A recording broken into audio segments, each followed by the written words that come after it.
It appears we are almost ready to depart. It's a pity we didn't have a bit more time to spend on spellcasting. I presume you've been practicing the spells we worked on. I have, Professor. Well, I'm quite sure I've never seen anyone take so quickly to a second-hand wand.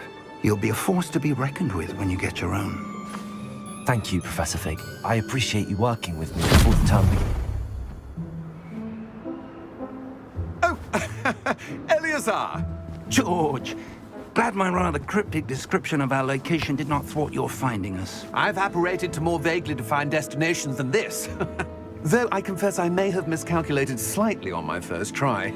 Gave quite the fright to some theatre-goers in the West End. It's been much too long. When I received your owl, I must say I... Best not speak here, Eleazar. Of course. Why don't we speak en route to Hogwarts? We have a start-of-term feast and a sorting ceremony to get to. Wonderful idea! As long as your young charge here doesn't mind me tagging along. Not at all, sir. After you. Ages since I'd been to the castle. Would be good to see the old pile of rocks.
Before you left for Scotland. Just barely. And who is your traveling companion? A new student. New? Yes, sir. I'm starting school as a 5th year. How extraordinary. It is indeed. None of the faculty has ever heard of anyone being admitted to Hogwarts so late. Nor have I. Of course, as the other 5th years will have been honing their magical skills for 4 years now, the headmaster asked if I could get our new student up to speed a bit before the term begins. Well, you couldn't have asked for a better mentor. Professor Fig is not only an exceptional teacher, he's also a remarkably intuitive and gifted wizard. Mr. Osric is prone to flattery. I dare say it's one of the reasons he's risen so far at the ministry. Have you seen this? I have. Opinions differ as to how great a threat Ranrock really is. Although I've yet to convince my colleagues at the Ministry, I believe he is a significant threat. And it was your wife, Eleazar, who alerted me to his activities months ago. Miriam? How? She wrote to me about Ranrock before she died, wondering what the Ministry knew about his activities. Before I could respond, I received this. It was the last thing she sent me, Eleazar. It came to me via her owl, but with no correspondence. I can only assume That she had to get rid of it quickly, to keep it safe. presumably from Ranrock. I cannot open it. Whatever magic protects this is powerful indeed. It looks like goblin metal. That symbol. What's that glow? I don't see a glow. Nor do I.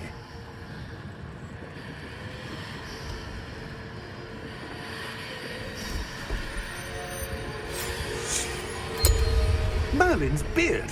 How did you... Wait! We do.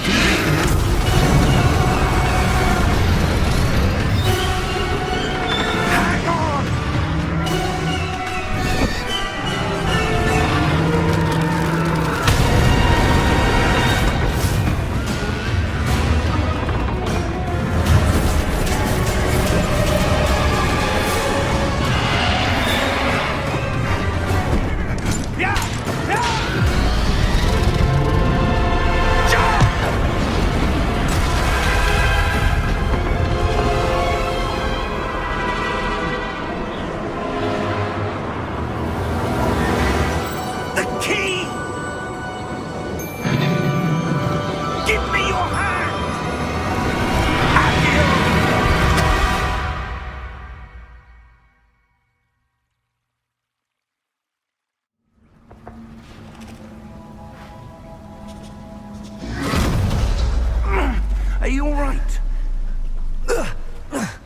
You're hurt.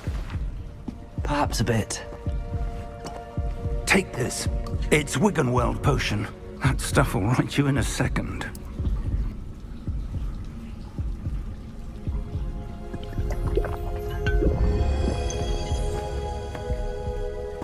What happened? Poor George. I can't believe he... What the hell got into that damn thing? Attacking a carriage mid-air? A typical dragon would never... Professor? Sir, where are we? I'm not sure. But that key you discovered was clearly a port key. Port key?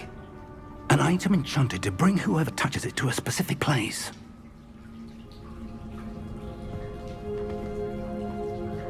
I'm feeling better, sir, if you'd like to look around a bit. I would. But stay close.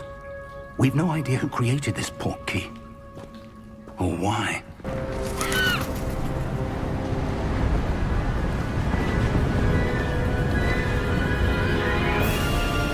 How far did that port key take us? Farther from London than the carriage travelled. We're somewhere in the Scottish Highlands. Sir, those ruins. Do you The think... port key was meant to lead us there? I do. This has not been the day either of us expected. But Miriam sent that port key to George for a reason. And I believe that she, and now George, died in pursuit of whatever it was meant to lead to. If you're sure you're all right, and wouldn't mind indulging me, I'd like to have a look around. Absolutely, sir. Good. Let's see if we can find a path, however faded it may be.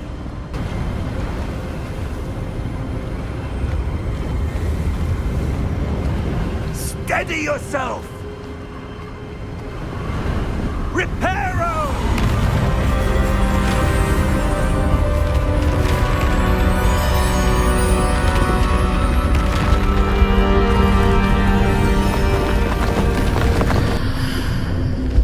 What in Merlin's name?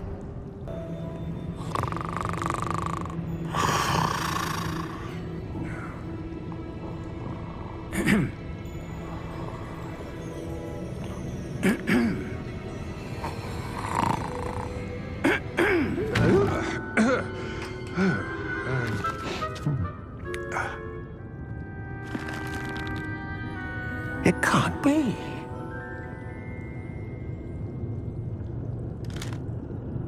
Just a moment. Oh. Where are we here?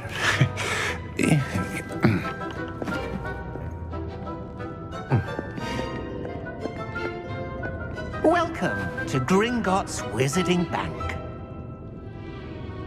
Vault number 12, I presume. Precisely. The key? Hmm? Your wife's port key. Oh, yes, of course. This way, then. Stay close.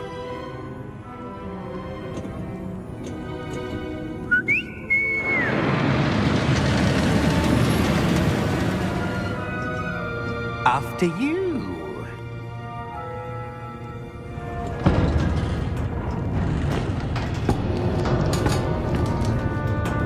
Keep your hands inside the cart if you don't wish to lose them.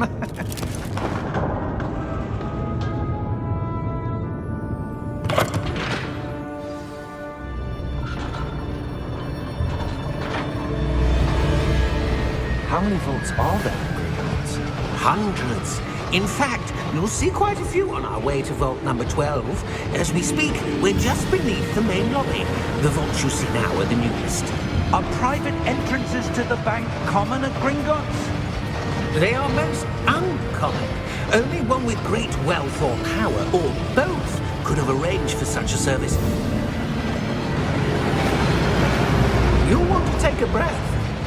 A what? That waterfall washes away all enchantments. It's a security measure. Experienced the thief's downfall before, have you? Heard of it? These are the lower vaults that we're passing now. How deep are we going? Vault number 12 was commissioned shortly after Gringotts was founded over 4 centuries ago. It resides in the deepest part of the bank. Settle in. We've quite a distance to go.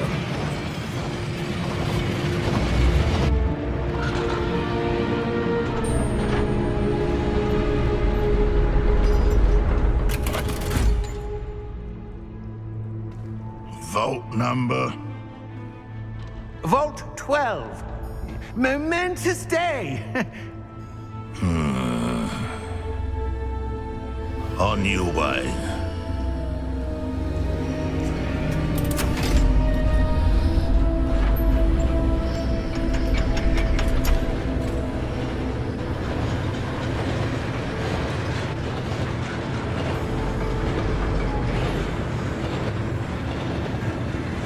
Professor, the armband that guard was wearing was glowing. Like the glow you saw on the portkey container? No, darker. I saw that same glow on the dragon's collar. Yeah, what was that? We were just wondering about that goblin back there. He watches over the oldest section of the bank. Rare anyone goes there anymore.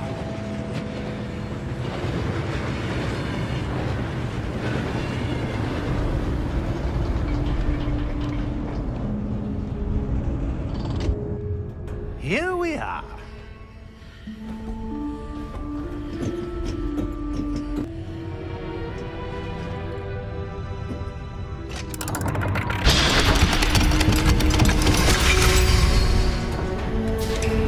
Vault 12. Thank you for your help.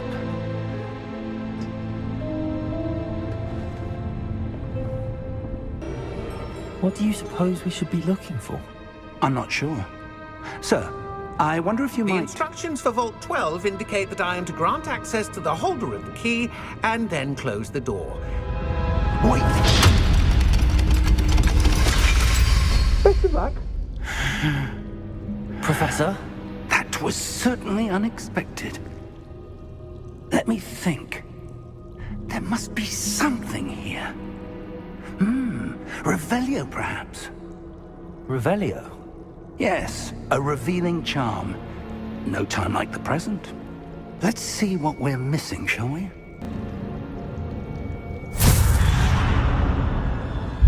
Lumos!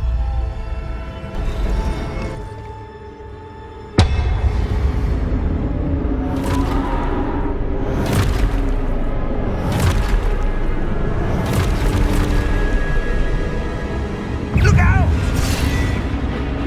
Protego! Accio! Dissecto! Levioso! Deposa!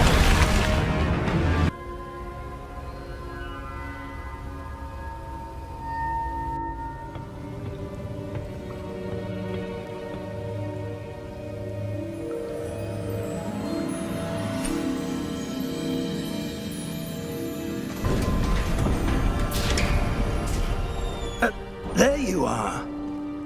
How did you... What is this place? I don't know. But I found this floating above that basin. That is no mere basin. That is a pensive for viewing memories. I wonder...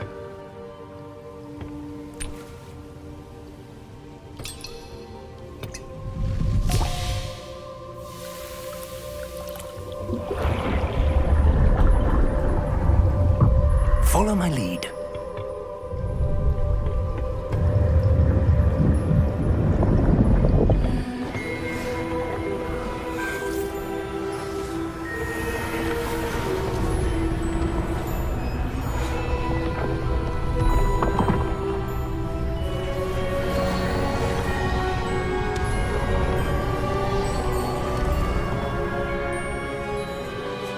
All is in place. The portkey is well hidden. Perhaps too well. I wonder if the path we've created... May be impossible to follow. It will only be impossible for one who cannot see traces of ancient magic as I can. Your ability to see what others cannot will not be enough, Percival. We are entrusting the one who embarks on this path with powerful secrets, with knowledge others will do anything to obtain. Yes, and if we are correct, Charles, the witch or wizard who completes the trials will have proven themselves worthy of that knowledge, and the responsibility that accompanies it. We've done all that we can.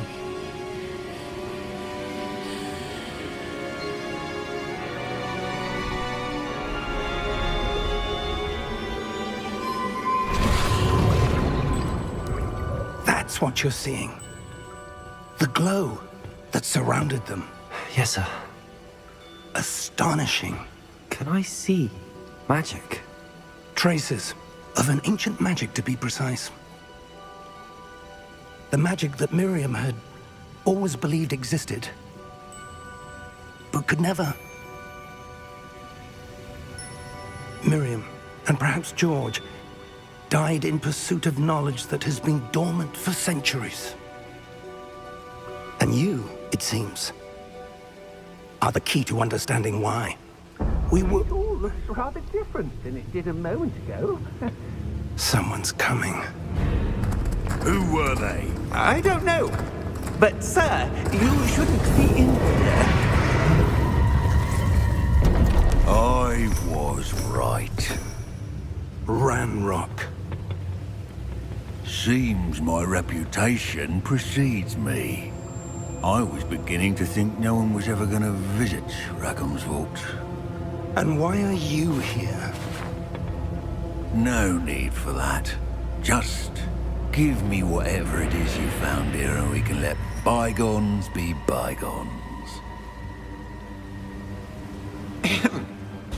Sir, they had the key to the vault. Choose your next words wisely. I only meant that the instructions to Vault 12 were quite clear. Sir, I must insist. I was to grant access only to one with the key, and you didn't have them.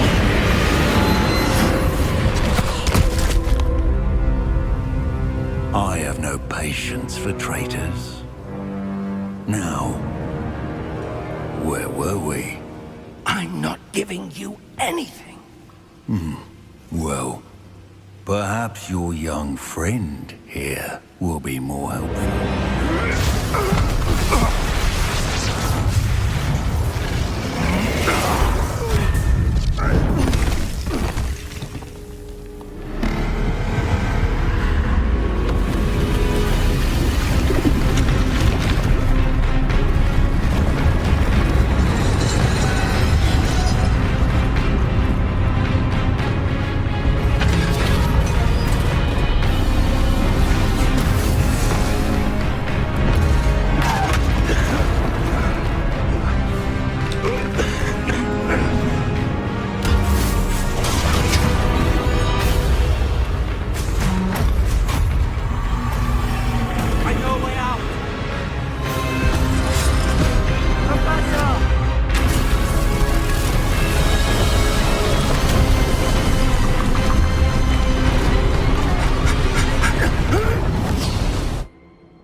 Are you all right? Fine, sir. I've never seen so powerful a goblin. He seemed wholly unaffected by my magic. Where are we? It can't be. It seems those who set up the pensive, the locket, and the path to both wanted someone with your ability to end up here. Come. We have a sorting ceremony to get to.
We haven't missed the sorting ceremony.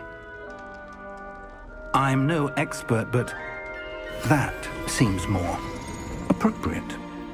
Now, I need to study this locket as soon as I can, but first I must contact the Ministry. They need to know what happened to George and be warned of Ranrock. For the moment, I ask that you keep all that's happened this evening between you and me. Of course, sir. Thank you. Ready for the sorting ceremony?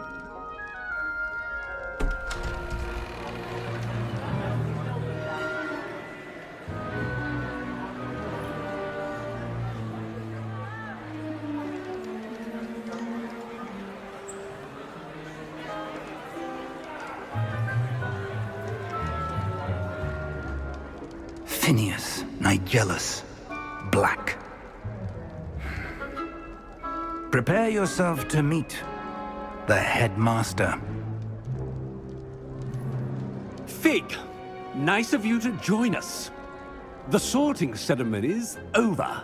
There were complications. Complications? It seems the goblin problem has... Enough. Goblins. I've no time for rumors, Fig, and I'm rapidly losing whatever patience I had left. If you're lucky, we might still be able to get you sorted this evening. I'll be in touch.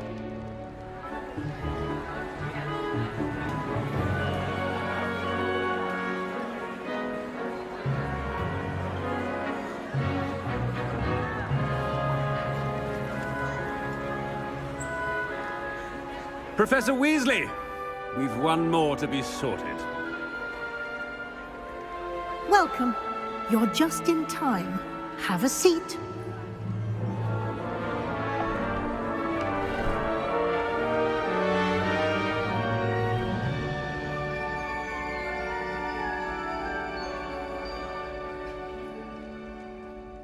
Ah, yes. A bit older than the others, aren't you?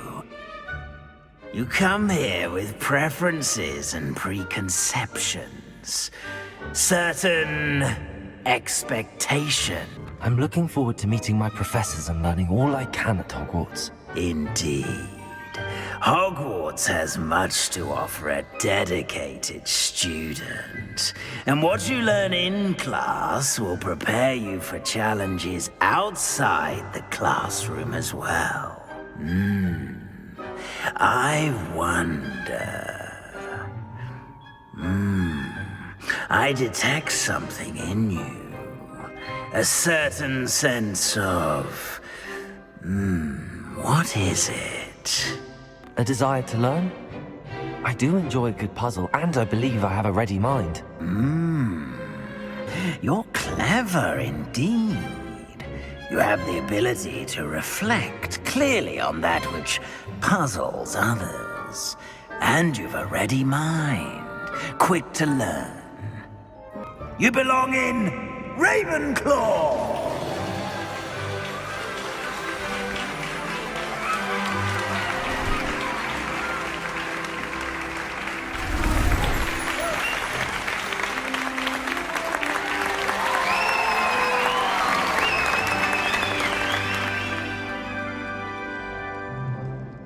Oh, and one more thing. Due to the unfortunate injury on the pitch in last spring's final, this year's Quidditch season has been cancelled.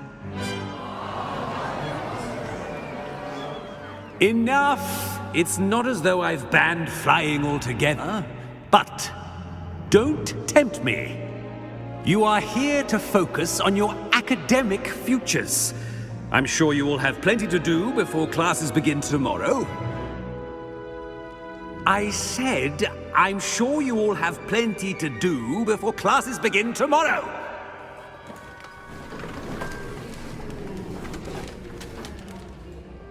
Quite an entrance. It's lovely to meet you. I'm... Professor Weasley, would you be so kind as to show our new student to their common room? I shall see to it, sir. As I was saying, I'm Professor Weasley. Pleased to meet you. Nice to meet you as well, Professor. As Deputy Headmistress, it is my distinct honor to show you to your common room. Right this way.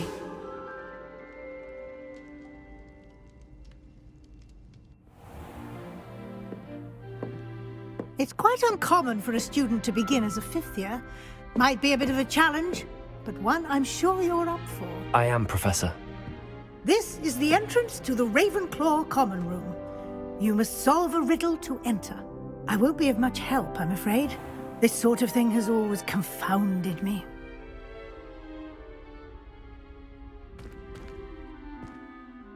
Who lived longer? The ghost or the poltergeist? A ghost or a poltergeist? A non-being can never have been.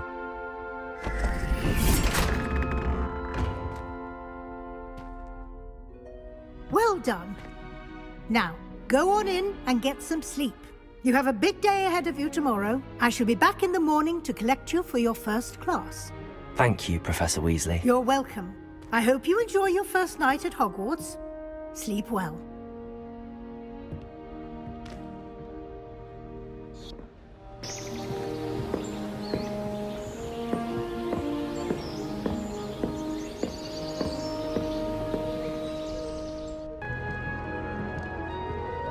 One moment. Watch this. Ugh! What is this? Someone threw a dung bomb. Let's get out of here. That wasn't quite the reaction I wanted. Oh well. Right. What did you hope would happen? I suppose I hoped it would lighten the mood. Ravenclaws can be a bit on edge the first day of class. I'm Everett, by the way. You seem downright calm next to some of these characters, and you survived a rather harrowing trip here. I'm glad to be here. Ready for classes to start. Good. Glad to hear it. Truly, there's no reason to be nervous. Most professors are firm but fair. I mean, not all of the tricks I play are as simple as a tossed dung bomb, and I'm still here. Wait, did you say most professors are fun but fair? Ha! I did. But probably best I let you judge for yourself. I do tend to push their limits. I should wander off before someone traces that dung bomb back to me. Nice meeting you. You too, Everett.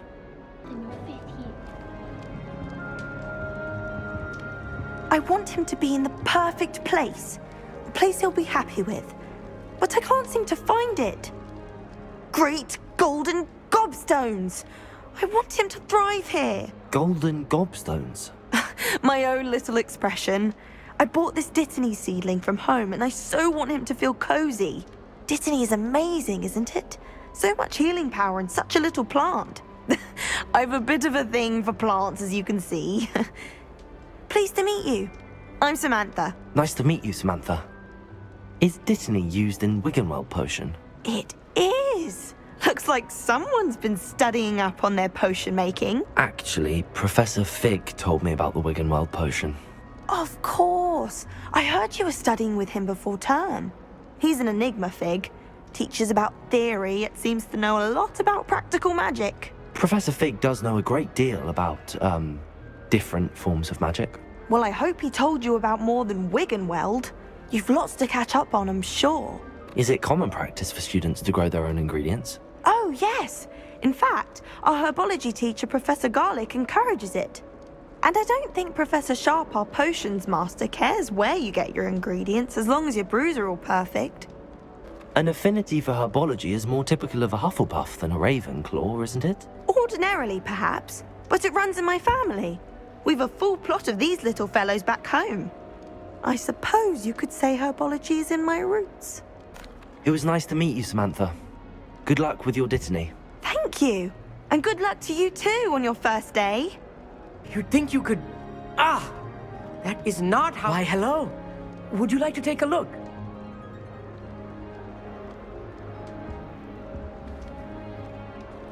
Can't see too much in the day. Well, except for stars like Sirius, Canopus, Vega, and Arcturus. I'm Amit. Pleasure to have you in Ravenclaw.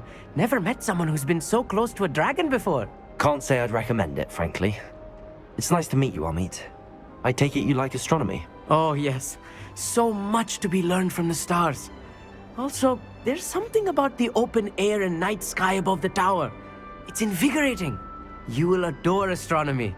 Professor Shaw is incredibly knowledgeable. I hope astronomy's on my schedule. Sounds interesting. I have good news for you. You are most definitely taking astronomy. It is required for all 5th years. You will be enthralled with the tower. Plus, a quality telescope can show you things you never dreamed of. I suppose I'll see you in class then. Yes. Oh, and speaking of class, better get to my first one of the year. Nothing like the smell of fresh parchment, is there? Be seeing you! Good morning. I trust you're ready for your first day at Hogwarts? I've been dreaming of this day for a long time. Can't believe I'm here. Well, you are here. Make the most of it. You only have one first day at Hogwarts. Now, in light of your unique situation, joining us as a 5th year, you'll need to catch up with your classmates and not fall behind. Especially as you'll be expected to complete your OWLs at the end of the year. OWLs? Owls? Yes, your ordinary wizarding level exams. They will determine what type of career you can have when you leave here. After much discussion with the headmaster and the Department of Magical Education at the Ministry, we've devised something extraordinary to ensure your success. Here you are.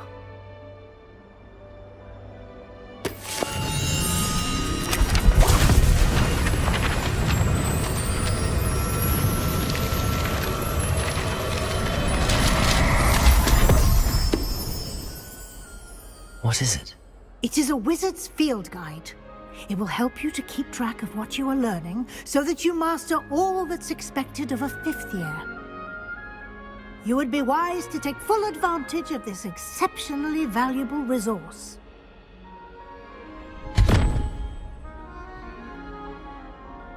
Thank you, Professor, but what do you mean it will keep track of what I'm learning?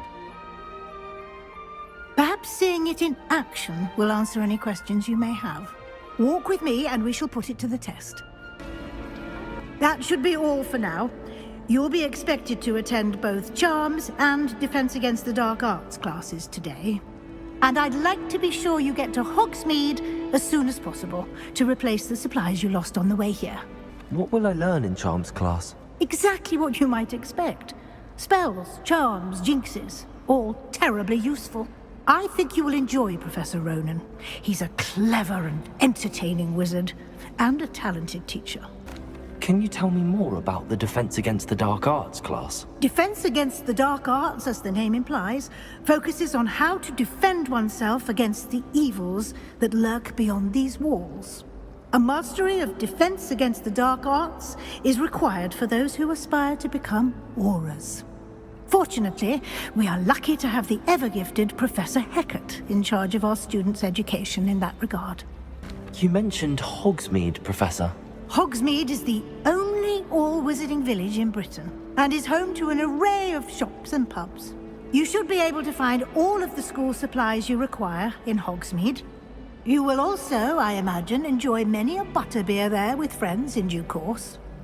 Thank you, Professor Weasley. A lot to absorb on your first day, and you have much to learn. Happily, your professors have agreed to create additional assignments for you outside of class. You'll be up to speed in no time. Judging by your adept use of Revelio earlier, I'd say Professor Fig succeeded in at least showing you the basics. He did, Professor. He's been terribly vague as to the events preceding your arrival, specifically about what happened after that awful dragon attack. My suspicion is that there's more to the story than a search for belongings and an extended trip up to the castle. I'm sorry, Professor, but I'm afraid that's all there is to it. Almost precisely what Professor Fig said. Speak of the devil, Professor Fig. Your ears must have been burning. Oh? Yes.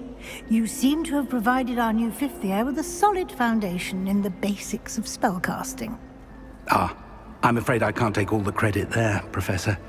They've a rare aptitude for magic, it seems. Well, I'm just glad you both arrived in one piece. Perfectly good boats and carriages to Hogwarts, and you chose to fly in the path of a dragon. I wouldn't say I chose the dragon's path, Professor. Rather unfortunately, it would seem that it chose us. Very well. Enough chit-chat. I need to get to class myself. Might I rely on you, Professor Fig, to explain the details of the field guide's map? Of course. Thank you. Good luck today. And remember to use your field guide. It will be invaluable to you. And invaluable to me, as I'll be using it to keep up to date on your progress. Yes, Professor. Come and find me in my classroom after you've attended both classes today, and I'll explain more about those assignments I mentioned.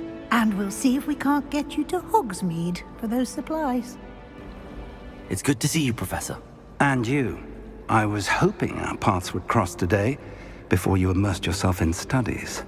Did I hear you masterfully evade Professor Weasley's interrogation regarding our late arrival? I did my best, but I'm fairly certain she suspects that we're not being entirely forthcoming. Yes, well, Professor Weasley is a brilliant and astute witch. It was right to keep the details to yourself for now. We don't know where this path we've embarked upon will lead. It may require a bit more flexibility with your time than she would approve of. And she may feel obliged to share details with the headmaster that would be better left between us. Understood, Professor. Good. Now, as capable as you are, I believe the ability you possess obliges you to be well-trained. Happily, you have the benefit of an exceptionally skilled team of witches and wizards to guide you. Speaking of guides, and so that I may avoid another not-so-subtle reproof from Professor Weasley, why don't I show you the clever enchantment we included in the field guide's map? Unfold it and have a look. The map is enchanted to help you find your way. This will be incredibly helpful. Thank you. Now, sounds like you've quite a day ahead, what with classes and a trip to Hogsmeade for supplies, including your own wand. You'll enjoy Mr. Ollivander. He's an exceptional craftsman and a good friend. I shall reach out when I have more information about our mysterious locket. For now, focus on your classes and pay attention. More than your owls may hinge on the magic you are able to master within these walls. Is that all you've got? Levioso! Professor Hecat! Perhaps you'd be good enough to blast each other to pieces in your own time. I get new students every year, but I only have one Hebridean black skull.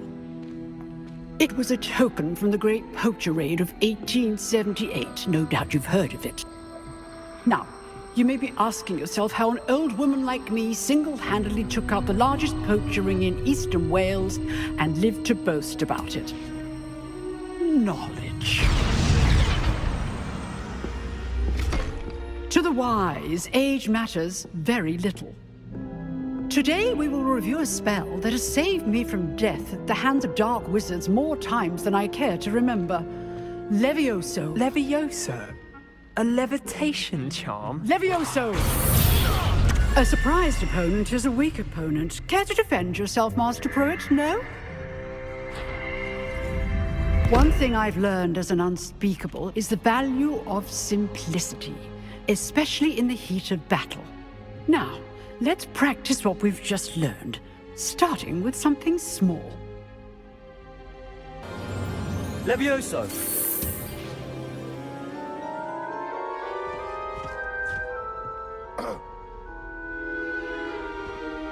Now, let's try something a little larger.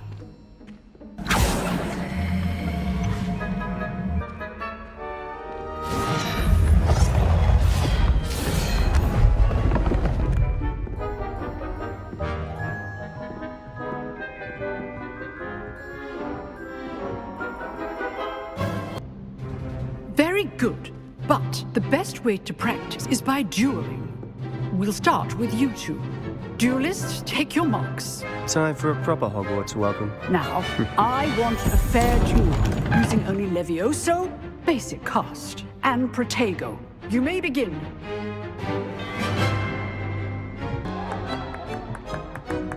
Not bad for a beginner. You give as good as you get.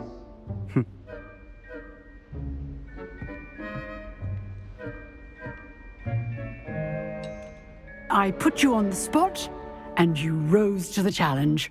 Points to Ravenclaw. Thank you, Professor Hecat. Glad to have the opportunity to practice. If what I've seen today is any indication, we can expect great things from you. I demand excellence from my students. They are capable of achieving it, and they must achieve it. A classroom duel is one thing, but battling dark wizards, or as ever more likely, goblins, is a different kettle of Grindylows entirely. Understood, Professor. So, I'd advise you to keep practicing whenever you can. Perhaps Mr. Sallow will have some ideas for you. Again, well done today. I shall reach out soon with additional assignments. I enjoyed that. Well, that duel was quite something. Everyone will be talking about it. It was certainly good practice. Practice? It felt more like I was dueling an expert. Sebastian Sallow, by the way. Didn't expect a new student to be so deft with a wand. Then again, perhaps this wasn't your first duel. I've dueled enough. Consider yourself lucky I held back. Huh, fair enough. You owe me an honest duel when you aren't. You know, you might be a perfect fit for a certain exclusive, unsanctioned dueling organization. Exclusive and unsanctioned? Count me in. Excellent. Knew I was right about you. If you want to get the most out of your time at Hogwarts, you're going to need to break the rules now and then. Whether it's joining a secret dueling club, or sneaking into the restricted section of the library, you just have to be clever enough not to get caught. Thank you, Sebastian. I'll keep that in mind. Good. Pleasure chatting with you. I'm sure I'll see you soon. Perhaps somewhere unsanctioned? We'll see if your performance today was sheer luck, or actual skill. Look for Luke and Brattleby near the clock tower entrance, if you're interested.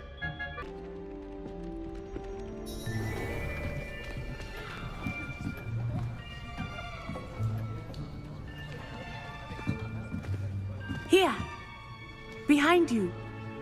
There is an open seat here. Thank you. Hello, I am Nettie. So you are the new student. Have you met Professor Ronan yet? Shall we begin? Welcome to Year 5 of Charms. Now, this will be a crucial year in your education on the art of charm work. But I am confident that we will take hold with a passion and rigor requisite of such a challenge. Right, now, everyone, please open your textbooks to page 517. But before we begin, can anyone here tell me the difference between the incantations of the color change and growth charms? Anyone? Anyone? I am afraid it is too late to study now. My, the summer months must have really taken a toll on you all. By the looks of it, you all spent your holidays practicing Obliviate on one another. Do you even remember how to perform a basic summoning charm?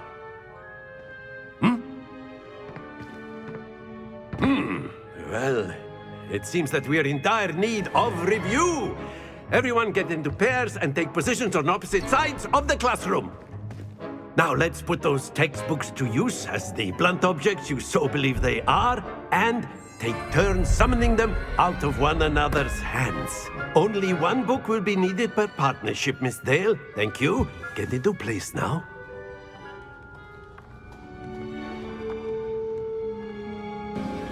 Accio!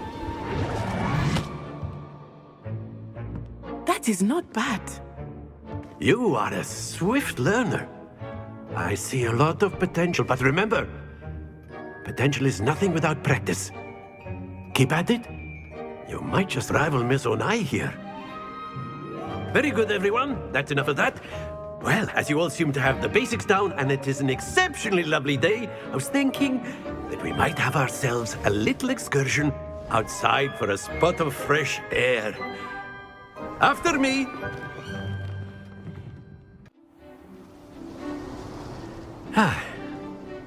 I've always found that fun goes hand in hand with mastery, as I'm sure the Quidditch players amongst us would agree,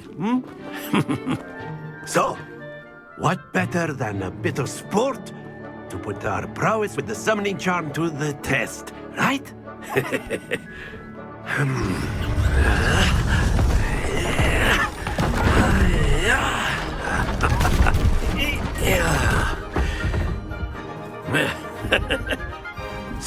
don't we have our newest student start us off?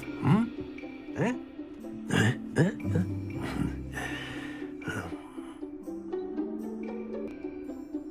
Very good. Points to Ravenclaw. But there's certainly no sport in playing without some friendly competition. Miss Onai, would you care to give our new student a bit of a challenge? Come on up. Very good, both of you. Well done. Class is dismissed. Gather your things on the way out. Good game back there. I must admit, I think I underestimated you. Took me weeks to become proficient with Accio. Took weeks for me to get anything right when I transferred here. It gets easier, I promise. That's good to hear. It's a lot to take in all at once. To put it lightly, I remember how I felt when I first arrived. I transferred here from Wagadu just before my 4th year. My mother received an offer to teach divination here. Before I knew it, we had left Uganda and were halfway around the world at a new school in a new country. Is Wagadu much bigger than Hogwarts? Wagadu School of Magic is the largest wizarding school in the world. So yes, bigger than Hogwarts. But it never seemed intimidating or overwhelming to me. It always felt like home. Is Wagadu a castle, like Hogwarts? Its address is Mountains of the Moon. It is not so much a castle as a beautiful edifice carved out of the mountainside. I remember the first time I saw it, the mist was so thick I could hardly make out anything at all. And then it just materialized before me, this enormous school that seemed to be floating in midair. This may seem an odd question, but is magic the same there as it is here? Mostly, yes. But I did have to learn how to use a wand when I arrived here. Hardly anyone at Wagadu uses one. You can cast spells without a wand? Oh, yes. I find wandless magic to be much more instinctive. Not to mention quite convenient if one is without their wand. I must admit, however, that I am growing quite fond of using a wand. It seems very dramatic. It's nice to learn about another wizarding school. Thank you for asking. I do miss Wagadu, but I am glad to be here at Hogwarts. I think Professor Ronan wants to talk to you. Better not keep him waiting. Until next time. You wanted to speak with me, Professor? I did. I trust your first charms lesson lived up to expectation? Well, an outdoor competition wasn't exactly the lesson I was expecting, sir. What charm is there in the expected? You did well, managing to best as gifted a student as Miss Onai. Thank you, Professor. I enjoyed the match. Miss Onai is always a fierce competitor, though I sense that she is a bit distracted of late. Now, Professor Weasley has asked that your professors give you instruction outside of the ordinary curriculum. Expect to hear from me soon regarding a special assignment that I am preparing for you. Hello, Samantha. Nice to see you again. I wondered how your first day was going. You certainly seem to hold your own in charms. I've been fortunate. Beginner's luck. My brother William would tell you not to be so humble and to trust your abilities. Then again, he tends to be overconfident in his. Well, better see to my charms homework. I'm afraid I can't count on beginner's luck to impress Professor Ronan. Sebastian told me to see you about a club. If Sebastian vouches for you, that's all I need to know. I coordinate duels for crossed wands. A dueling club of sorts. It's invitation only, so you must have really impressed Sebastian. I'm flattered to hear that. Sebastian's not a bad duelist either. Imagine it's quite something to see the two of you duel. How does cross wands work exactly? You show up, I match you with other duelists, and whoever is still standing in the end wins. It's our way of determining the school's greatest duelist once and for all. And to liven things up, the winner is awarded a prize. Of course. Dueling's an entertaining pastime. I agree. Besides, in crossed ones, you could duel with a partner if you like. Your first time I'll pair you with Sebastian. Next time, you'll need to bring a partner along, or duel alone. So, care to step into the ring? Get me in the ring. Spectacular! Let the fireworks begin!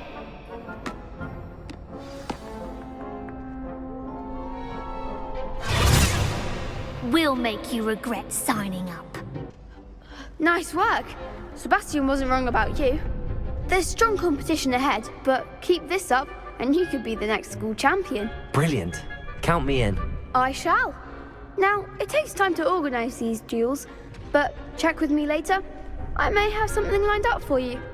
Again, congratulations on your first Crossed Wands victory. Well fought. What about the room, Professor? I was thinking the same thing, Deke. Perhaps you could help. Oh, excuse, Deke. Ah, there you are.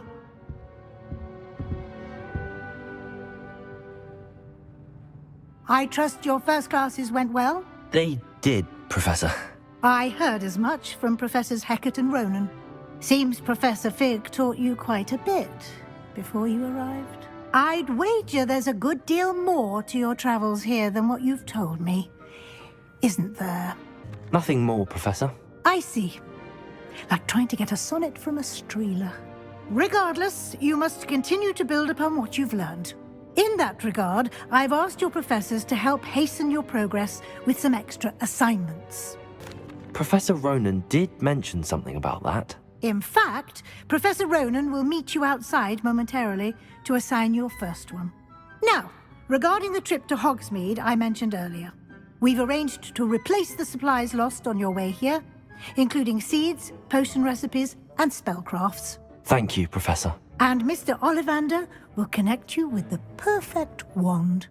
You've managed your classes well with a borrowed wand, but you'll find the magic you cast with your own wand to be far superior.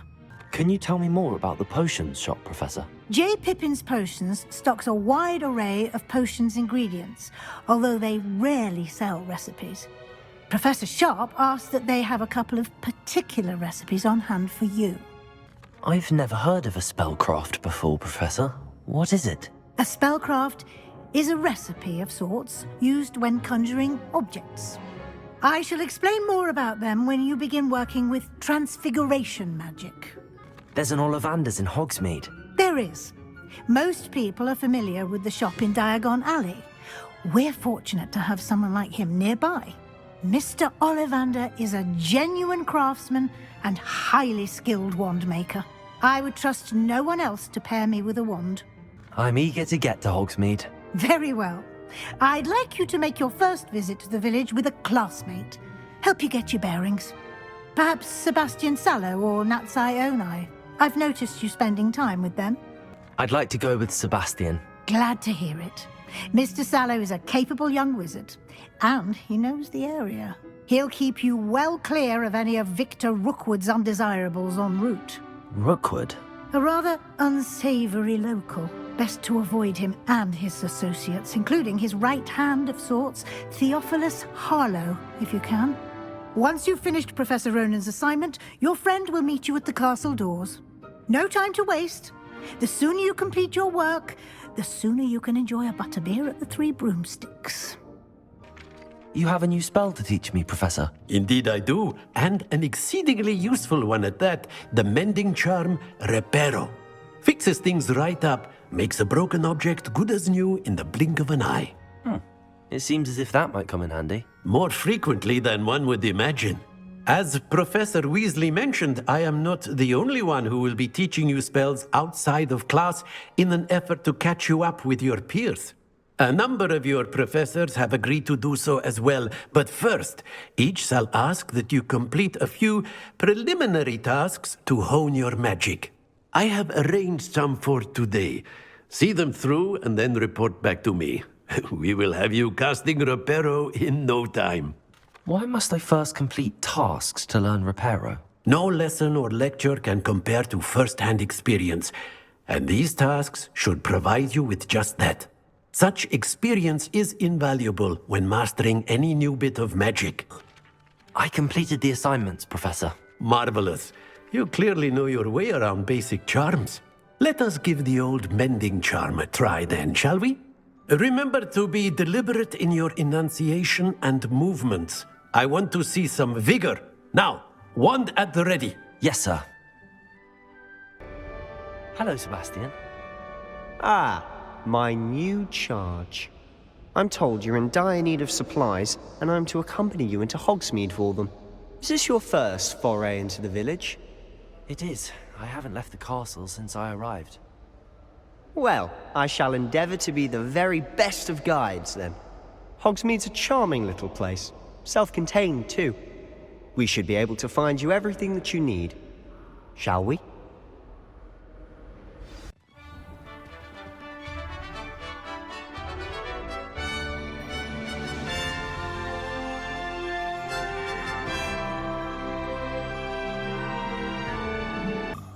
So how would you like to do this? Weasley told me you had a list of things to get, a wand and some other bits. Yes, Dittany seeds, some spellcrafts, and some potion recipes. Perfect. Can't wait to see what you do with the new wand. And a short list gives you plenty of time to poke around the village. I just have to pop into a shop to find something for my sister. Let's meet up in the town circle when you're finished. I'll be right with... Ah, it's you. Just a moment, please. Hello, sir. I'm looking for... For a new wand, yes. It's about time. Yes, about time? Well, you're our new fifth-year student, are you not? Oh, what am I saying? Of course you are. Gerbold Ollivanders, the name. But of course, you'll have heard of the Ollivanders, I'm sure. Finest wand makers in the world. It's a pleasure to meet you, truly. Now, come with me. Let's find you the perfect wand, shall we? No, not you. Yes. Powerful core. 10.5 inches. You might do. Here, give this one a try. Well, go ahead, swish.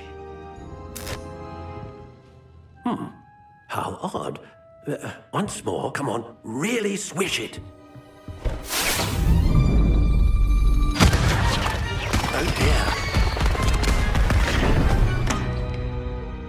Well, this isn't a good match at all, is it?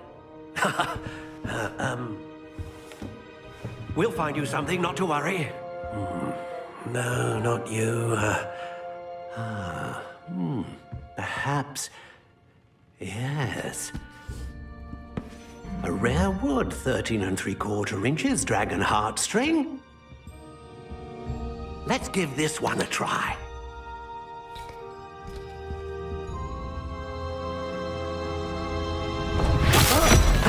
Oh, goodness.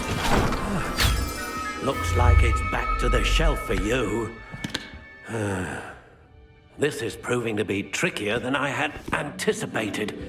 How perplexing. Where are you? Perhaps you?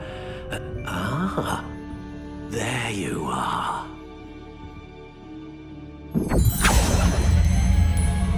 Yes, I think you might be the one. Here, take it. What do you think?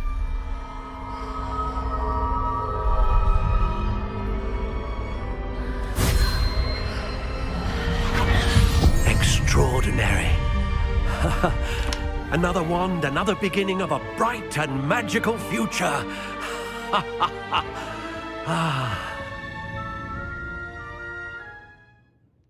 Now, how did that feel? Good. Different. I sensed a sort of surge of some kind. A match. Your connection seemed particularly powerful. The right wand will learn from you, just as you learn from it. I'm eager to try it out. Indeed. Treat it well, and you shall find no more dependable a wand than one with a unicorn hair core. And the bond between you and your wand should only grow stronger. Do not be surprised at your new wand's ability to perceive your intentions, particularly in a moment of need. That sounds wonderful, Mr. Ollivander. I'll let you get to it. Do come and see me again if ever I can be of further assistance. Pardon me, sir. I'm here for the spellcrafts Professor Weasley ordered. Matilda's student. I thought I might be seeing you soon. I am the proprietor here, Thomas Brown. I take it you've had a conjuring lesson then? I'm afraid I haven't yet, sir. Ah, but you will soon enough. It is magic at its purest, creating something out of nothing. Of course, it is not without complexity, but that is where my spellcrafts come in. Stay the course, and you could soon impress even Professor Weasley. That's certainly something to aspire to, Mr. Brown. I look forward to that day. And I, too, seeing it. Spellcrafts are incredibly useful for conjuring unique items like custom pieces of furniture or decoration. But I shall let Professor Weasley do the teaching. For now, let's get the spellcrafts you need. A potting table and a potion station, yes? I believe so, sir. Good. Nothing like being able to grow your own ingredients and brew what you want, when you want. Let's have a look. Pardon me, sir. Oh, thank goodness. When I heard the bell, I thought you were Miss Lawang. Not that she deigns to come here. Though, I don't believe I've seen your face here before, either. It's my first time in Hogsmeade, actually. Is it really? Well, Parry Pippin at your service. And this is J. Pippin's Potions. Potions for all ailments. You'll have read it on the sign, of course, but Grandfather always made me say it in full. How may I help you today? Professor Weasley sent me to collect some recipes. I'm new at Hogwarts.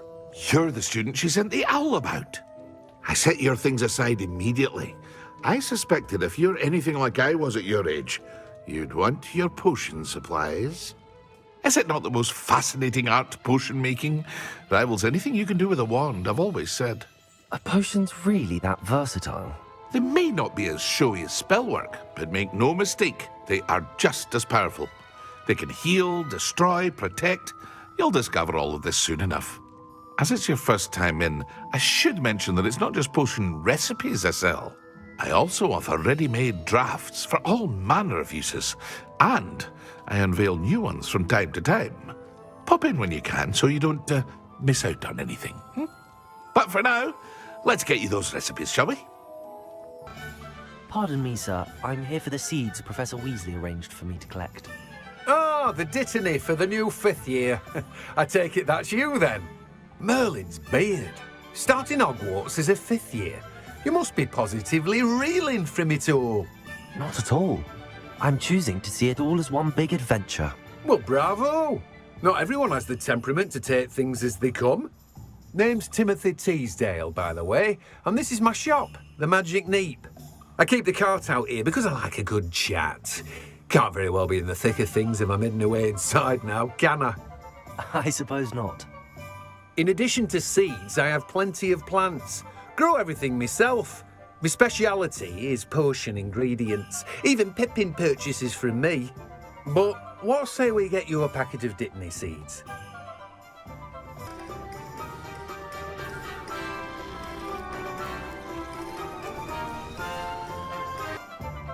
I officially have all of my supplies. Excellent. Did you get what you needed for your sister? I did. So I suppose the world is our oyster now. Let's see what else we can get up to.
Goodness!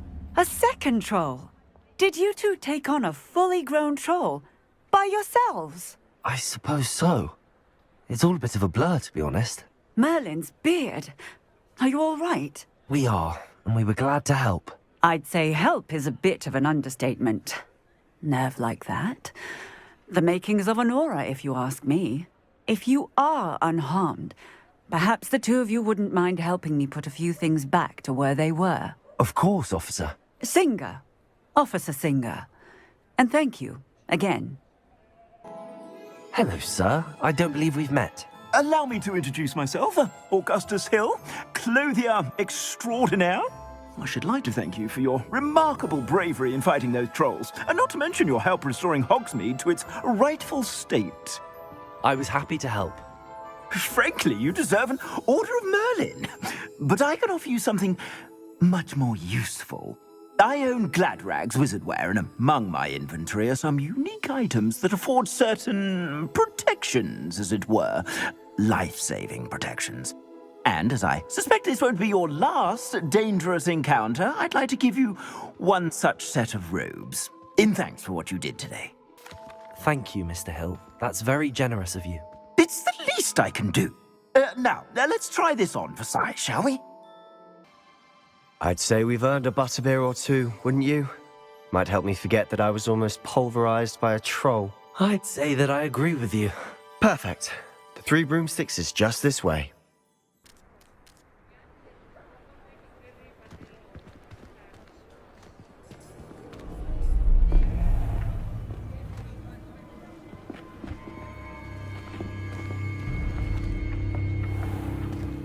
You said you could get to the child when they came to Hogsmeade. That all you needed was a distraction. I gave you a distraction. I just watched a student take down your distraction. Who's this child? What are you not telling me? All you need to know is that if you cannot get to the child, then you have no value to me. Let's go.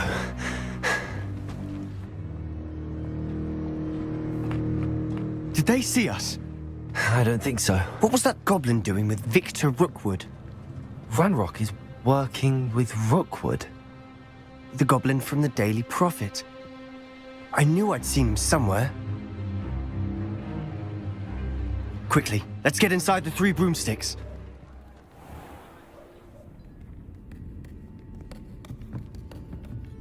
It's a treat to see you, Lodgok. I shall let you know if I hear anything. Thank you, Sirona. You be well.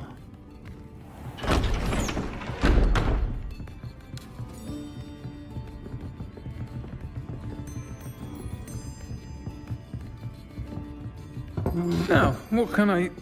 Oh, there's a face I haven't seen before. It's my first time here. Welcome. Butterbeer's on me. Heard about the attack. I shall be looking in on the other shopkeepers and residents shortly. Glad to see you two escaped injury. Thanks to this one. Single-handedly took down a troll. Is that right? Well done. Thanks for this. My pleasure. I will say, trolls in Hogsmeade. That's never happened before. Something's not right. The only brutes we usually have to deal with are... How timely. Was that Lodgok I saw leaving just now? Your clientele's not what it used to be, Sirona. Not to worry, Victor. Once the two of you leave, the caliber of my clientele will greatly improve. I wouldn't do that if I were you, Theophilus. Come now. No need for theatrics. I'm only here for this one anyway. My friend is enjoying a well-earned butterbeer. Only want a quick word. Perhaps you didn't hear me. I said, my friend is busy. One would think you all had enough bloodshed for one day. Come, Theophilus. The 3 broomsticks isn't what it used to be. Let's take our galleons elsewhere. Can't drink butterbeer forever.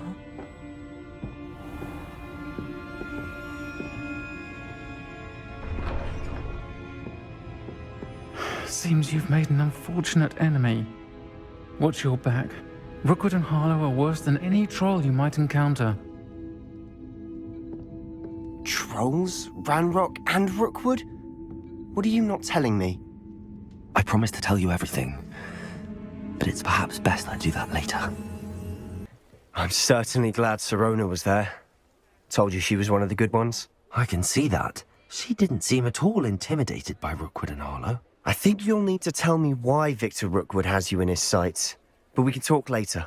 For the moment, we should return to the castle. Professor Weasley's certain to hear about the troll attack soon if she hasn't already.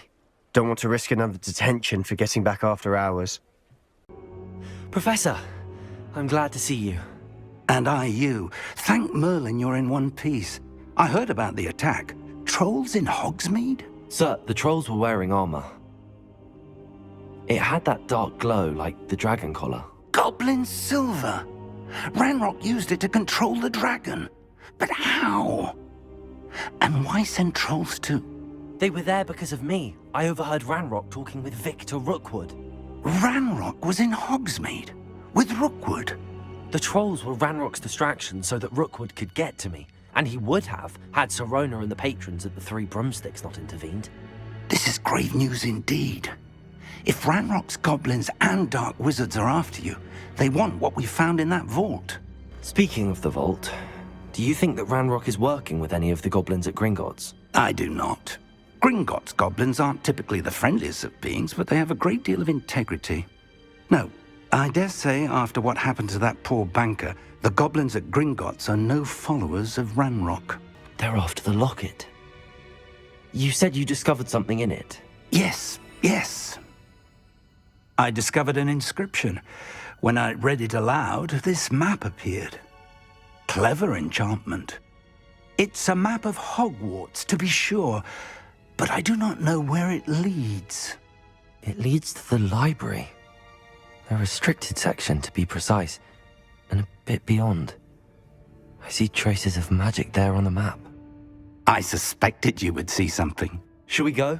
I appreciate your enthusiasm, and I'm eager to discover what we may find there as well. But if our experience at Gringotts, let alone what happened to Miriam, taught me anything, it's that the path we're on is terribly dangerous.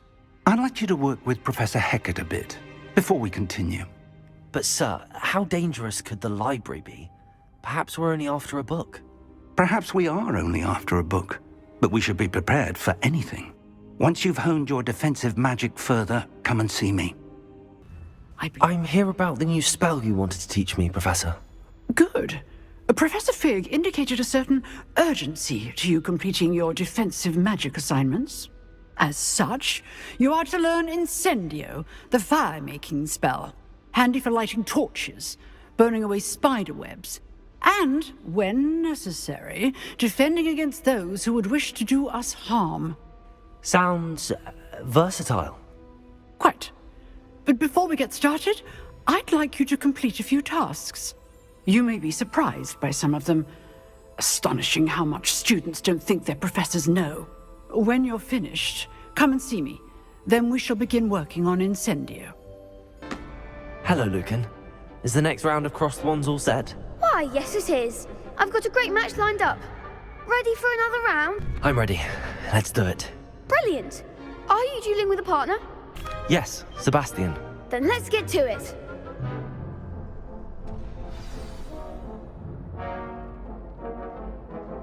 Ready to get thrashed?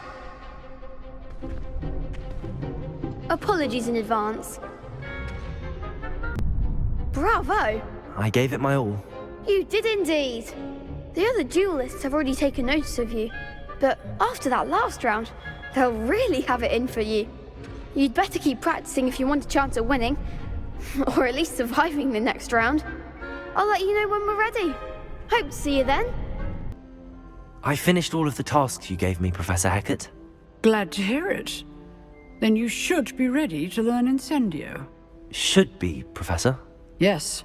I'm sorry to say, I visited enough careless colleagues at St. Mungo's to assure you that fire is a fickle servant. Your spellcasting has impressed me thus far, But please, maintain focus. I would rather we not end today's lesson with your robes aflame. Let us begin. And remember, focus on the proper wand movement. Hello, sir. You'll be pleased to know that I worked on my defensive magic with Professor Hecat. So I hear. She tells me you've taken rather well to your new wand. You must continue to work with her and your other professors to improve your skills. That said, I don't wish to postpone our visit to the library any longer. So, shall we proceed? Fig! I have work for you. Come. Headmaster, I'm with a student and my schedule Your schedule will wait indefinitely, as will your student. I would think that after all the trouble you caused me with Osric, you'd be eager to make amends. My office, 5 minutes.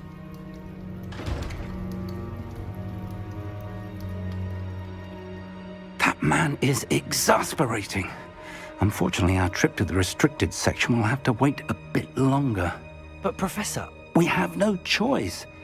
It would be unwise to provoke our illustrious headmaster further. I shall find you when I've completed whatever toils I must endure. Sebastian, there you are. There you are. You promised me an explanation for what happened in the Three Broomsticks. Not many students have Victor Rookwood's attention. What was that all about? Seems he's working with Ranrock, and Ranrock is after something I found at Gringotts. Ranrock? And when were you at Gringotts? Professor Fig and I ended up there after the dragon attack. It's quite the tale. Fig had this port key. A port key? To Gringotts? I'm not sure I follow. I barely follow myself, and I was there. Anyway, we ended up in an ancient vault where we found a map. That map leads to the restricted section. You can't be serious. Deadly serious. Professor Fig has insisted that I not tell a soul about any of this. I've probably said too much. Understood. Your secret's safe with me. Whatever it is. Thank you, Sebastian. You mentioned being clever enough not to get caught in the restricted section. And I am. Meet me outside the library tonight, and tell no one. What will happen if we're caught in the restricted section? Detention, no doubt. But a word of caution or two will help. For one, avoid Peeves, the poltergeist. Aside from wanton destruction of property, he loves nothing more than telling on the likes of us. How concerned should I be about the librarian? Madam Scribner doesn't take kindly to clandestine activities taking place amongst her precious books, so do all that you can to avoid her. She and I have had our entanglements, but I can hold my own against her. You may not be so lucky. Thank you, Sebastian. I'll meet you later.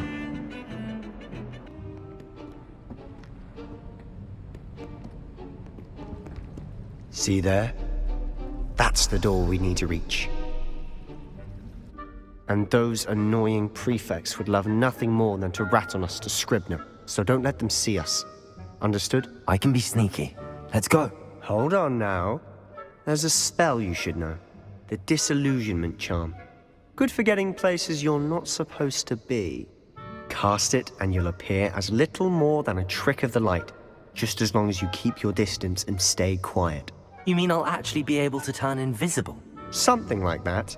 It's not as foolproof as a cloak, but those are expensive. And spells are free. Give it a try. You told me the librarian would be gone by now. I said usually, but it'll still be all right. Do you see her desk behind me? The key is in the drawer of that desk. Now, here's what we're going to do. I'll create a distraction to draw her away. You focus on getting the key. I'll meet you outside of the restricted section. Wait, why do we need a key? Isn't there a spell for this? Alohomora. That's how I always used to get in. But the librarian twigged that I knew the spell and cast an anti-Alohomora charm on the lock. So now it's just this key. But don't worry. I said I'd get you in, and I always keep my word. Trust me. Who have we here? Sebastian Sallow and his new little friend. Out exploring where they shouldn't be. Naughty, naughty, you'll get caughty. Peeves, don't you... I'm going to tell, I'm going to tell, I'm going to tell. Oh, bastard Peeves! I've got to stop him, or at least get to the librarian with a good excuse for all of this. Wait, I don't want you getting into trouble for me. I have a way with the faculty when it comes to disciplinary matters. Besides, I like having friends who are in my debt. Now go. Good luck in your search. Now, where has that damned poltergeist got to?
You wanted to see me?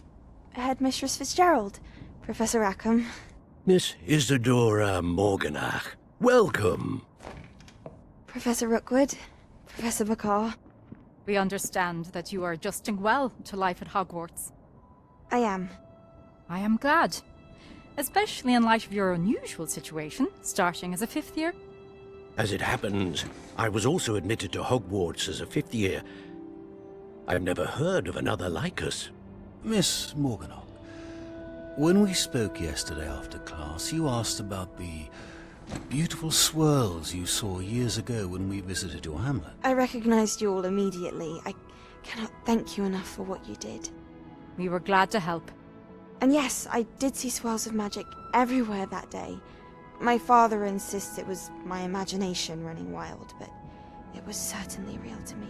It was not your imagination. Percival, Professor Rackham can see them too. But we've never known of another who could. I don't understand. What are they? The whispers or traces that appear when a particular form of ancient magic is wielded. Ancient magic? Few are capable of wielding it. Hogwarts itself is a stronghold of ancient magic. So if I can see traces of ancient magic, does that mean I can wield it too? With the proper training. But let us not get ahead of ourselves, Miss Morganach. Before I can train you to wield such magic, you must first master all that Hogwarts has to offer. A magic this powerful can do great harm in the wrong hands. It must be wielded by a select few. As such, we ask that you not speak to anyone about what we have discussed here today.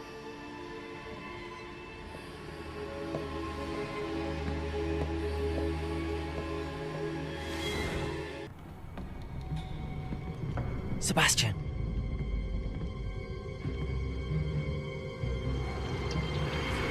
Sneaking in the restricted section again!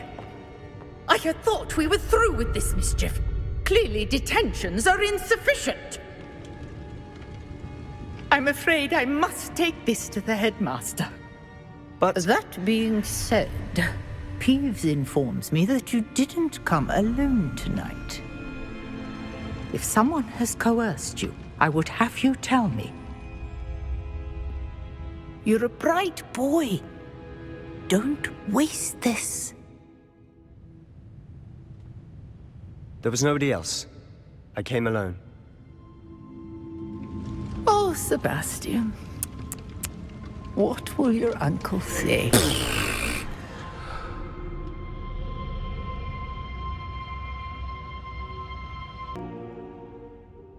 What?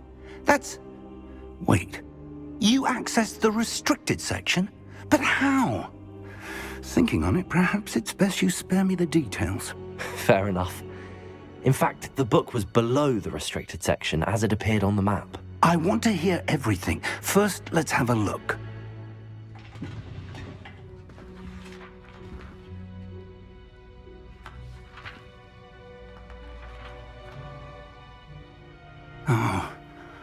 Oh dear.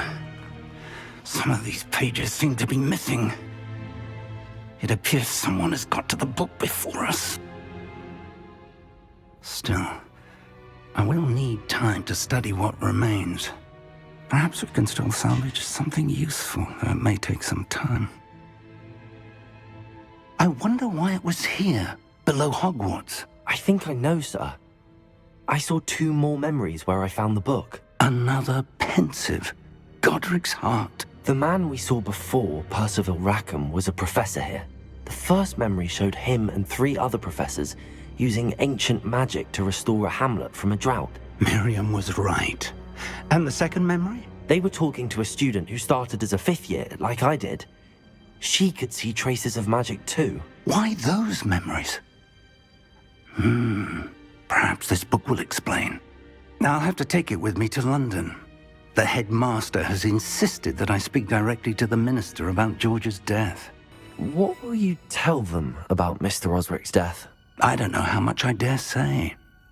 George tried to convince the ministry about Ranrock, but to no avail. My instinct is to follow the path we are on for the moment and keep the details to ourselves until we know more. I understand. I'll see what I can learn about the missing pages while you're gone. Good. Don't neglect your studies. Your wand work is improving by the day. But you'll want to pay attention in herbology and potions. There's more to magic than spellcasting. Plenty to keep me occupied while you're gone. You've done exceptionally well. I look forward to seeing all that you've accomplished when I return.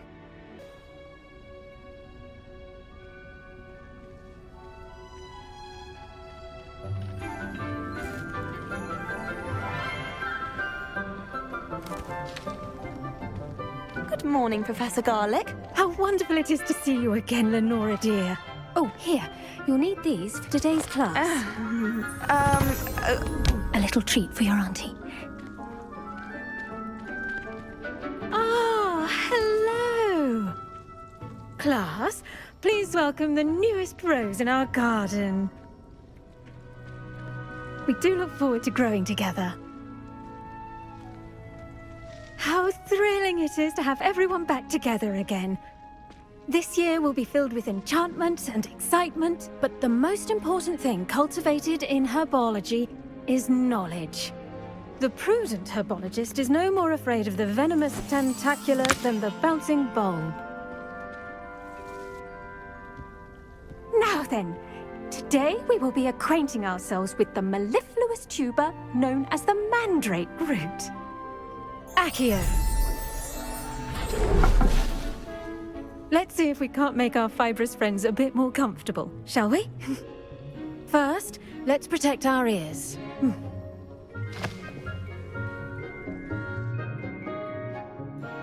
Now, everyone, grip their mandrake by the tendrils and give it a firm tug.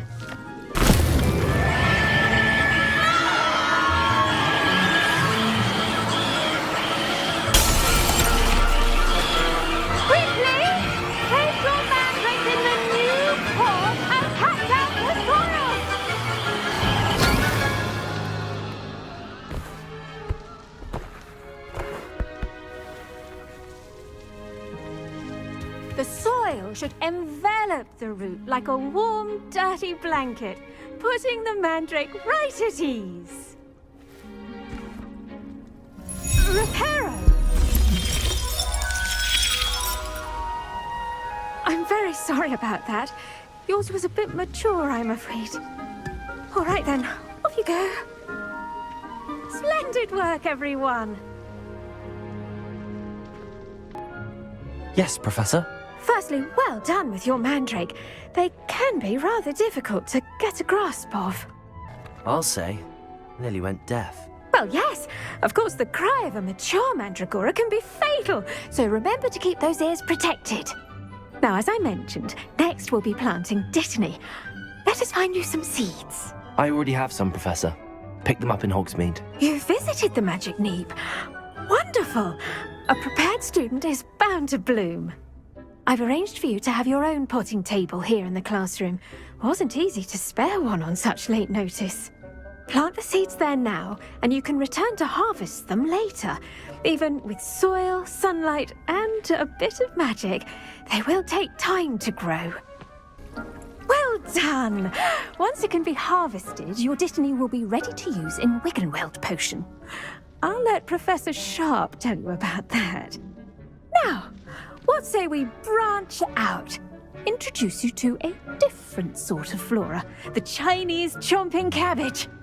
You'll find that some plants are better suited to uses outside of a cauldron. The cabbages do get testy without something to chew. Fortunately, I have a dummy for them to gnaw on. Be a dear and let them have a good chomping. Yes, Professor. They're in the other greenhouse. It's just at the end of the footbridge leading out of this room. Your classmate, Mr. Pruitt, has kindly offered to accompany you. Come back and see me when you're finished. Oh, and mind your fingers. They do bite. Vicious little bastards, aren't they? My kind of plants. Not like stupid booba tubers and bouncing bulbs. The kind of plants that just have your back in a fight. Not saying you can't go it alone, but, well, imagine that wasn't a dummy. I suppose they could prove useful outside of the greenhouse. Nothing wrong with a bit of backup, even if it is from a cabbage. It's chaos out there. Trolls in Hogsmeade and such. You can't be above throwing a cruciferous vegetable if necessary. Dogweed and deathcap has more of them, if you're keen. Other plants too. Ones your parents wouldn't plant in the garden. You get the idea. Anyway, we probably ought to head back to class. I tended to the Chinese chomping cabbages, Professor. Remarkable plants, aren't they? I hope they weren't too much trouble. Oh, don't see any bite marks or missing digits. And good, as you do seem to be quite green-fingered. Oh, I'm eager to see your skill in the soil continue to blossom. Magical plants have so much to offer. I'm eager to learn more. I'm glad. Herbology is a bounteous subject. Tend to your garden, and it will tend to you. Huh. Well, I suppose that's everything. Do come by for a chat sometime. I so enjoy checking in with my new students. Hello, Lucan. Is the final round of crossed wands ready? Big match today. It all comes down to this. The moment that we find out if your training and dedication is enough to win it all. Ready for a shot at glory? I certainly am. Brilliant. Are you dealing with a partner? I'll go it alone. Then let's get started. We can make this a real victory. That's the spirit. What a victory! You've won the tournament! I'm just pleased to have done as well as I did. And we're pleased to have such a gracious champion. Now, to the victor goes the prize! And so it is my great honor to present you with this simple yet elegant token of supreme dueling accomplishment. Thank you. It's been an honor. You earned it. You are a duelist to be reckoned with. Now that we've definitively crowned the tournament winner, I suppose I should get back to my schoolwork. Wonder how my herbology plants are doing. I haven't tended them in ages.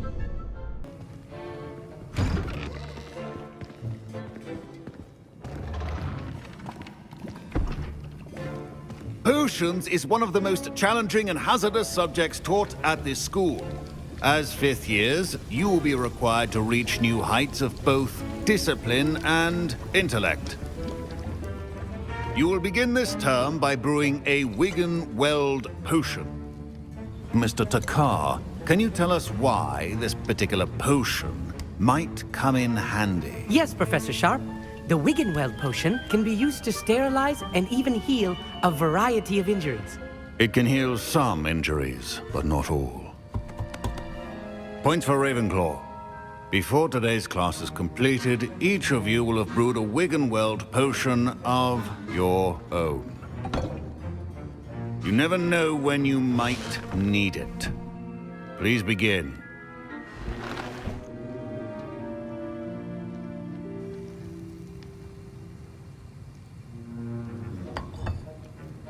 Use a strong, even motion when crushing your ingredients.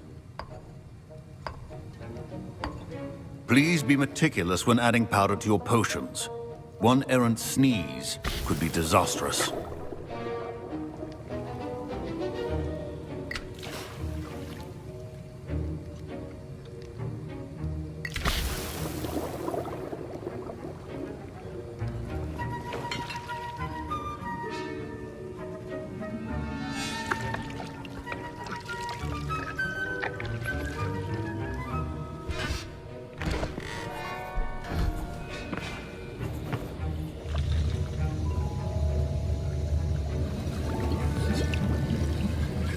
I see most of you have not forgotten how to stir.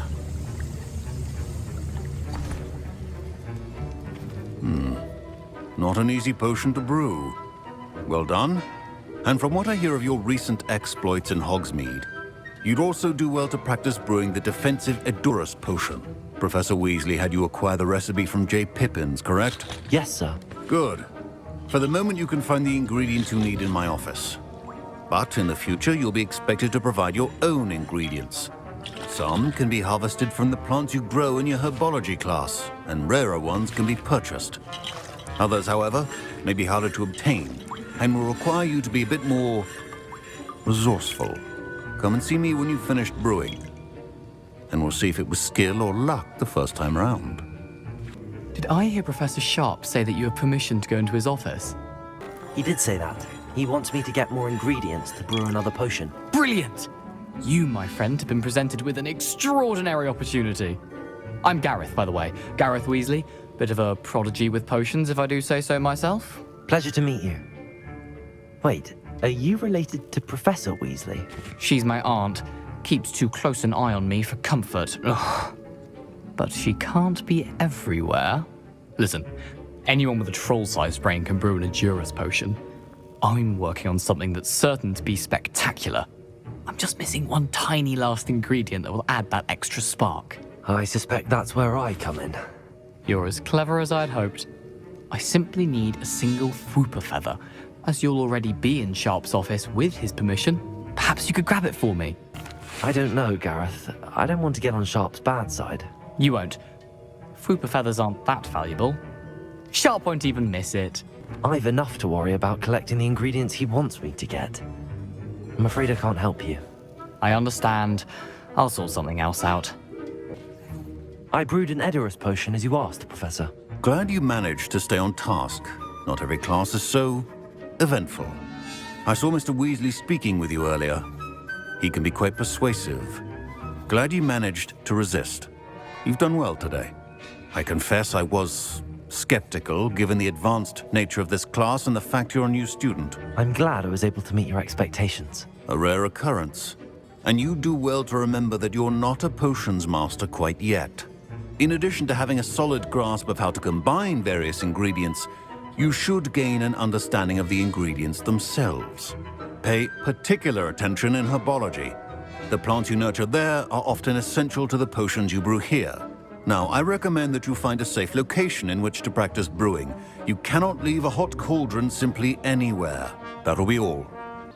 Hello, Natty. How are you? I'm well, thank you. I was there, and I saw what happened with Rookwood and Harlow at the Three Broomsticks. I have been worried about you. I'm all right at the moment. If you don't mind my asking, why were they looking for you? I've never met Rookwood or Harlow. Perhaps they mistook me for another student. A bit odd. The two of them pursuing a Hogwarts student so intently. But whatever the reason, you were clearly in danger. For now, it is safe to say that Rookwood and Hollow are a threat to both of us, to all of us. Which is why I wanted to speak to you. Everyone has been talking about you defending Hogsmeade from that troll attack. And I shall never forget watching Serona stand up to Rookwood and Hollow in the Three Broomsticks. Both of you have inspired me to take a stand of my own. What sort of stand? Men like Rookwood and Hollow are the reason my mother and I left Matibili I am not going to sit by and watch them destroy my new home. Rookwood and Harlow are a dangerous pair on their own, and you should know that Rookwood is in league with Ranrock. I had heard they were seen in Hogsmeade together. All the more reason they must be stopped. Rumor has it that Theophilus Harlow runs Rookwood's day-to-day operations. Taking him down would cripple Rookwood's entire enterprise. That may be true, but shouldn't Officer Singer handle someone like Harlow? I spoke with her. She was polite, but perhaps understandably would not discuss details with a student. I overheard some of Rookwood's lot talking about a massive poaching operation that Harlow is planning. I was thinking that we could investigate a bit, try to get the evidence that Officer Singer needs. All right, but how? I am going to watch and listen, find out precisely what Harlow is up to. I shall reach out when I know more. In the meantime, remember, I am here if you need me. Thank you, Natty. Hello, can I help you? Oh, thank goodness. Yes, my name is Grace Pinch Smedley. Of the Bath Pinch Smedleys? I was hoping someone would come along soon. I was about to defy my father's wishes and would never have forgiven myself. You see, I need to retrieve something from the bottom of the lake. Might you be the one to help me?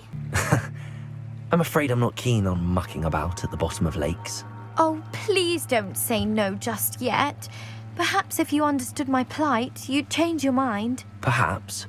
What precisely do you need to retrieve and why? Years ago, my grandfather, who fancied himself quite the astronomer, set sail from Hogsmeade Station for what was meant to be a quick stargazing cruise with my grandmother. They never returned.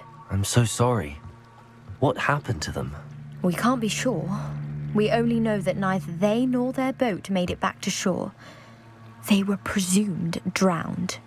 Father was so distraught that he forbade our family from setting foot on or in the Black Lake ever again. A treasured family astrolabe vanished with them that night. If you could dive down and retrieve it, I may be able to bring my father some peace. What exactly is an astrolabe? It's an astonishing ancient navigational tool, essentially a handheld model of the universe. It's mainly used for studying the stars, astronomical pursuits, but it has nearly 1,000 uses. Fascinating device. Sadly, I'd imagine it's rusted beyond repair now. Still, we'd love to have it returned to us. It would be like getting a bit of my grandparents back. You seem to think I might have heard of the Bath Pinch Smedleys. Why would I know your family?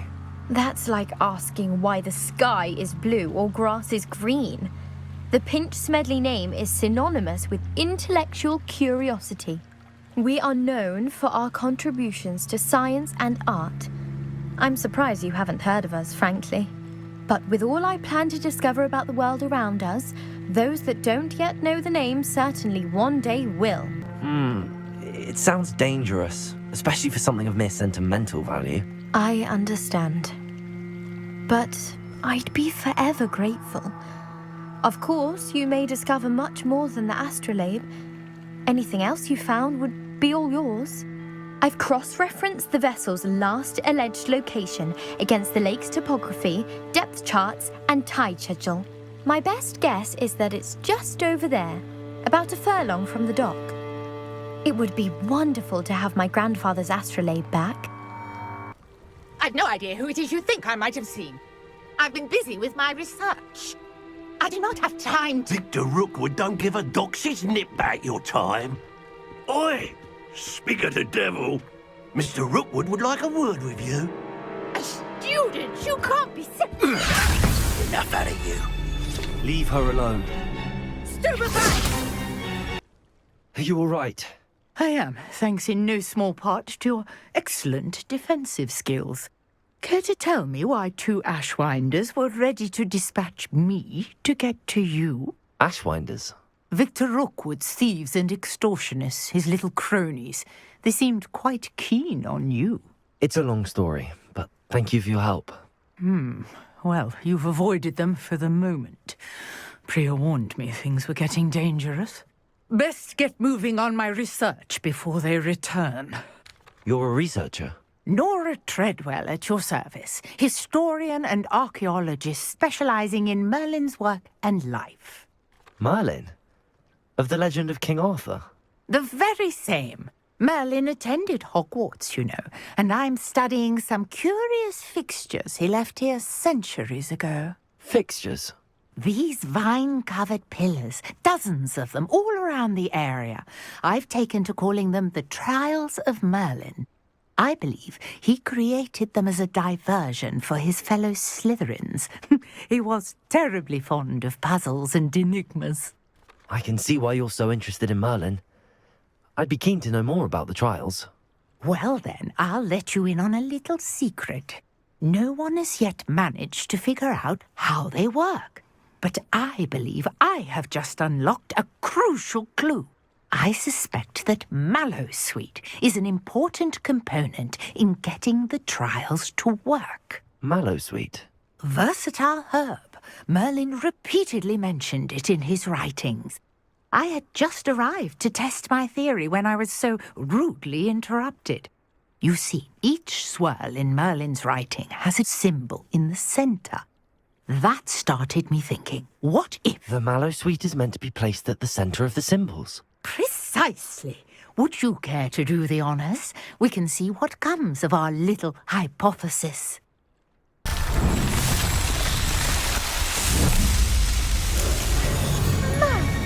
Yes, how beautiful!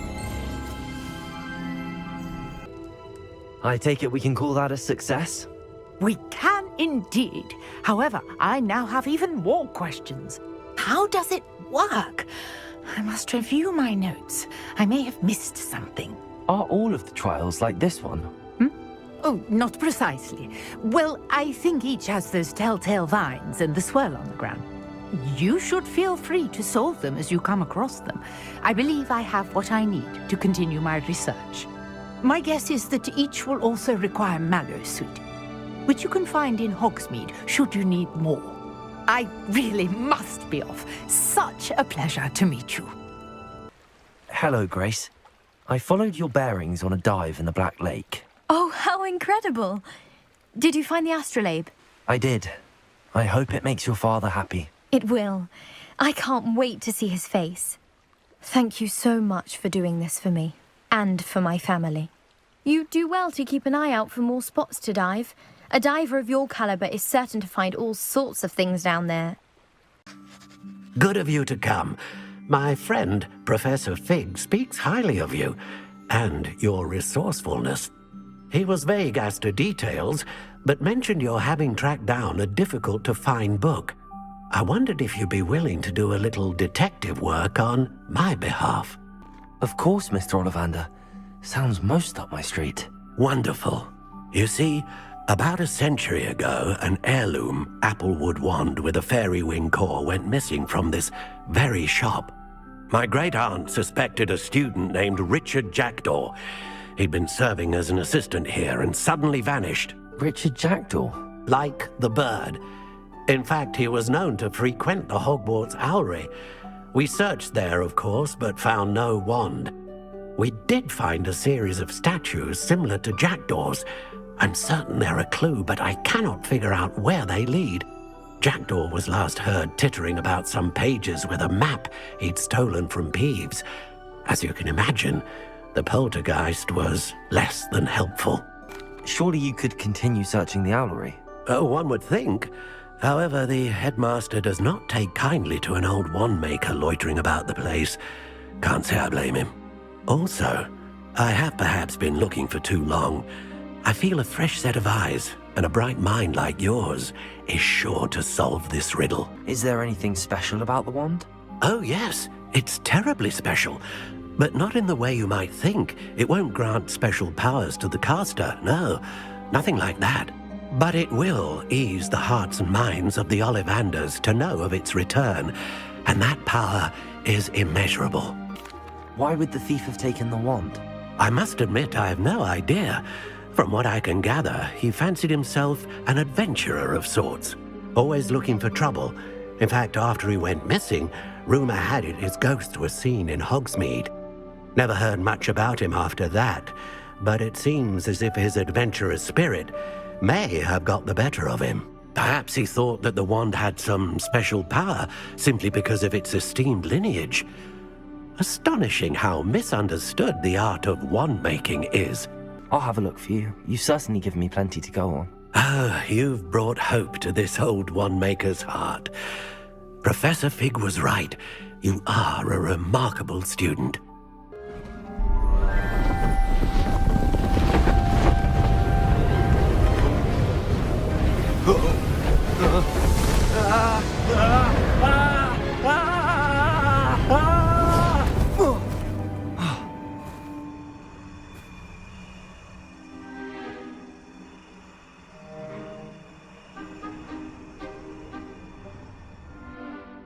Could it be?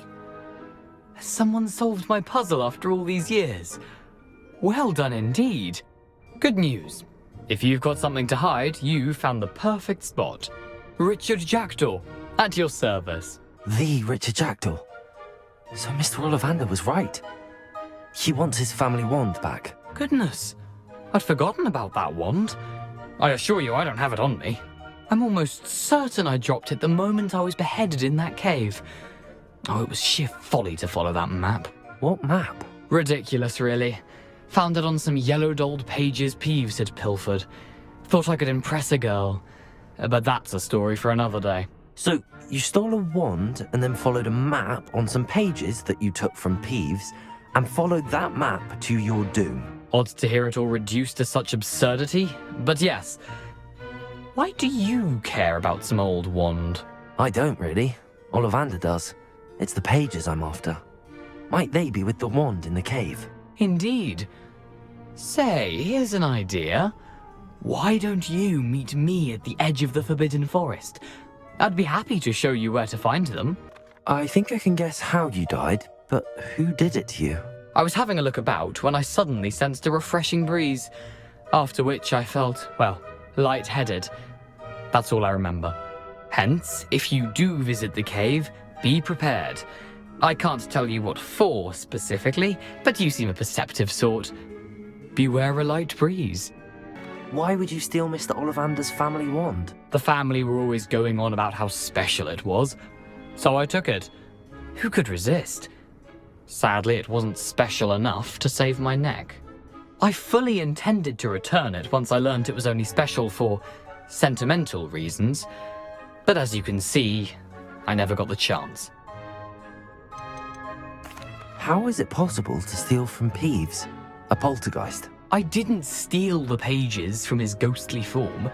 I merely found them in his wake of destruction. He's got a penchant for wrecking things.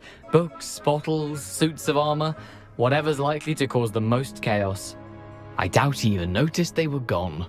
If that's the only way for me to get those pages, I'll meet you there. If you don't mind the sight of my decapitated skeleton, the wand and the pages are yours for the taking.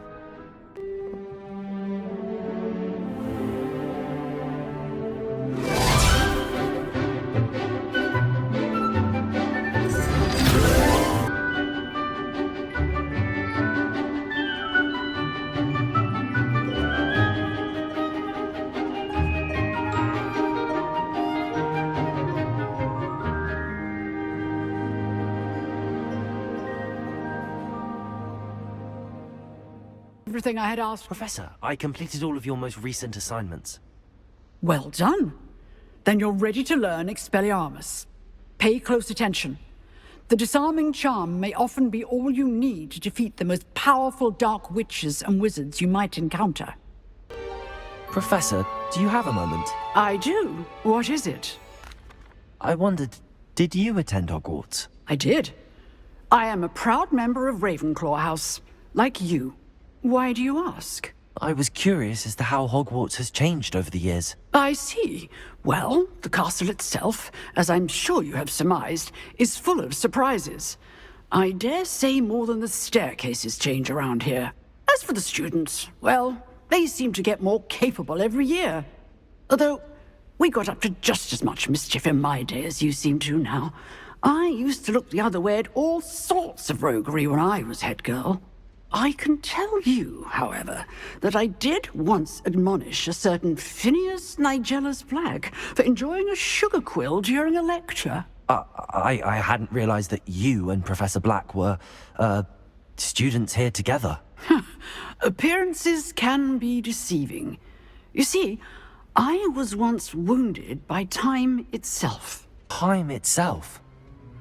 I never would have imagined such a thing. Ah, well, it was the risk I took with my prior position.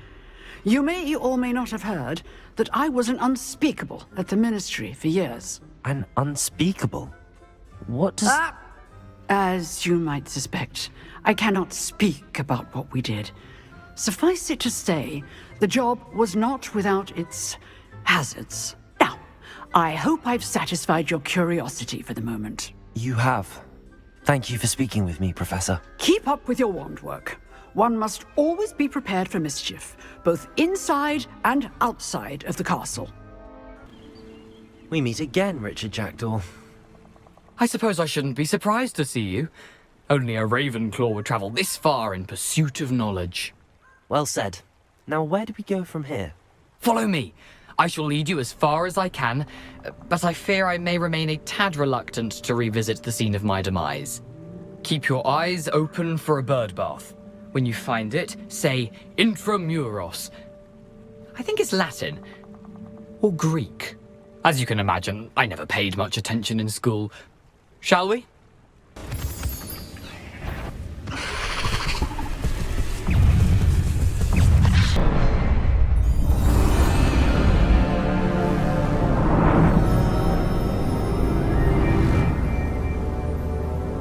Oh no, the room's starting to flood.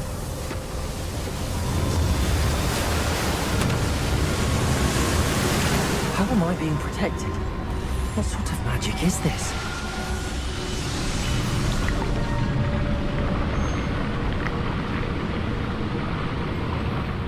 I can only hope this magic protects me until I'm able to make my way out of here.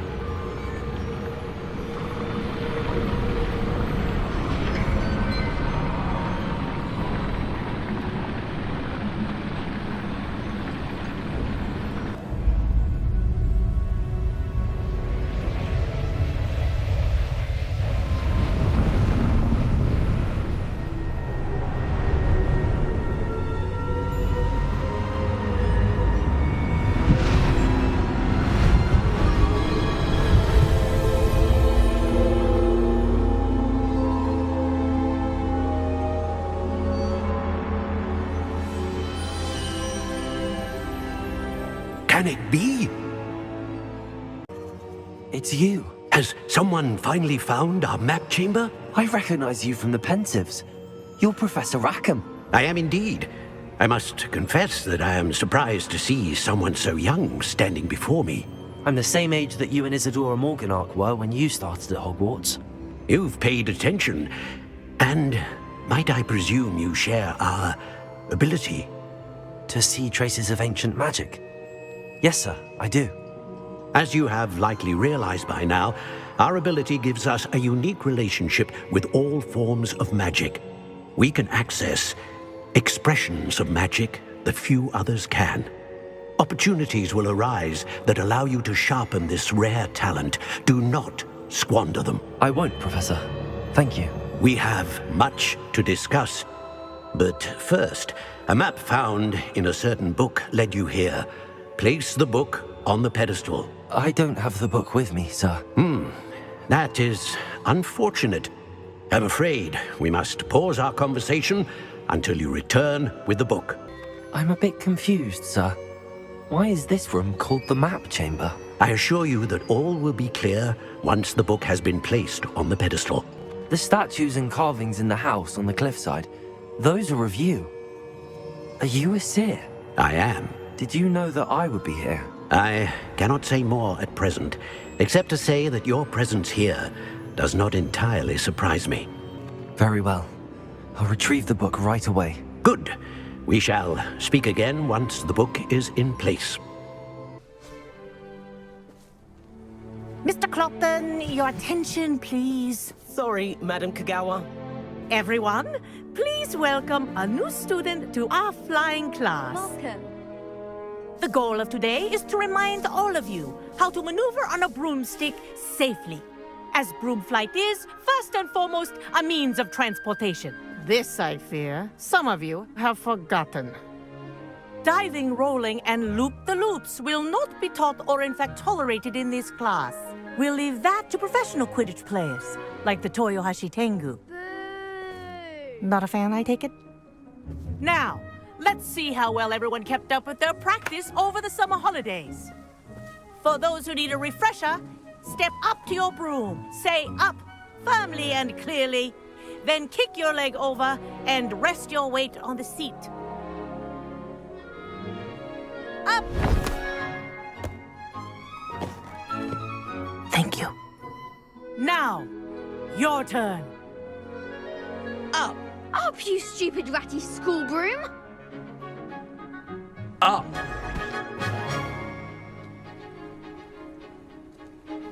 One leg over, so there's a leg on each side.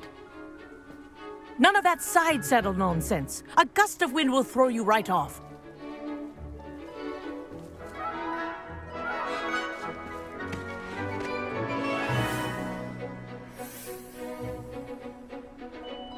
And if you hear my whistle while you're in flight, ground yourself at once.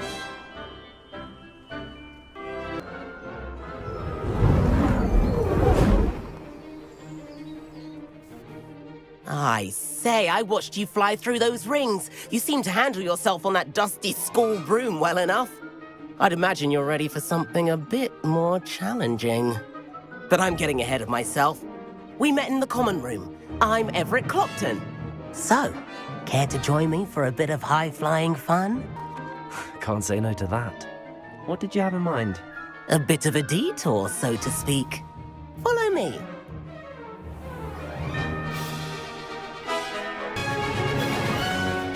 And where have you two been? Oh, hello, Professor. We were trying to get a bit of extra practice in. Hefty points will be taken from each of you for not following my instructions. Mr. Clopton, I'm disappointed in you. You're in this class because you're still not showing yourself, or frankly, your broom, the proper respect. But, Professor... Enough. Class is finished for the day. As for you, you do well to use better judgment in the future. Chin up. That was some rather good flying.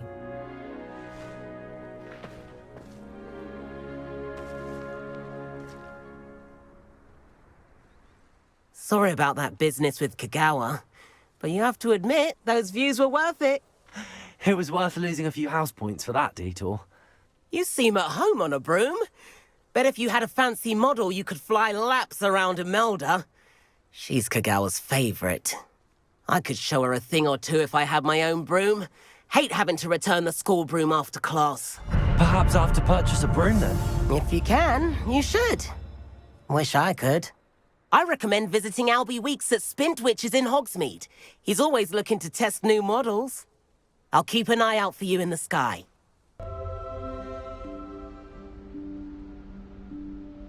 Professor Weasley?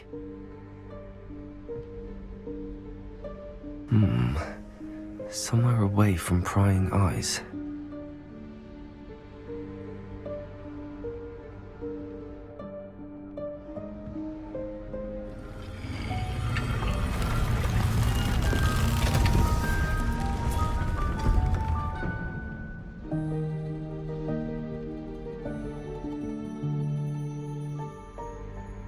Forgive me, the headmaster stopped me and I... Merlin's beard. I see you've wasted no time. Well done. Shall we? After you, Professor.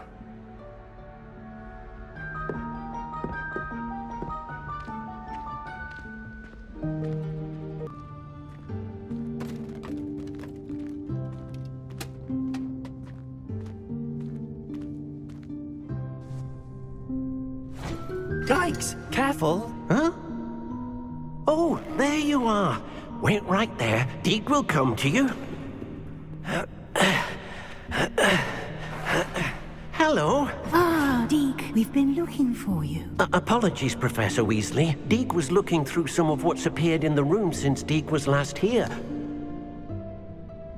Is this the student? Indeed it is. Deke is honored to meet you. Deke has been a friend since I was a second year. We discovered this room together. I mentioned you to Deke. We believe that you might be able to benefit from this room like I did. Deke, would you be so kind? Of course, Professor Weasley. The Room of Requirement will always be equipped for the Seeker's needs. It's unplottable, so won't appear on any map. Most happen upon it by accident, if ever. Deke's seen students in need of an extra file for potions stumble upon the room filled with them. You seem to have accessed it in its form as the Room of Hidden Things. I was thinking about needing a place away from prying eyes. Brilliant. Oh, that explains it then. What I need specifically is a place where I can catch up on my schoolwork without distraction. Well then, the room can provide you with precisely that. Now, it's time to focus on what you need. Just close your eyes. Imagine the room precisely as you need it. The room will do the rest.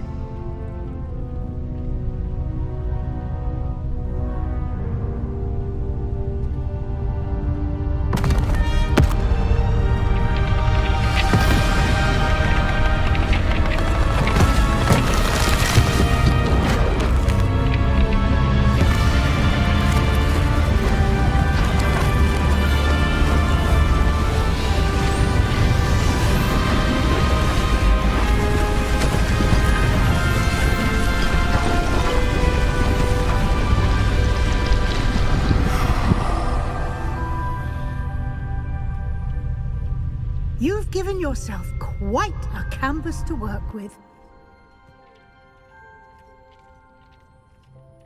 I imagine the desk of description will come in handy.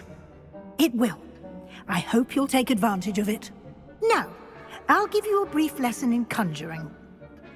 The room might not provide everything you need on its own. Conjuring? Yes, the magic of creating or conjuring objects. I'll teach you. Very good. When conjuring more complex objects, you'll need what's called a spellcraft.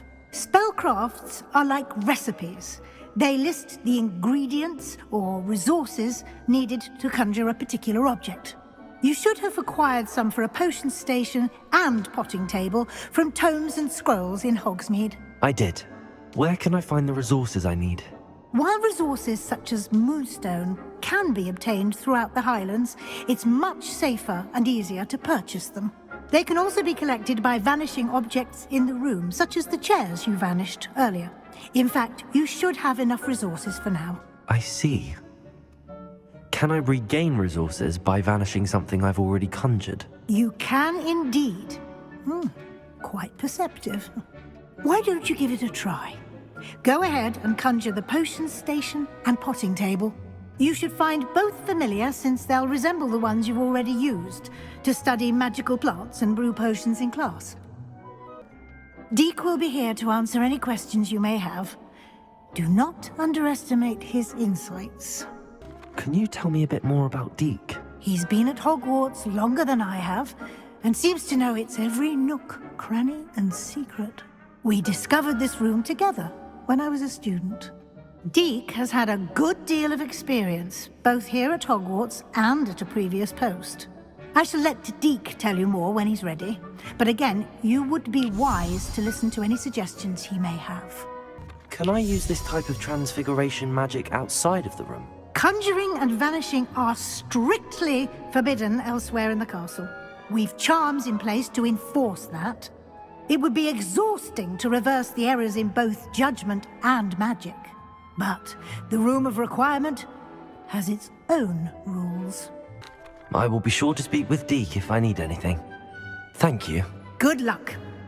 I shall linger a bit longer in case you'd like to learn another transfiguration spell for use in the room. I'm ready for the next lesson, Professor. Very well.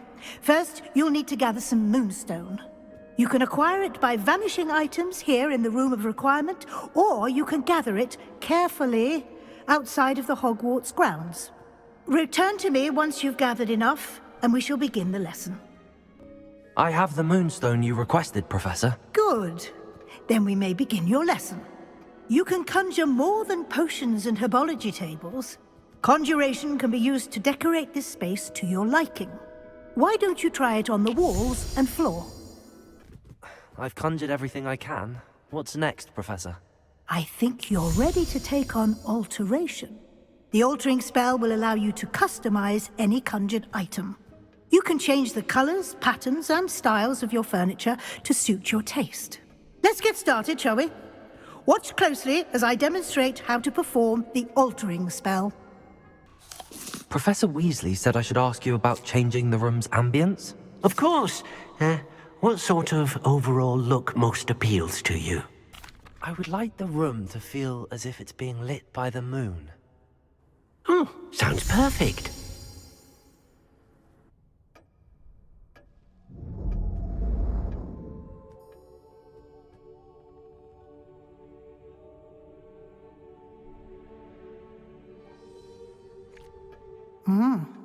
Quite a difference. Of course, you needn't keep this style if you don't like it. You can always ask Deke to change it back. Now you have learnt a good bit about alteration. Thank you, Professor. The room is full of possibilities. Indeed. No matter how much time I spend here, the room always manages to surprise me.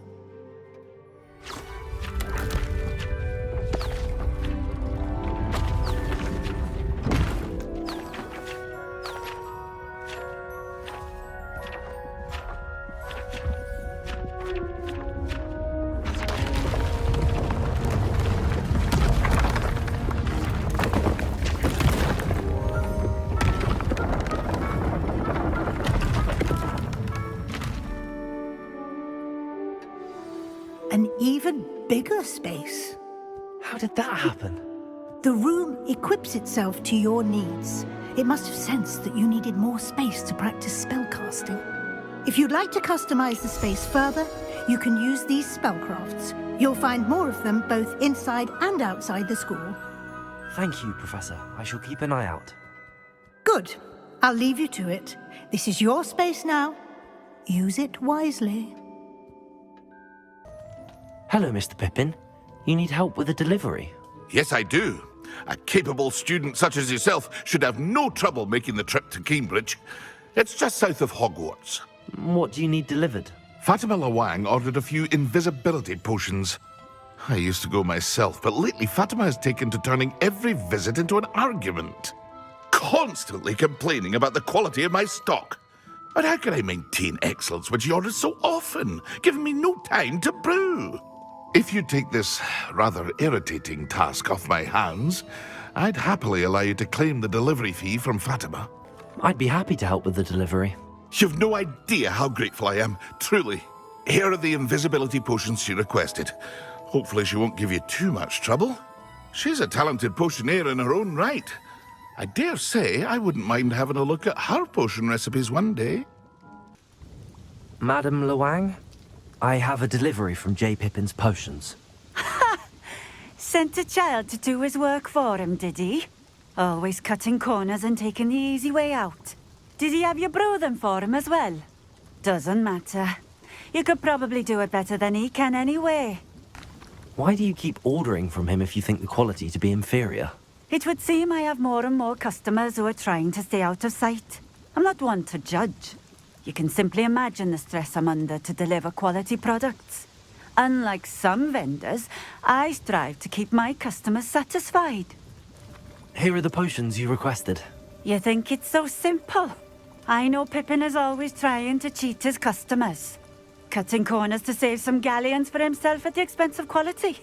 You'll not be getting a canut out of me until you prove the potion works. Drink it. Seems simple enough. I'll do it. I should think so. It seems to have worked.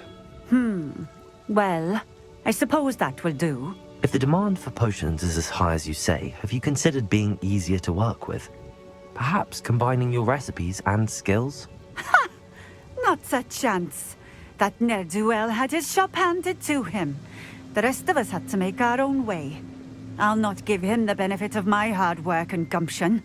If he fails on his own, so be it. You mentioned that more and more customers are trying to stay out of sight. Why? Well, I can't speak for all of them, but certainly my Ashwinder customers have their reasons. If I were you, I'd forget I heard that. I delivered the potions to Fatima Loang. Very good. And did she cause you any trouble? Nothing to worry about. I handled it. Glad to hear it. And thank you again for your help. It was a pleasure doing business with you, Mr. Pippin. Likewise. Worth every bit of that delivery fee to have someone capable deal with that witch. Best of luck with your potions, Mr. Pippin. Do take care. Hello, Lucan. I'd like to practice with the training dummy. Excellent idea. This time will be a bit more of a challenge. Ready? That'd be brilliant. Wonderful. I'll set things up. Remember to cast all the spell combinations before the dummy lands again. If you need to stop practicing before you finish all of them, let me know. Impressive wand work. I'd hate to face you in a duel. Thanks, Lucan. You've been a great help. Oh, stop. Don't make me blush. Seriously, well done. Training dummies will think twice before challenging you again. Even though you won the tournament already, I'm glad to see you haven't stopped training. Stay sharp, my friend. Sebastian, it's been a while. It has. Glad you received my owl. I have something to show you. First, let me thank you for what you did in the library. Of course. Scribner tried to give me detention, but I have ways out of these things. Well, you took the fall for me, and that counts for something. Did you find what you were looking for? I did, but something was missing. I'm not sure here is the best place to discuss it. Understood. We can talk more in a moment, in the Undercroft. Not even the professors know about this place.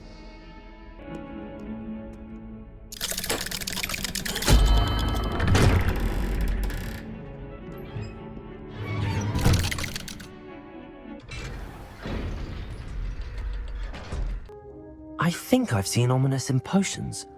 Or was it Herbology? I've noticed that he uses his wand to navigate the castle. He does. No idea how, though. Ominis was born blind, and no spell could reverse it. His wand seems almost sentient. Not surprising, I suppose. Ollivander always says, the wand chooses the wizard. Is that how he found this place? No, someone in his family knew about it. The Gaunts are full of secrets. I've never heard anyone else speak of it, and I've certainly never seen anyone else here. Again, mention this to no one, especially Ominis. He has no love lost for his family or their secrets, but this place is special to him. Understood. But why does Ominis have no love lost for his family? His father's family are direct descendants of Salazar Slytherin, one of the 4 founders of Hogwarts. Obsessed with blood status, most of them. Ominis cannot abide them, as he'll be the first to tell you. Anyway, the Undercroft has been a perfect place to sneak off to, away from prying eyes, and even practice otherwise forbidden spells. Really? Like what? Like the blasting curse. Professors say it's not an appropriate spell to teach students. A proper magical education ought to include all magic. My thoughts exactly. A spell like Confringo is only truly dangerous in untrained hands. Such spells should be properly taught, not banned. To be fair, I'm admittedly partial to more fiery forms of magic, but you should learn it. I can teach it to you safely here. It may take a while to get the feel for it. Mimic my wand movement. The incantation is Confringo. I have to say, I enjoyed that. The first time Ominis and I practiced Confringo, we singed our eyebrows. I would have paid to see that. I swore we'd never live it down. To this day, there's something about that spell that's addictive. This is exactly the type of magic I've been hoping to learn. There's more where that came from. Been practicing similar spells here for ages. Although, I didn't tell Anne and Ominis about every one. Haven't been here in some time. It's not the same without Anne. I'm sorry about your sister. If there's anything I can do... Perhaps when I next head to Feldcroft, you could come along. Meet Anne. She could use some cheering up. Just let me know when and I'll meet you. Oh, she misses Hogwarts. She's been stuck at home with our guardian, Uncle Solomon. Unfortunately, you'll have to meet him too. Well, meeting a new student will be precisely what she needs. I shall look forward to it. Cheers. By the way, what was it you couldn't discuss out in the hall earlier? I'm not sure where to start. You said something was missing from what you found in the library. I assume it's to do with what you told me. About the Portkey, and Gringotts, and Ranrock. Nothing gets past you. And yes, it is. As I'm sure you suspect, there is a bit more to all of this. I'm listening.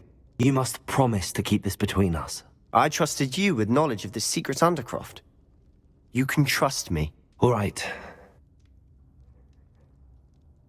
I can see traces of ancient magic. Ancient magic? I don't know what I was expecting you to say, but it wasn't that. What does that even mean? Honestly, I'm not entirely certain. All I know is that I can see whispers of an old magic that hardly anyone else can. Fig and I think that Ranrock has somehow found a way to harness that magic's power. Are you telling me that goblins may be wielding some sort of wizard magic? That's what we're trying to find out. And this ability of yours, does it allow you to wield this magic too? I don't know. Well, when you do know, tell me. I've been studying archaic forms of magic for ages. Perhaps we can help each other. In the meantime, with both Rookwood and Ranrock after you, I suspect a bit more time practicing the blasting curse is in order.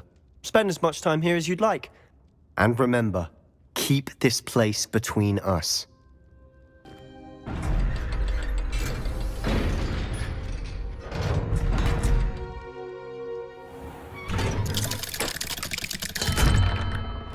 Hello, Sebastian. You there? I can hear you. Oh, hello. Ominis, isn't it? I believe we have potions together. And herbology? I recognize that voice. Heard you talking to Gareth Weasley in potions class. You're the new 5th year. Did you just come from the Undercroft? How did you get in there? That room's called the Undercroft.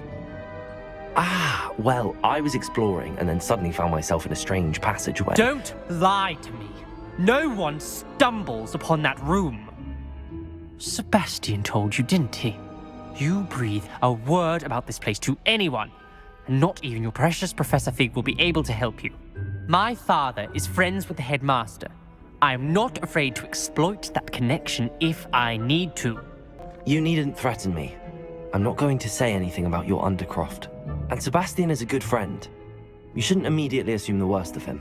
I don't need you to tell me about my oldest friend. Thank you very much. Ominis, I just meant... I know what you meant. Sebastian gets himself in enough trouble. He doesn't need your help.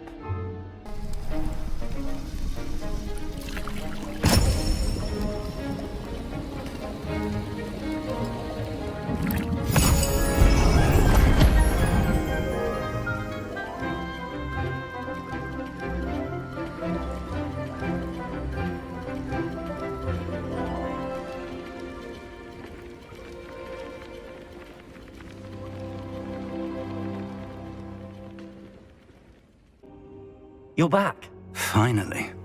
Minister Spavin talks more than he listens. Ranted on and on about rogue dragons. Wouldn't listen to a word about goblins. Speaking of which... Listen, Professor. So much happened while you were away. Your friend, Mr. Ollivander, sent me an owl asking for help finding an heirloom wand that was stolen from him. He did he? And so I went to the owlery like he said, and there were all these statues. What do you mean, statues? In the owlery? Yes, which led me to a secret hideout where I found Richard Jackdaw's ghost. Who on earth is Richard Jackdaw? He was a student here long ago. Anyway, he told me about a secret cavern. I went there, and right next to Jackdaw's skeleton, I found the missing pages. You found the pages? I did. And because Jackdaw had followed the map they contained, when I found the pages, I found the location on the map. Believe it or not, it's a room below Hogwarts. Why am I not surprised? Shall we? I was hoping you'd say that. Oh, and we'll need to bring the book. To think it was beneath us all this time.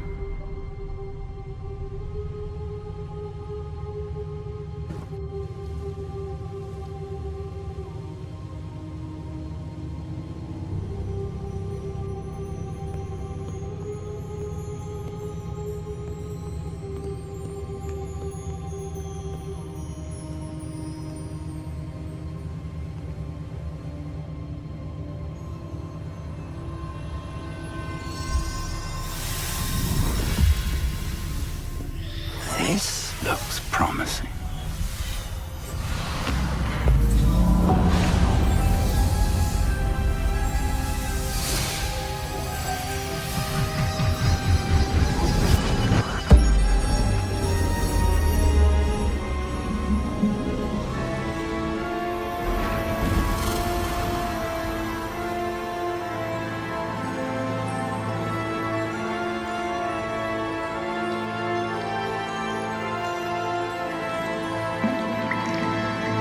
A map.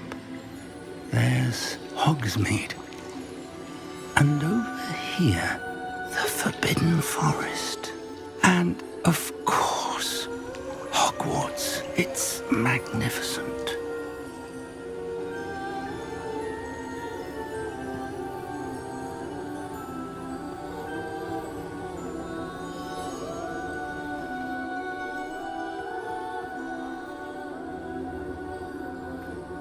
If only you were here to see this.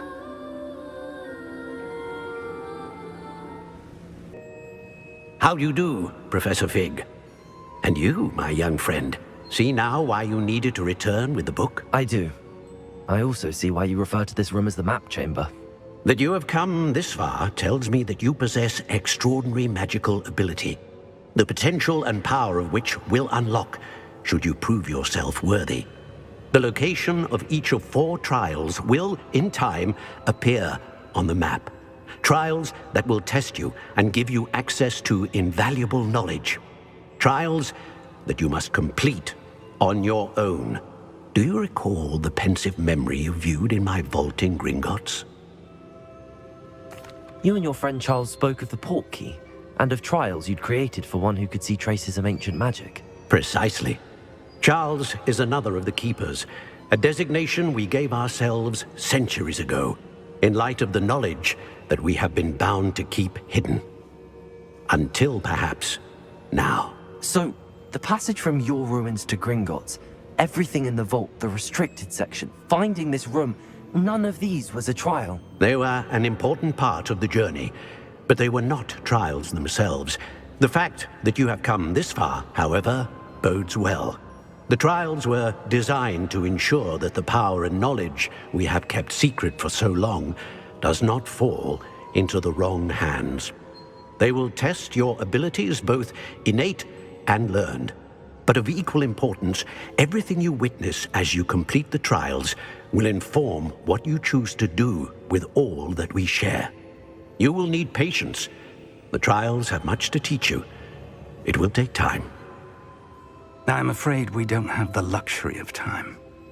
We have waited this long, Professor Fig. Surely a few more. Respectfully, sir, while I do not know the secret you keep, I do know that our young friend here has seen traces of a powerful dark magic being wielded by goblin kind. And we encountered an uncommonly powerful goblin wielding such magic as we prepared to leave your vault at Gringotts. We may already be too late. This is grave news indeed. Young friend, do you trust Professor Fig? I do. Then, in the light of your considerable skill and all you have already accomplished, we shall begin. You will find the location of the first trial marked on the map below you. Whilst Professor Fig may assist you in locating the trials, they may be completed only by one with our ability. Shall we have a look?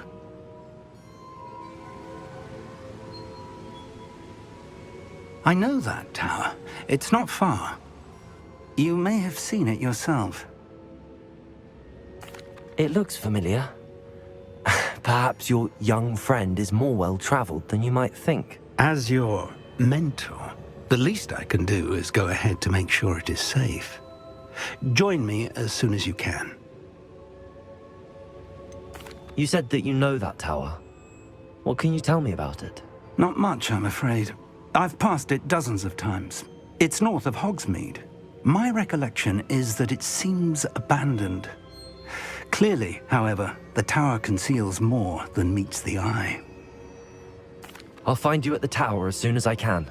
Until then, be careful, and do not tell anyone where you're going. We're not alone. We are not. Ranrock's loyalists. Around a dozen I can see, but could be more. Can't we apparate past them into the tower? We could, but we've no idea what's in the tower. More importantly, however, I'd like to know why they're here. They've set up camp just ahead. I suggest we investigate a little before doing anything else. Let's go. Hello, Professor. Did you say Sam Bakar's tower? I did. Professor Bakar is a keeper you have yet to encounter. I'm glad to see that I was correct in presuming that we would meet again soon after our last encounter, though I surmise, based on the commotion I heard, that you did not have an easy time getting to me. We did not, Professor. We encountered goblins outside the tower. That goblins were aware of my vault is disquieting enough.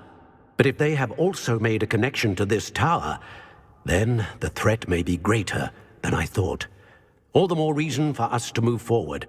Downstairs, near the entry, a reservoir of ancient magic, like those you've seen before, has been unlocked. Command it to access a doorway. I'm afraid I cannot say more.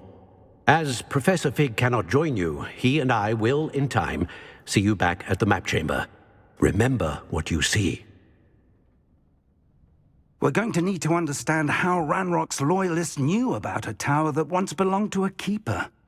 For the moment, however, you've more important things to set your mind to. A reservoir of ancient magic, I believe? Yes, sir. Then I shall leave matters in your increasingly capable hands. That said, be careful. I will, sir. I'll see you back in the map chamber.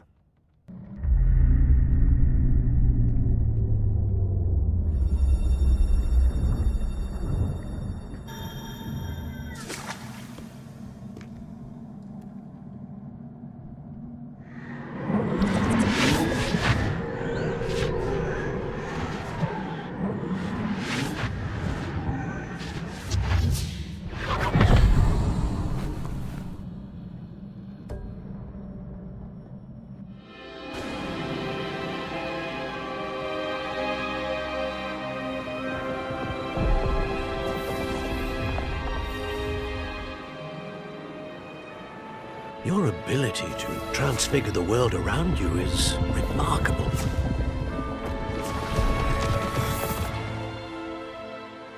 What is it? My father isn't getting better. I don't think he'll ever recover from the death of my brother. It is agonizing to see those we love suffer. The drought was years ago, but the pain of losing him is as deep for him now as if it had happened only yesterday. He doesn't need pretty pillars, he needs peace. What if I could help him, Professor? You do so much for your father already. It's not enough. I want to take away his pain. It is tempting, I know, to use this magic that you're mastering to transfigure more than the physical world. But human emotion is a potent force unto itself. Even the most well-meaning and competent witch cannot possibly know the consequences of irrevocably manipulating it. So I'm to watch as my father's pain destroys him. It is not your pain to take.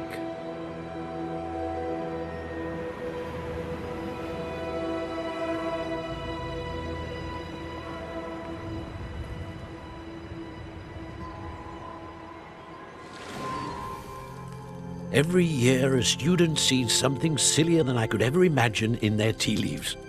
Oh, Miss Morganach. Welcome back to Hogwarts, Professor. That's going to take some getting used to. Professor Rockwood? I was so pleased to hear that you had accepted the position of Defense Against the Dark Arts, Professor. Sit, Isadora. Tell us about your travels. I was actually hoping that you and the others might join me at my home this evening. There's much I'd like to share with you. That would be delightful. We shall let the others know. Very well. I shall see you then.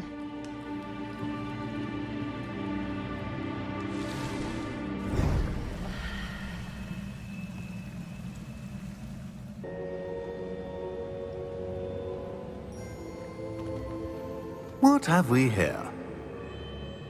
I'm a student at Hogwarts, sir, and this is Professor Fig. Professor Charles Rookwood at your service. Has someone completed the first trial? I have, Professor Rookwood. We saw you in the Pensive in Gringotts with Professor Rackham. Indeed. So, you found the portkey to access Professor Rackham's vault, and you deciphered the map within the locket you found floating above that Pensive. I did. I found something that I can't identify floating above the last Pensive. Ah, yes. You will find a similar artifact in each trial. You must take care to keep them safe. You will need them to complete the journey we have set forth for you. Once you have them all, we will tell you what to do with them. Very well. Are you able to tell me anything about the next trial? Before you proceed, I would like to speak with Charles regarding the urgent situation involving the goblins. The goblins? The student has seen traces of a powerful dark magic being wielded by goblin kind. They and their mentor, Professor Fig, not only encountered goblins lurking outside of Sanbakar's tower, they also encountered a powerful goblin in my vault at Gringotts. I'm afraid it would be wise to halt the trials until we know more. We shall defer to you in this matter, of course. Now then... Wait, Professor. The name Rookwood. Do you think... that there's a connection to Victor? Perhaps, but we can't be sure of its significance, if any. For now, tell me what you saw in the Pensive. Before the witch from the last Pensive, Isadora, became a Hogwarts professor, she argued with Professor Rackham about using magic to remove pain. Hopefully the next Pensive provides more context. For now, we should learn what Ranrock knows. I will be honest, I've no idea where to start. Actually, I might know of someone. I saw Serona at the Three Broomsticks speaking to a goblin once. They seemed friendly. Well, it's worth a try. See what you can find out. Of course, don't forget... my studies. Yes, sir. Professor? Have you encountered swirling traces of magic in the world? Aside from those along our path? Not that I recall. What are they? Evidence of the Keeper's efforts to manipulate the power of ancient magic during our time. If I am correct, and I usually am, you should be able to use them to inform and enhance your own magic. Thank you, sir. I will look out for them.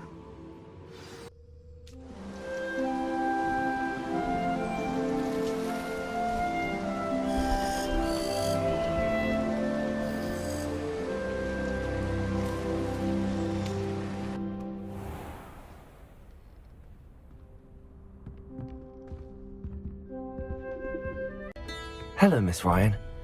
I wanted to thank you again for your help with Rookwood and Harlow the day of the troll attack. Serona, please.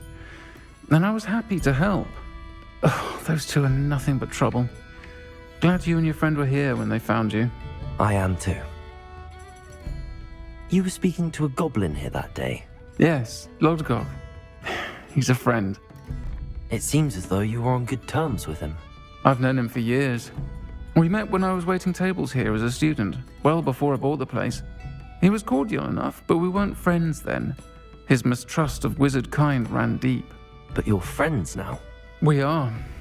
Hadn't seen him in years when he came in a few months ago. But he recognized me instantly, which is more than I can say for some of my own classmates. Took them a second to realize I was actually a witch, not a wizard. Not all goblins are like Ranrock and his loyalists. Lodgok is as worried as the rest of us about what's been going on.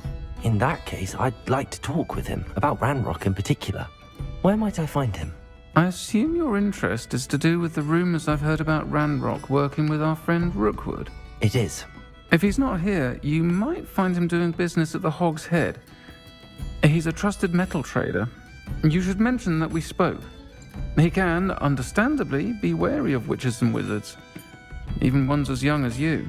That said, if you're looking for information on Ranrock to help rein him in, you'll find an ally in Lodgok. Have you heard what Ranrock and Rookwood are working on together? Not much more than the fact that they seem to have some sort of uneasy alliance. Friendship between wizards and goblins is rare enough, but between those two, they each want something the other has. I can guarantee it. That said, I fear they're like a two-headed serpent. Both will need to be taken down to stop whatever scheme they've been plotting. You seemed unfazed by Rookwood and Harlow the other day. They don't scare you. They're bullies. Plain and simple. Never tolerated them in my own life, and certainly won't tolerate them going after my friends. Don't misunderstand me. They're dangerous wizards and shouldn't be trifled with. They should, however, be confronted and reminded, whenever possible, that the rest of us have each other's backs. Thank you, Serona. If you find Lodgok, please give him my best. Hello, Mr. Weeks, is it? Albie Weeks at your service. Welcome to Spintwitches. Apologies if you came by before and weren't able to come in. Shop's been closed since trade routes were disrupted. Had to travel as far as London to meet with my supplier. And I've only just returned, thankfully with inventory. I presume you're in the market for a new broom? Got a few rare U-weavers available, Ember Dash, Silver Arrows. Wind Wisps too. No matter what broom you choose, you'll be pleased. They're all exceptional, both in quality and performance. You said disrupted trade routes caused you to close Spintwitches? Terrible it's been. Trade routes reported as unusable. Evidently criminals are overtaking roads, threatening hamlets. I can fly safely almost anywhere, but you try flying with an inventory of brooms on your back. No easy feat. Right then, back to work. If a particular broom takes your fancy, just let me know. Do you mind sharing more about your brooms? I have a passion for them. Every detail of every model. Take Wind Wisps, well known for their quality ash handles. U-weavers are rare because some fear flying them, likely to do with the U-wand's darker reputation. Then you have the Ember Dash, known for its handsome appearance. Working with brooms every day makes me practically giddy. It's one of many reasons I cherish running this shop. Sounds quite the array of brooms. I'll have a look around. Thank you.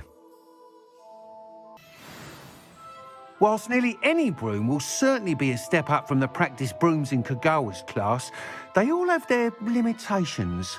You seem to be a flyer who might be interested in, say, some enhancements? Go on. Ha! Knew I was right about you. I think you'll be quite happy with the performance of any broom at lower altitudes.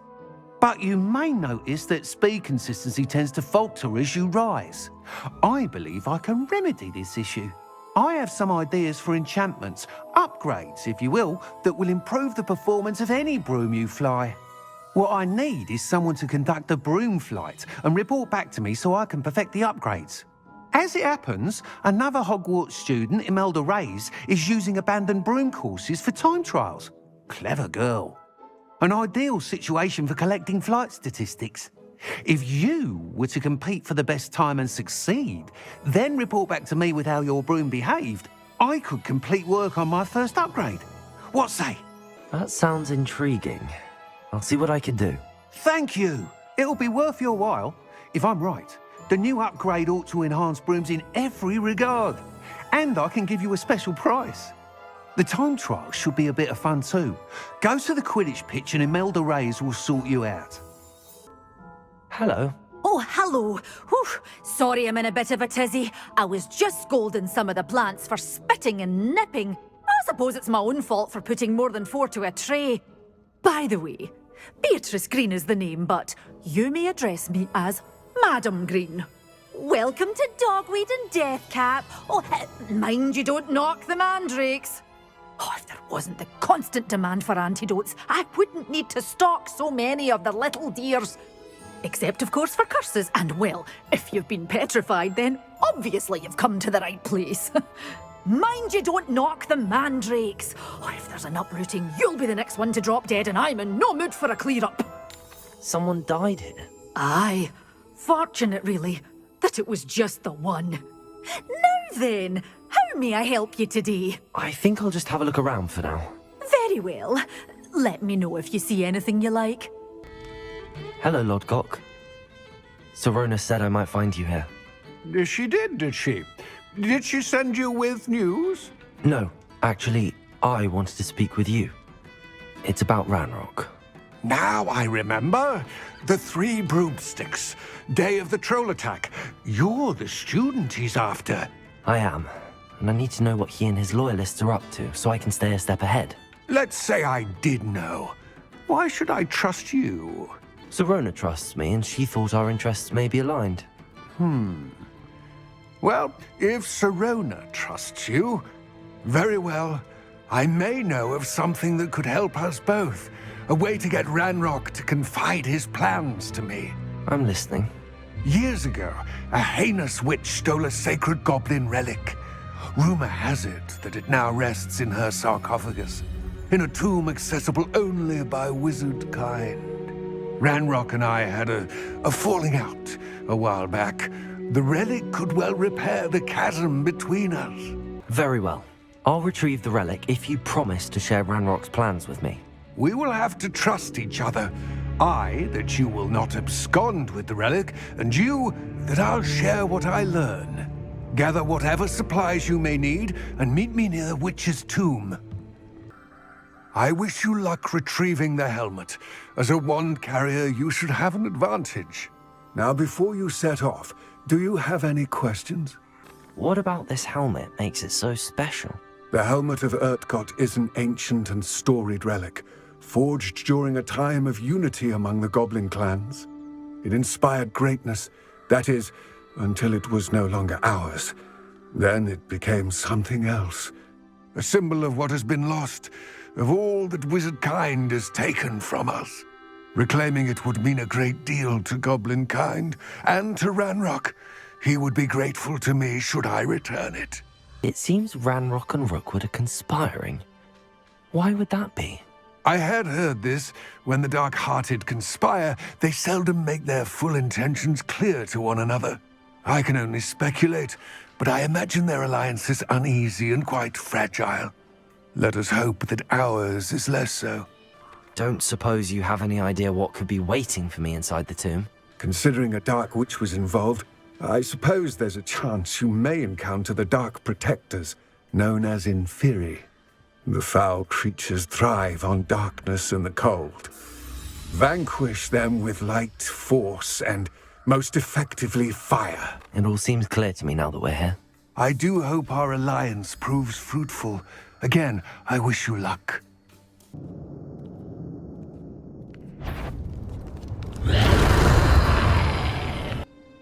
Lodgok, the sarcophagus had been raided. I found no helmet, only a dead Ashwinder. Damn! They got here first! We need to get it before Rookwood uses it to further ingratiate himself to Ranrock. I saw one of their campsites not far from here, but I fear you must go in alone. My fighting days are behind me. I'll head there now. Good. There's no time to lose. Get to that helmet before Rookwood does, or we will lose our chance at any leverage, no matter how small, with Ranrock. This is for Rookwood! I retrieved the helmet from the Ashwinders. Well done! This is sure to impress Ranrock. The helmet shines even more brightly than I imagined. The etchings, the contour of the profile, remarkable. It looks stunning, Lodgok. I see why you wanted it back. You did the thieves a service by recovering it. I know many a goblin who would have killed for it. Ah, then I'm glad to be rid of it myself. Thank you. This should earn Ranrock's trust. I will take it to him immediately. It may distract him from his search. His search? It is merely an inkling. You have impressed me greatly, friend. I am glad that I trusted you.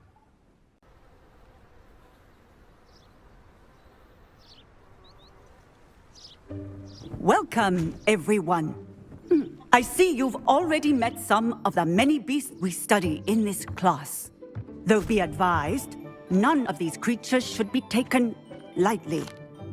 They are all in their own way dangerous, especially if one does not know how to handle them properly.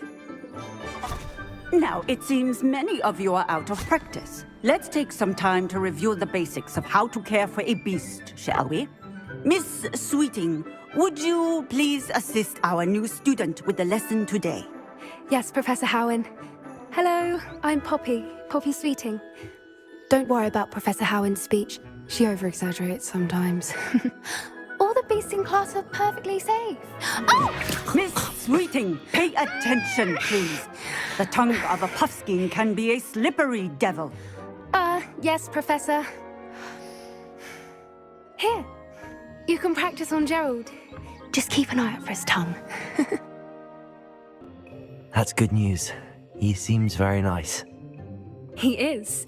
Kindness is one of his best qualities, right after ambition. And cleanliness. Good work, everyone. Now, let's make our way to the pens and select another beast. And please, do be careful as you feed and groom them. Miss Sweeting, why don't you show our new student to the Kneazles in the farthest pen? This way. The Kneazles are over here.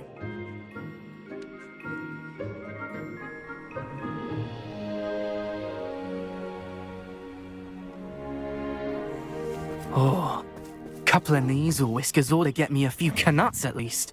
Enough to buy something from Honeydukes.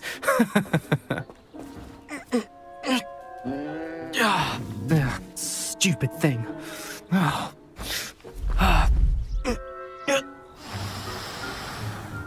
What in Merlin's name are you doing? Tuss, peculiar Poppy. Worried about a worthless little rodent.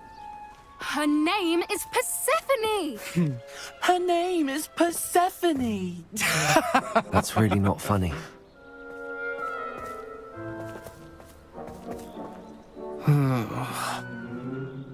Let's go.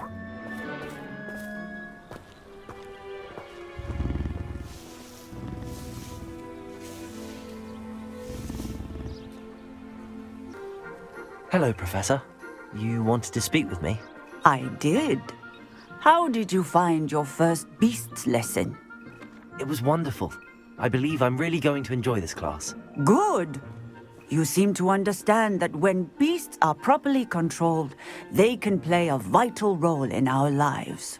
Some provide us with magically imbued materials, if cared for correctly, which does not include torturing them for whiskers. Well done, by the way. Probably best to let me handle it next time. Yes, Professor. They're nearly as bad as the Savagers in Rookwood's poacher pack.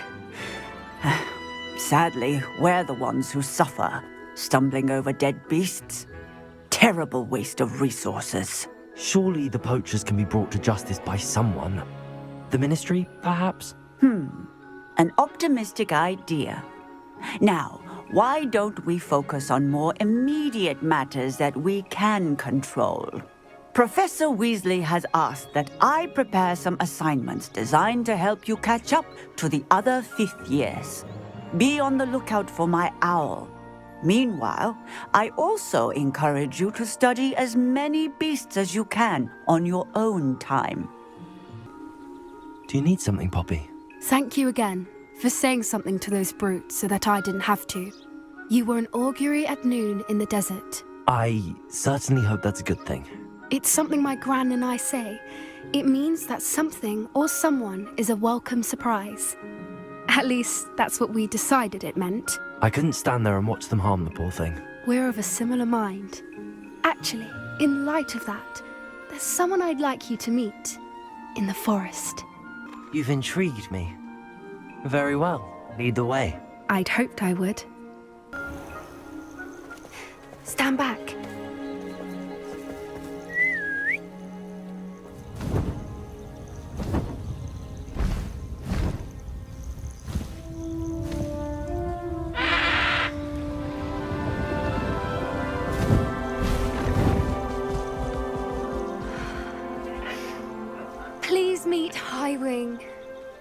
Isn't she just magnificent? Go on, introduce yourself to her. But be careful. You must always show hippogriffs the proper courtesy before you approach them.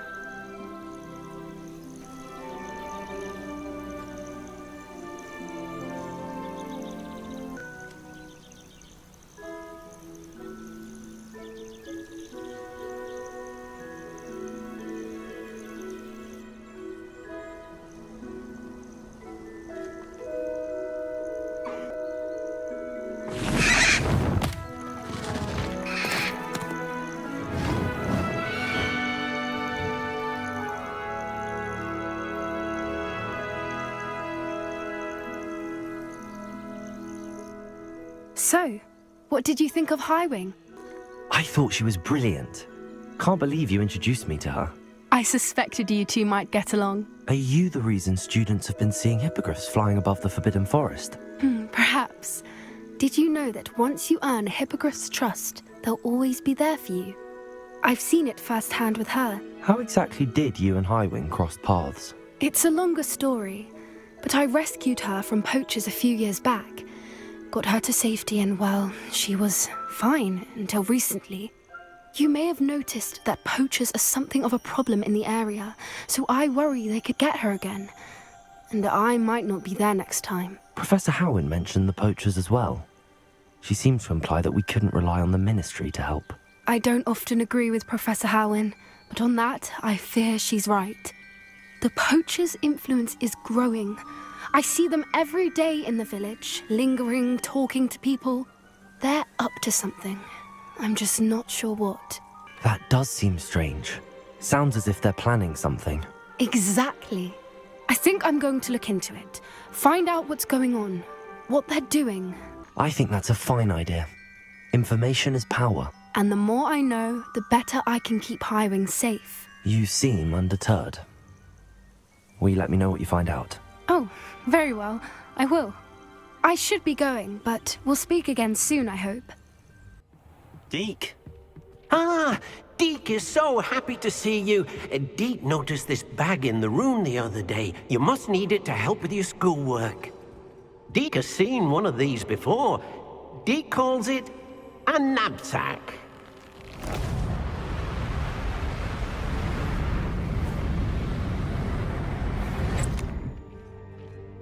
Perfect for gathering and transporting beasts. Pleasant little breeze. I have been thinking about something Professor Howin said in Beasts class, that I should study as many beasts as I can on my own time. She also mentioned that poachers have been active in the area. So, perhaps the beasts will be safer with us than out on their own. Precisely what Deke was thinking. You see, the room knew exactly what you needed, and luckily, Deke can show you how to best use the knapsack and where. Come along, then. Deke enjoys coming here to watch the beasts, especially the puffle of puffskeins nearby. It will be nice to keep them safe. All you will need to do is get close, direct the open knapsack toward the puffskein, and in it'll go. All right. I managed to rescue a puffskein. You can rescue as many as the knapsack will hold. Poachers capture puffskeins and, well, Deke isn't sure what they do with them. Deke is certain they will be safer with you. Now, not all beasts will be as simple to rescue as a puffskein. Deke suggests you next find a beast that can fly. A jobberknoll, perhaps. All right. Where would I find one? Deke knows of some to the west, nesting in a large tree overlooking Hogwarts. But we must be careful. Deke has seen poachers in the area recently. Deke will meet you there whenever you're ready. Hello, Deke. Shall we continue? Oh, good. Deke was worried about you, what with all the poachers in the area. Perhaps we should work quickly. The jobberknolls are just here, in this large tree. If it's helpful, Deke has seen Levioso used to slow flying beasts. Easier to get in close and use the knapsack. Do you have any advice on how I can rescue more elusive beasts? Levioso is not only helpful when rescuing flying beasts, it can also help rescue beasts that are generally hard to catch. Try using that spell the next time you encounter a small or otherwise elusive beast. Then I shall go and rescue a Jobberknoll. Good luck. Deek will be waiting. I rescued a Jobberknoll. Deek hopes your Jobberknoll finds the knapsack nice and cozy. Poachers want them for their feathers, and are not kind when they gather them. Are there any other beasts nearby? Just one that Deek knows of, a herd of moon calves. They live in a clearing of trees up this footpath. Deek will see you there. Hello, Deek. Is this the clearing you mentioned? It is. Moon calves gather near the large tree with the spiral pattern in front, but only under the light of the moon. So, unfortunately, unless you have a way to hasten time, you might sometimes have to wait until nightfall to see them. I shall go and find a moon calf then. Deek will be waiting for your return. It was a bit trickier than the others, but I have a moon calf now. Another beast, safe and sound. Shame we didn't see the moon calves dancing. It's a marvellous sight. Deek supposes you're finished here. He'll be able to rescue many more beasts, but for now, let's bring the ones you've gathered back to the room. All right. Deek will meet you back in the room whenever you're ready. There you are. Now, we need to show the beast you rescued their new home. But, not enough room to let them out here.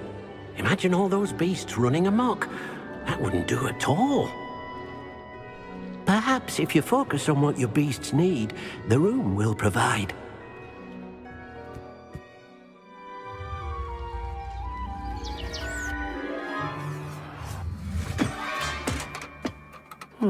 What exactly did you think of?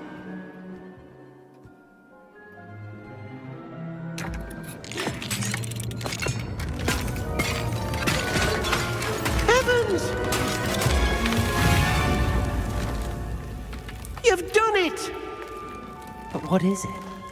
Deek isn't sure. Only one way to find out. Meet you inside when you're ready.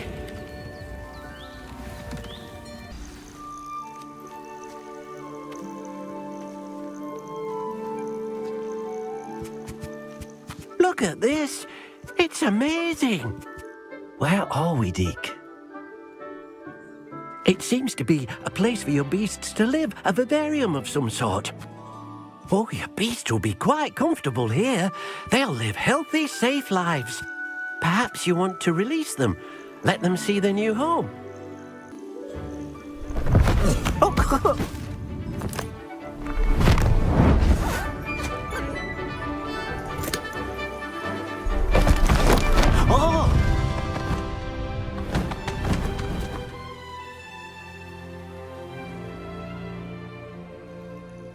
Deek thinks the vivarium will be a fitting new home for your beasts. Indeed. I only hope we'll have enough space for all of them. Deek hopes so too. But if you do run out of room, Madam Peck at Brood and Peck in Hogsmeade will help to find safe homes for them. Any beasts that the room can't hold? Yes, she's well known for helping to care for beasts in need, and she'll give you a fair price for them. Speaking of care, beasts that are well fed and groomed will provide you with valuable magical materials, such as puffskein hair, for example. If you gather some magical materials from your beasts, Deek can show you how to use them. Very well. I shall let you know when I have some. I've collected some magical materials, Deek. Now Deek can show you how to use them. First, you'll need to use this spellcraft to conjure an enchanted loom. An enchanted loom? Exactly. It will allow you to use your magical materials to weave magic into the very threads of your clothing, making your clothing more useful in a variety of ways. Why don't you try it? Deek thinks you'll be impressed with what the loom can do. I'll go and experiment with the loom now. I use the enchanted loom, Deek. Wonderful. Will I be able to weave even more powerful magic into my clothing with the loom? You will, by rescuing even more powerful beasts. For now, however, Deek suggests you explore the vivarium and get to know the beasts you've already rescued. Thank you for your help, Deek. Enjoying the view? Keeping an eye on things. Feldcroft isn't what it used to be. No one has felt safe here since Ranrock's loyalists took a peculiar interest in that castle over there, Rockwood Castle. My uncle Solomon is a former Auror and refuses to look into it, even after Anne was cursed by one of them, possibly with a wand, no less. I heard a goblin refer to wizard kind as wand carriers. Are goblins forbidden from carrying wands? Precisely. That's why I'm on the hunt for answers. If I'm to cure her, I need to understand what happened to her. Anne was always the most mischievous of the three of us, which is saying something, knowing me and Ominis. I'm hoping a surprise visit from me and a new friend from Hogwarts will help lift her spirits. Bring back the Anne I used to know. Come on, I'll take you to my uncle's.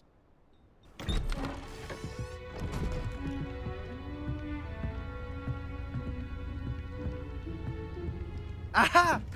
Sebastian, where did you... Is that what I think it is? We've been over this, boy. Hey. Shrivelfigs cannot reverse a curse. Nothing can. The sooner you accept that reality, the better. But we haven't tried everything. There is no cure! When will you accept that? Never. I can never accept it. Now look what you've done. I'm sorry.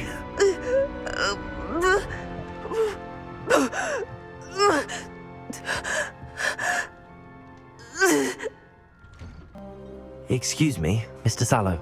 Oh, yes, Sebastian's friend. I apologize on behalf of my nephew. He doesn't know when to stop. He thinks he can help Anne, but nothing can be done for her.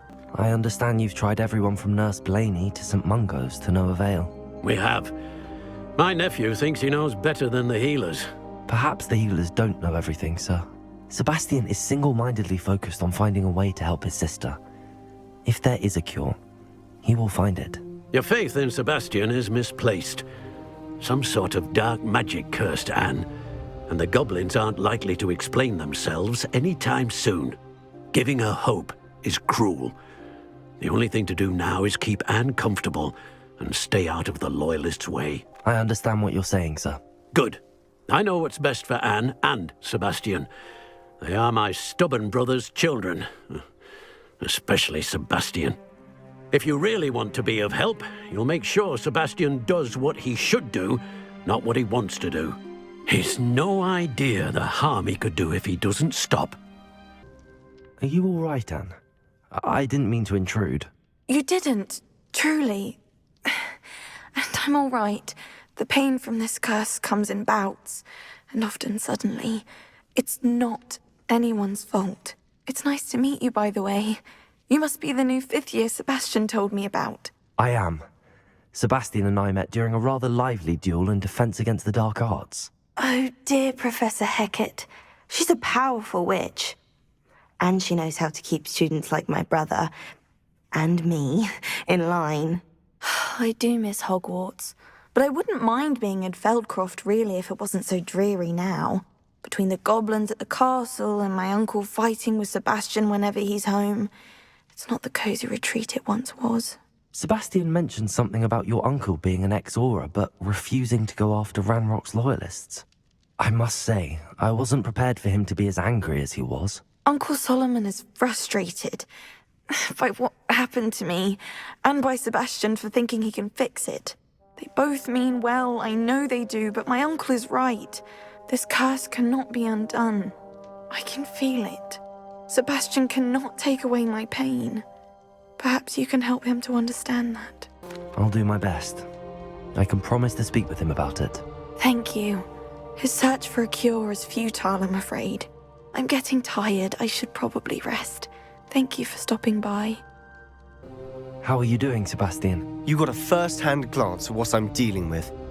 I apologize for my uncle. I know he's angry, but he's only trying to do what he thinks is best for Anne. He's always angry. He's been angry since my parents died. After Anne was hurt, he only grew worse. It's as though he blames me somehow, always calling me my father's son, as if that's an insult. I'm the one trying to help her. He's simply given up. Both Anne and your uncle seem genuinely convinced that nothing more can be done for her. I refuse to believe that. Anne's pain is more than physical. It has changed her entirely. I miss my sister. And I'm going to get her back. Come with me. I need to show you where it happened. You've made your last mistake. Those loyalists deserved what they got. Couldn't agree more. This is where it happened. We smelled smoke in the middle of the night. When we looked outside, flames were shooting from the estate. Before my uncle and I could stop her, Anne rushed out, racing towards the fire, worried someone had been hurt. She came face to face with a horde of goblins, frantically trying to stamp out the flames. Suddenly, an icy voice drifted out from somewhere in the smoke. Children should be seen and not heard. A blinding blast followed. They didn't even give her a chance to run. It seems an awfully violent response to a child wandering by. What were they trying to hide? My thoughts exactly. It may be grasping at Billywigs, but I keep thinking that there might be something here that could lead me to whoever cursed Anne. Might be the only way to learn what type of magic harmed her, which could help me find a cure. Perhaps you're right. The Loyalists are everywhere, but they do seem to be spending a lot of time here, and it's likely they're hiding something. And at Rockwood Castle. Shall we have a look around? Sebastian, this house did belong to a Hogwarts professor, hundreds of years ago. Who? What do you... I found a pensive that day in the restricted section with a memory that showed this house. There was a little girl and a drought. The keepers have shown me other memories as well. The girl became a Hogwarts professor. Her name was Isadora Morganach. She was one of the keepers. The keepers? Like in Quidditch? And you found a pensive in the library?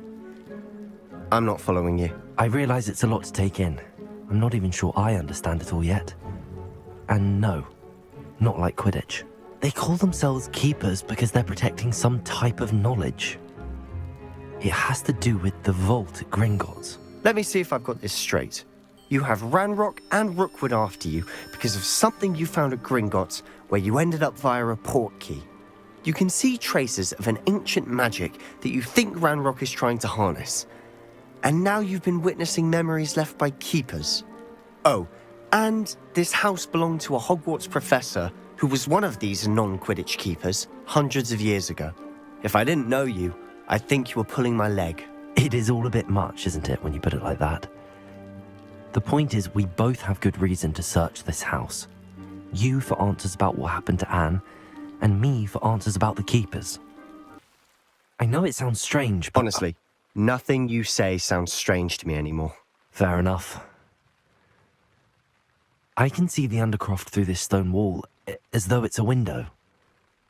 This has happened before. I'm listening. I think it's to do with my ability to see traces of ancient magic. But you said you didn't really understand it, and that you couldn't wield it. That's true, and I'm still not sure what it all means. What I do know is that my ability allows me to travel through these windows I see. Wait. We can get straight to the Undercroft from here. Ominis will be floored.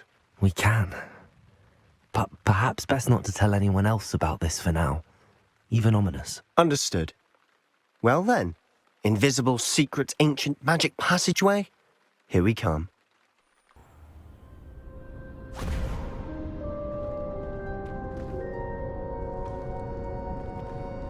Why would the door lead us here? Sebastian, look.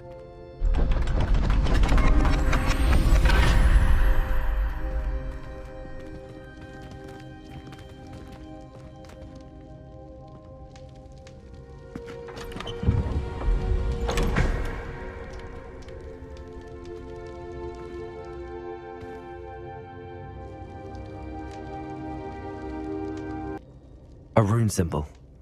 I've seen similar symbols used by the keepers. I've been thinking.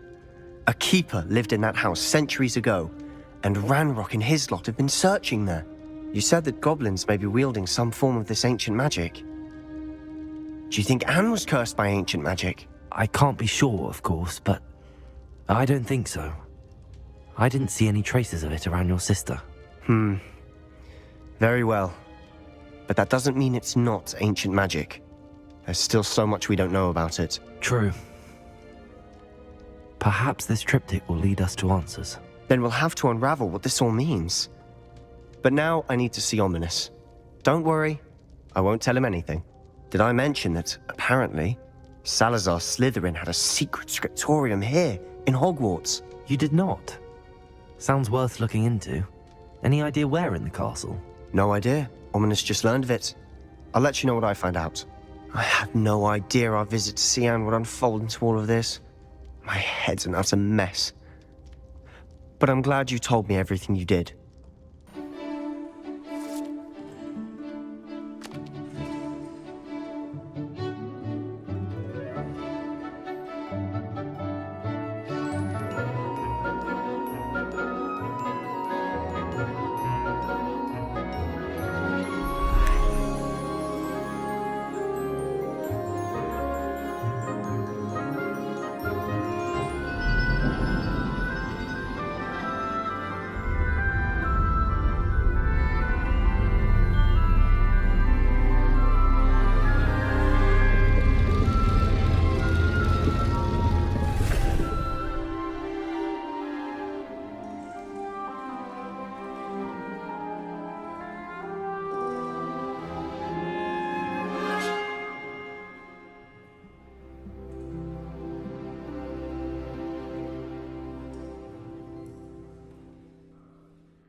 I've completed all of my tasks, Professor Onai. Very well done. Although I must admit, I did have something of a premonition that you would follow through. Now, as you have no doubt sharpened your perception by completing my assignment, I am curious, based upon the knowledge that one's present and even one's past may reveal traces of what is to come. What do you see in your own future? I see good things. After all, the future's mine for the taking, and I shall take what I must. The future is not etched in stone. It can be carved out by those with very strong wills, and you do seem to possess one. But this talk of tomorrow should not divert us from your present success. I shall inform our good deputy headmistress of your exemplary performance. And if that performance is any omen of what your future may hold, then I, for one, see great things.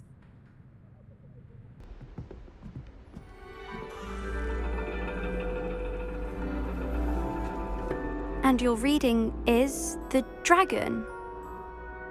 That's exciting, I suppose. Perhaps you're due for an adventure.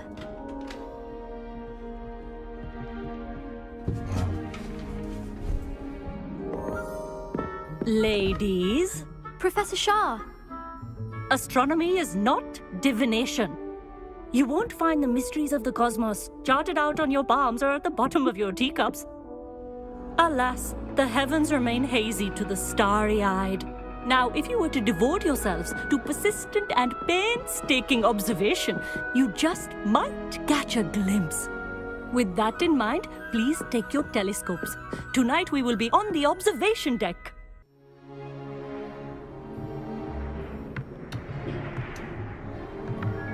Still don't have your own? You can't be the new student forever, you know. You can share with Mr. Takar.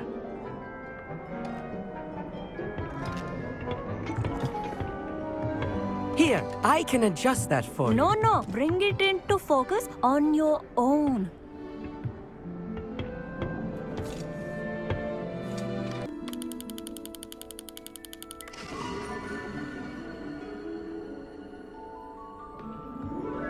Now, I expect all of you to put in your stargazing hours outside of class.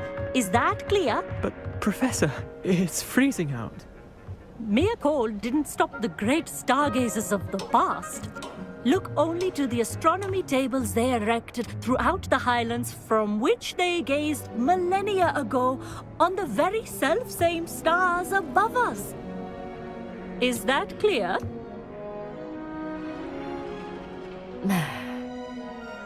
Dismissed.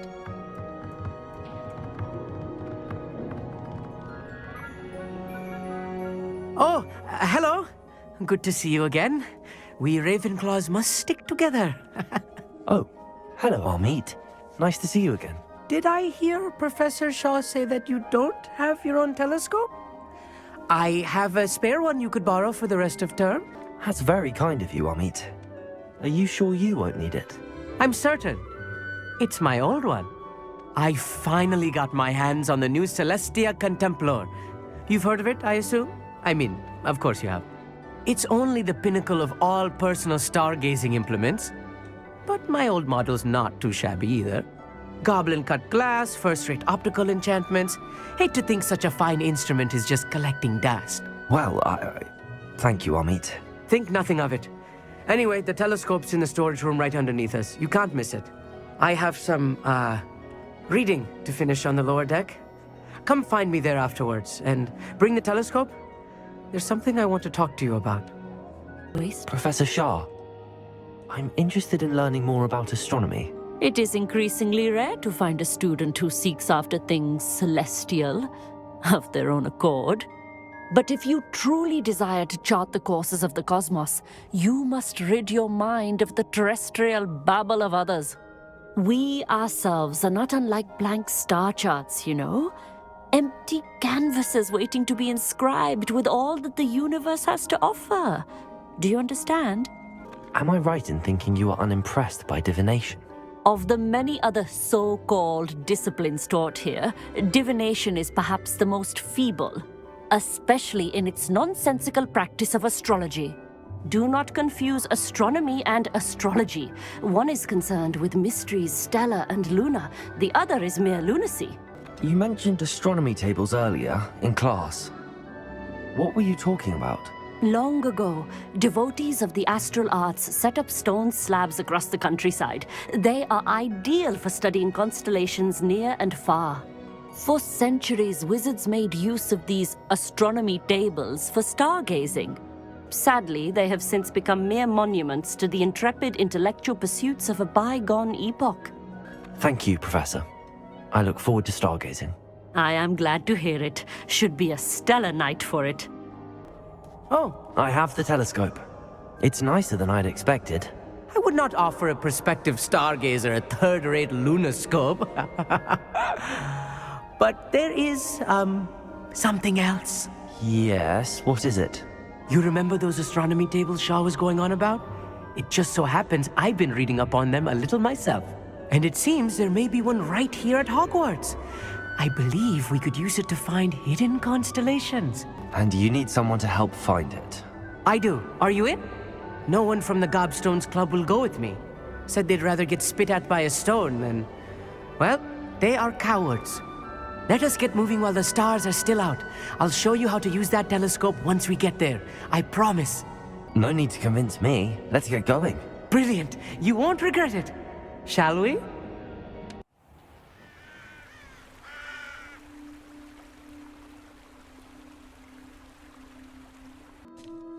Hogsmeade, could I ask you something? Oh, certainly. Why are you so fascinated with stars? I suppose because there is so much to learn about them. I mean, there is plenty to learn about a lot of subjects, but astronomy seems limitless. Always something new being discovered. They are forever discovering new moons and stars. In fact, they discovered a new planet just 50 years ago. Actually, that's all I wanted to know. Oh, very well then. I was right about the tables.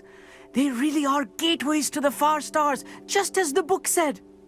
And your contribution was invaluable. Rest assured, you shall be credited in my memoirs one day. Thank you, Hogsmeade. I look forward to reading them. And I look forward to writing them.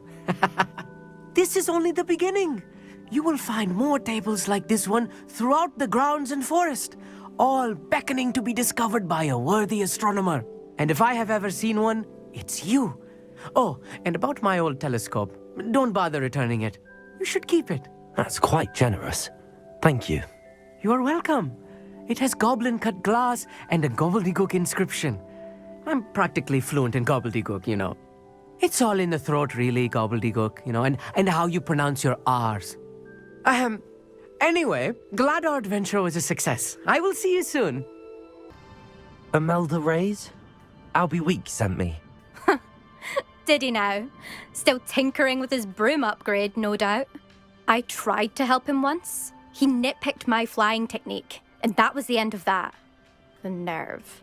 Why is he roping you into his broom testing silliness? You've barely started flying from what I know. Caught wind of you showing off in flying class with Clopton?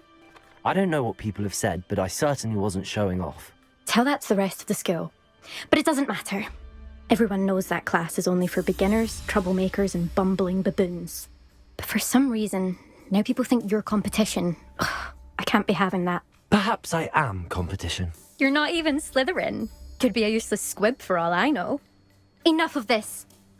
Only one way to find out who's the better flyer. I hold one of the fastest times on this course. Let's see if you can beat it. Slytherin versus Ravenclaw. Actually, why not? I can beat your record. I'm so looking forward to seeing you lose. Ugh, that's not... You must have cheated, you... Ugh! Fine. You won. Don't think this is over. You can't determine skill from one single trial. Surely my win means something. You're not terrible, but you're still going to have to prove yourself if you want to earn my respect. Anyway, I'm moving on to the next course. It's near Irondale and offers a much tougher challenge. You can try to prepare by racing this course again. Just check in at the podium, where the leaderboard is. You can check your time and start the race. We'll see next time if your win here was more than just a fluke. Whilst on an errand for Albie Weeks. Mr. Weeks, I was able to set a record on my broom. Incredible! Miss Ray's must have been shocked. Tell me, how was the broom? A little turbulent, and it's wanting for a bit of speed, but it fared well enough. I will say that it tended to drift a bit to the left on certain turns. Heard a slight swoosh when I dipped. Oh, thank you. That's precisely what I needed to know. Drifted, eh? I shall get to work immediately. Even the naysayers will be forced to admit that my work's had potential all along. Why would anyone doubt your ability to upgrade brooms? No, you'd be surprised. People get set in their ways, worry that fiddling with what's working fine will somehow ruin it. Those people don't appreciate the sense of freedom that comes with quality broom flight, nor do they appreciate all that's involved in the creative process. I have a friend in Rome runs a shop like mine, says it's worse there. Of course, they do nap in the afternoons from what I hear. And where would we be without enhancements? I mean, if Elliot Smethwick had let the naysayers get to him, we would never have had the cushioning charm. I don't listen to them. I'm excited to hear more. I have a very good feeling about this upgrade. I guarantee you'll be pleased. Expect to hear from me soon. What were you and Ominis speaking about? He's being ridiculous. Apparently Salazar Slytherin had a secret scriptorium here in Hogwarts. Ominis swears it was used for the dark arts, so he wants nothing to do with it. I reminded him that Anne needs a cure. This scriptorium could hold the answers we need. The dark arts do pique my interest. There's more to dark magic than people realize. The Gaunts know this better than most. Perhaps I've spoken out of turn. Ominis' family history is personal to him. I'd like to know more about it if you wouldn't mind telling me. I won't repeat it. Very well. But do keep this between us. Ominis learned dark magic from his parents. Are you familiar with the Cruciatus Curse? Crucio, correct? The Cruciatus Curse. Also known as the Torture Curse. Inflicts excruciating pain on the victim. Apparently, his parents and older siblings had no qualms about casting it on muggles for sport. Ominis described the sound of the victim's cries as horrific, so the first time he was asked to cast it himself as a child, he couldn't bring himself to do it. As punishment, his family cast it on him. The anguish was so bad that when asked to cast it again, he relented. I have repeatedly assured Ominis that he did what he had to, but he still hasn't forgiven himself. How horrible. Poor Ominis. He was only a child. He shouldn't blame himself. After that incident, the rift between Ominis and his family only grew. That is until I came along. Every moment he isn't at Hogwarts, he's with us in Feldcroft. Ominis trusts me. And more often than not, he winds up listening to me. I'll remind him of that when I follow up about the scriptorium. Watch for my owl. I'll have news soon enough. Down that troll in the... Hello, Serona. I received your owl. How are you? Hello, my friend. Did you ever find Lodgok? I did, thank you. We had a good conversation. He sends you his best. Glad to hear it. I shan't ask for details of your little chat, and I'll refrain from telling you to be careful yet again.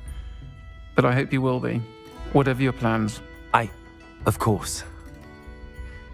Your owl mentioned you're needing my help with something? I do. I thought you might be just the person to do a favour for my friend Dorothy Sprottle in Upper Hogsfield. I don't believe I've met Mrs. Sprottle. She's lovely.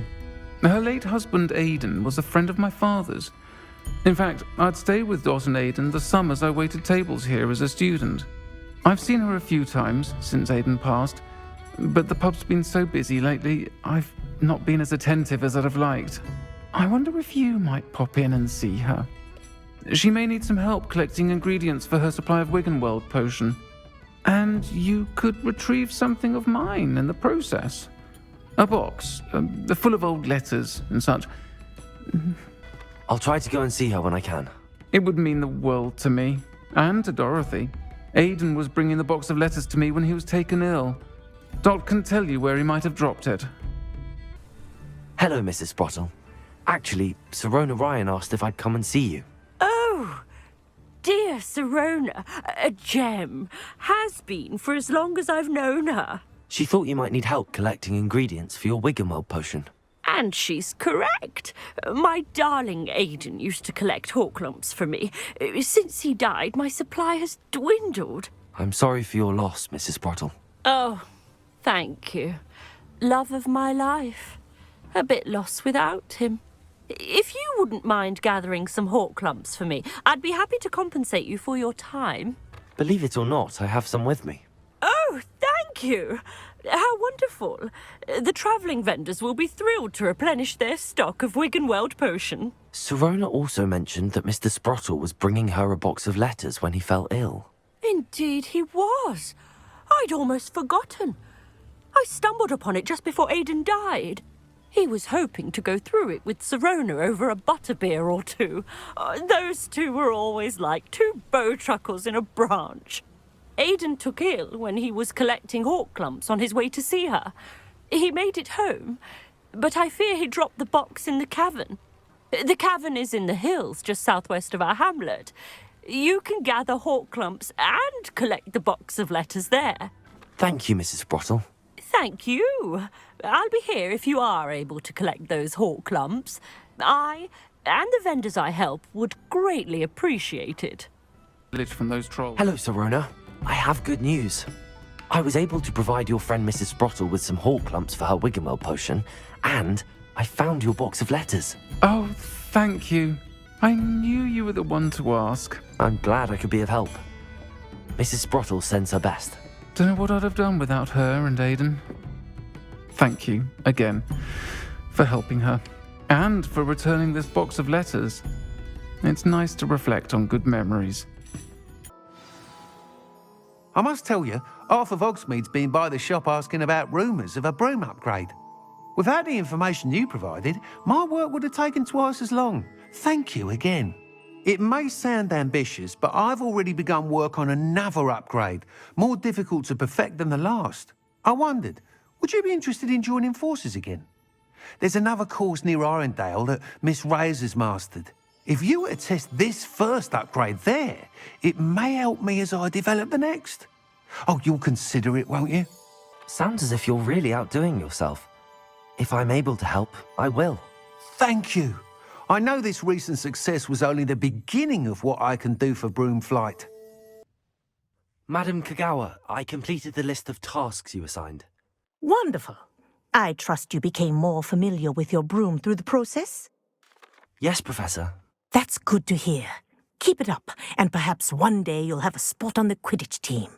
If Black ever permits Quidditch again. Well, with those tasks out of the way, let us get started.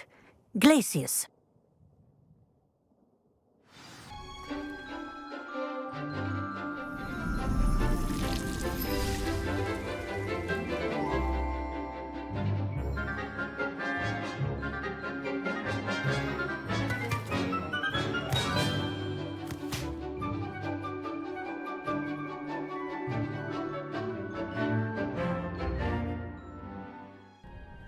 I've completed my assignments, Professor.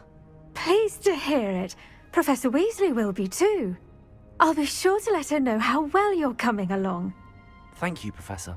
Professor Hecat tells me she taught you Levioso, so you should be ready for a more advanced levitation charm.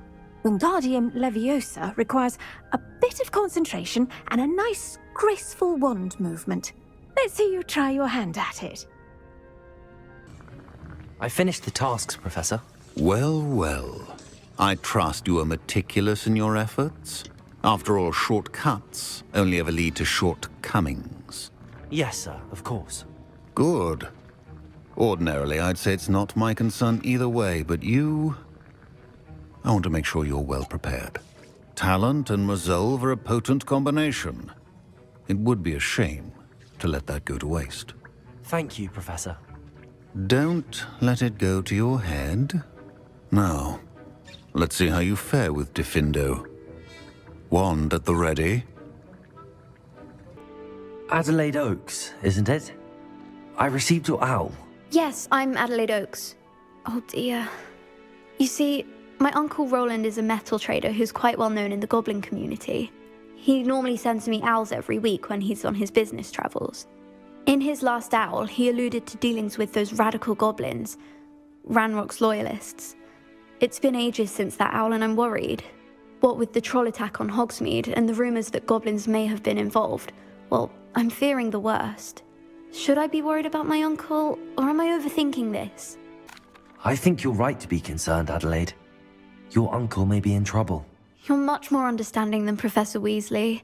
She heard I was going to look for him and forbade me from leaving the grounds.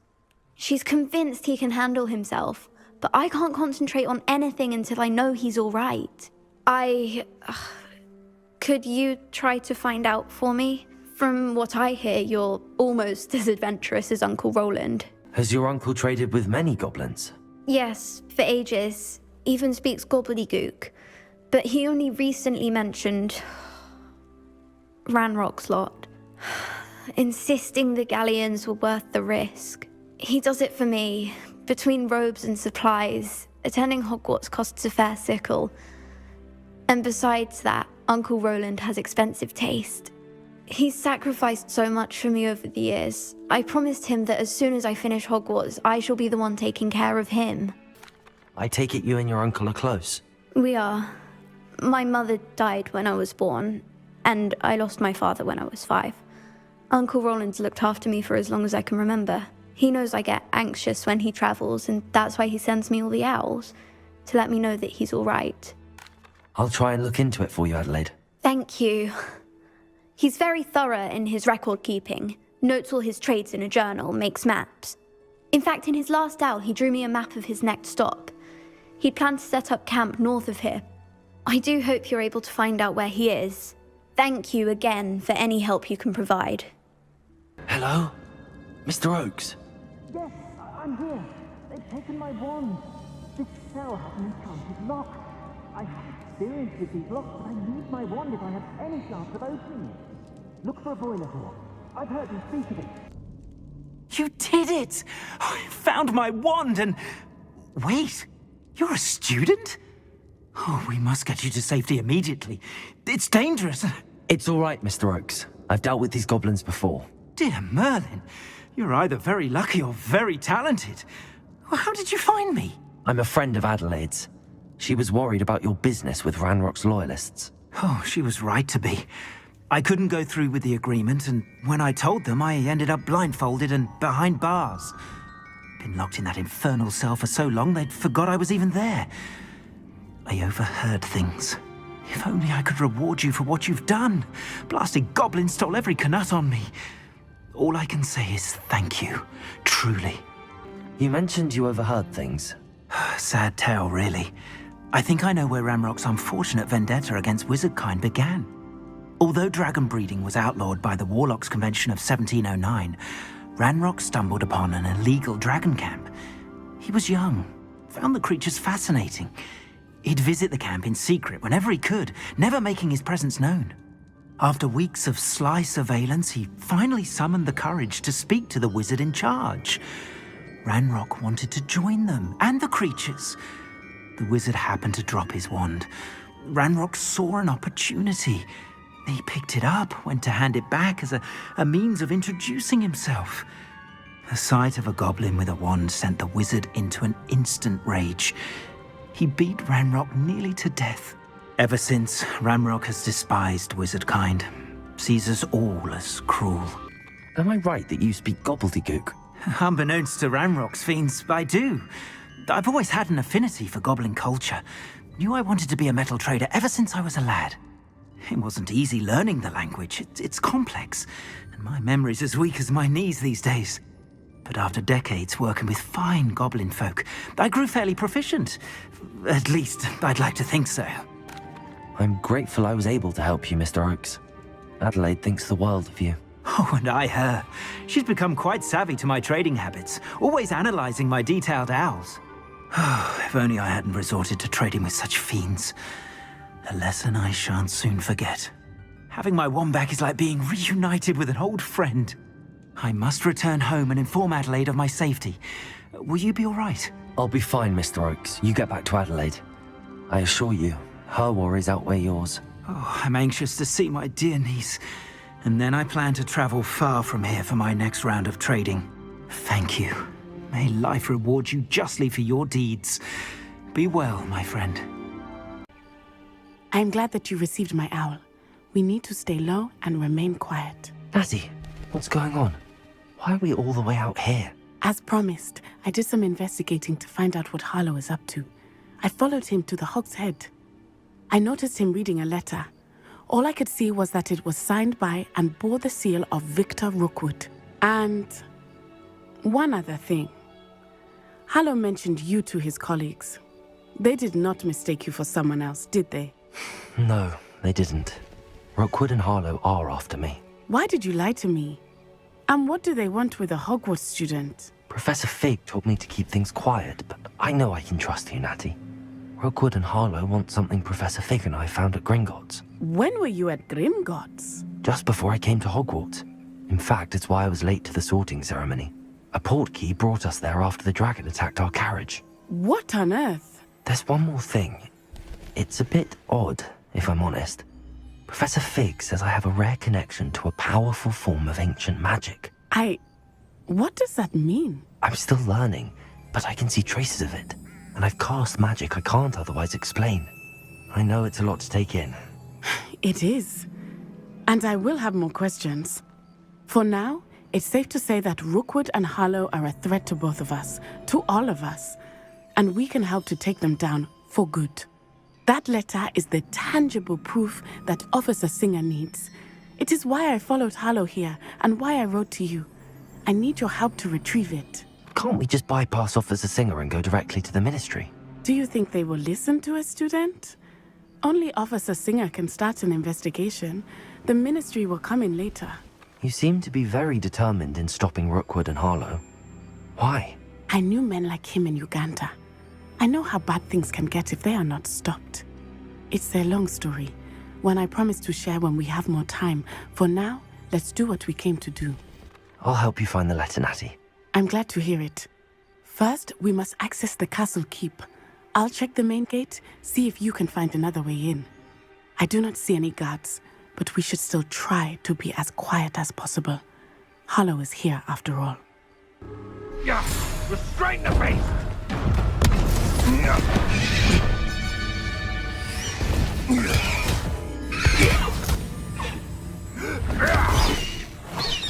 Highwing! Do you know that hippogriff? Get this thing back. Very well. New plan. I get the evidence and you free that hippogriff. Agreed? This is our chance. Go!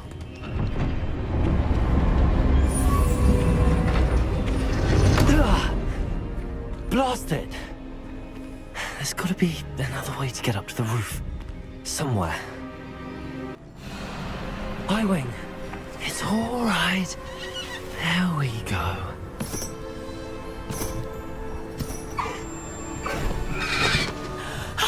There you are.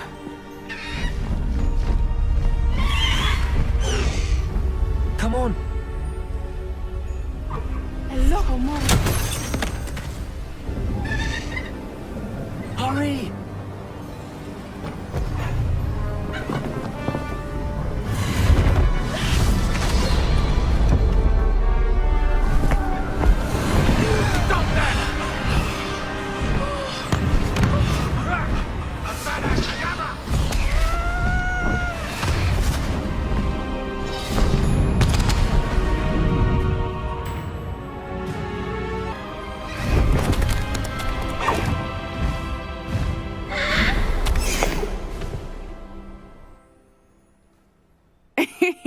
How exciting. It was exhilarating, wasn't it? I wasn't sure we were going to make it out alive. There was no need to worry. I had it all under control. Were you able to find the letter? Summoned it straight out of Hallow's hands. I will say, I did not expect to see him cast the killing curse at us. He won't forget this. Be on your guard. Of course. What did the letter say? That Rookwood's looking for a phoenix. Not sure where he will find one. But it also included Hallow's orders to inspect that castle for the poachers. Enough to connect Hallow to the crimes. I shall deliver the letter to Officer Singer. She'll have to do something when she sees it. Now, tell me, where did you meet these hippogriffs? I've only met Highwing before. Poppy introduced us. Poppy Sweeting knows a hippogriff. Of course she does. Poppy will be relieved to know that Highwing's safe. I came to the right person for help. My mother will be worried. I must go. Seek me out soon. I shall have much to tell you.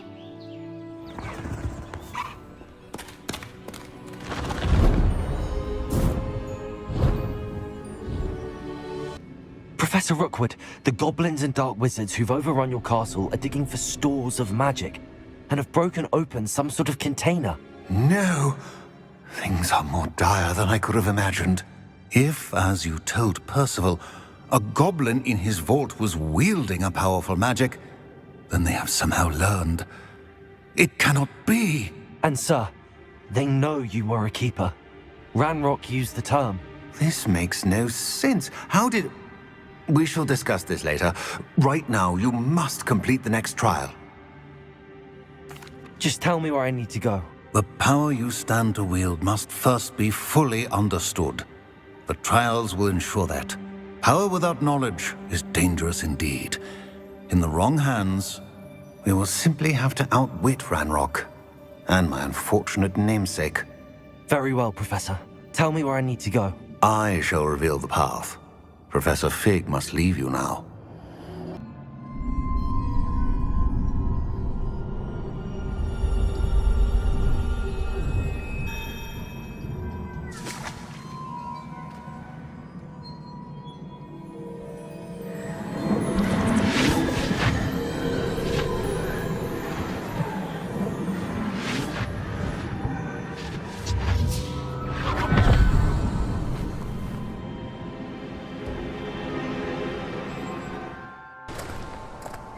I must say I'm curious to hear of Isadore's travels. Do come in.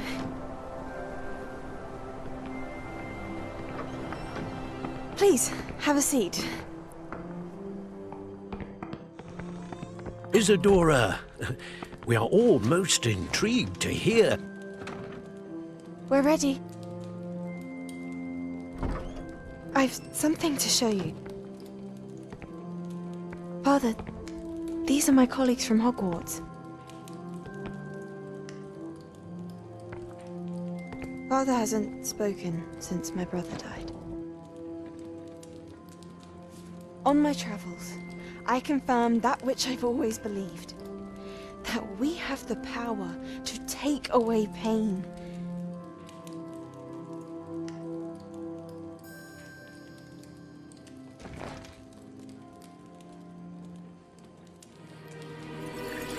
Isadora.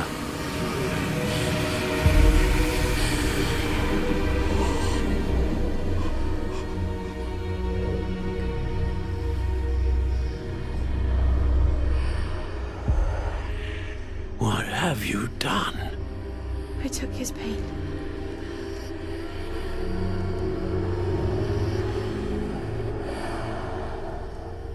This is uncharted magic, Isadora.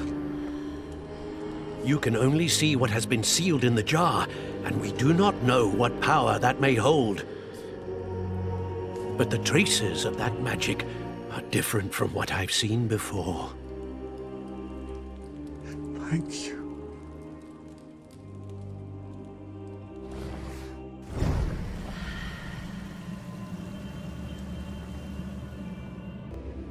It is good to see you again. Professor Rookwood told me about what happened at Rookwood Castle. In light of the dire circumstances in which we find ourselves, it is most fortunate that someone so competent is following this path. Thank you, Professor. I shall keep the second artifact safe as you've advised. Good. Are you ready to move on? What was the glowing strand that Isadora pulled from her father's chest? It was pain. You will understand more about her actions as you complete the trials. I'm ready for whatever comes next. In that case, introductions are in order. Allow me to introduce former Hogwarts headmistress, Neve Fitzgerald.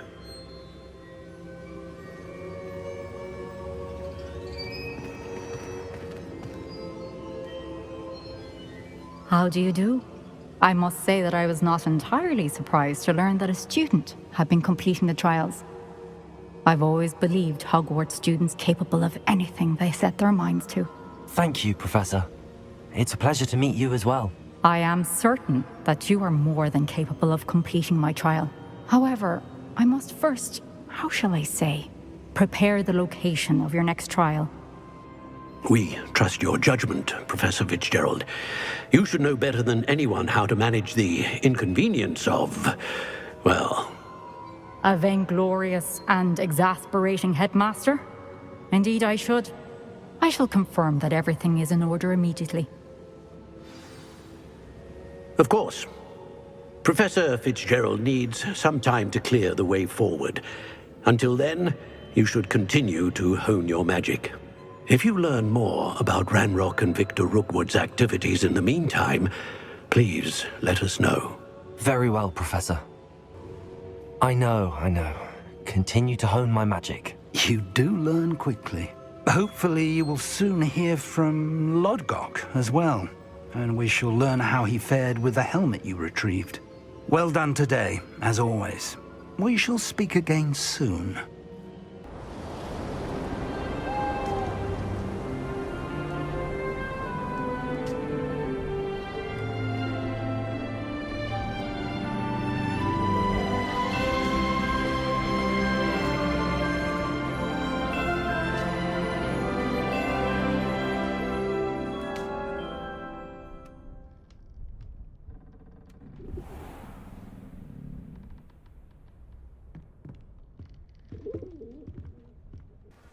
Highwing's fine. I'm keeping an eye on her. She's safe, Poppy, I promise. Good. Whatever the poachers are up to, I want Highwing far from it. You said you had news about the poachers, and that some of it had to do with me. It did. I overheard them talking in the Hogshead, and did you know that they have orders from Victor Rookwood to capture you on sight? Does this have anything to do with Rookwood and Harlow coming for you in the Three Broomsticks after the troll attack? It does, somewhat. But at the moment, I'm more concerned about what else you heard the poachers are up to. Fair enough. But I hope you'll let me know if I can be of help, especially after what you did for Highwing. Does the name Horntown Hall mean anything to you? I'm afraid not. Why? What is it? The poachers' best kept secret, apparently. The name came up twice, but they never went into detail. I also overheard one of them bragging about all the gold they're making, at the expense of innocent creatures, undoubtedly. The poachers spoke of this area, and I thought if we searched around a bit, it might give us clues as to what they're doing. If you ever meet my gran, this trip never happened. Not to worry, Poppy.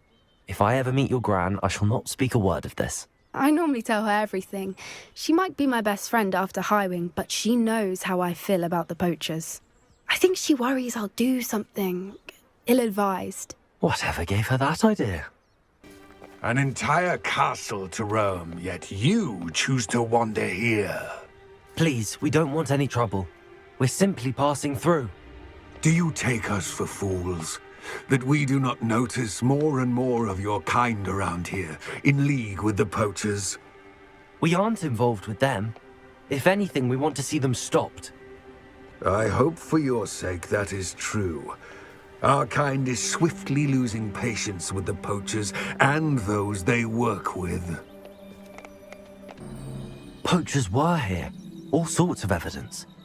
But I found something else. It's goblin-made. I found goblin armor. Let's keep searching, but carefully. Merlin only knows what's going on here.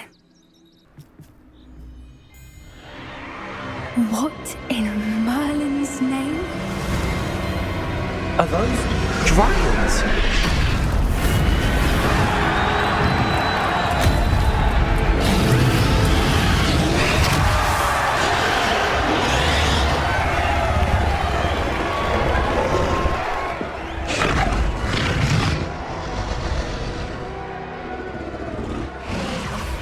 It's a dragon fighting ring. This is Horntail Hall. The name makes sense now, and the secrecy. No wonder the poachers were in Hogsmeade so much. Likely taking bets and spreading the word. Given how crowded it is here, how could they possibly enjoy this? The centaurs have every right to be disgusted with wizardkind. There must be more dragons here. The poachers are far too greedy to run a fighting ring with only 2 dragons. We should take advantage of most eyes being in the fight and look around. But be discreet. You especially can't afford to be spotted.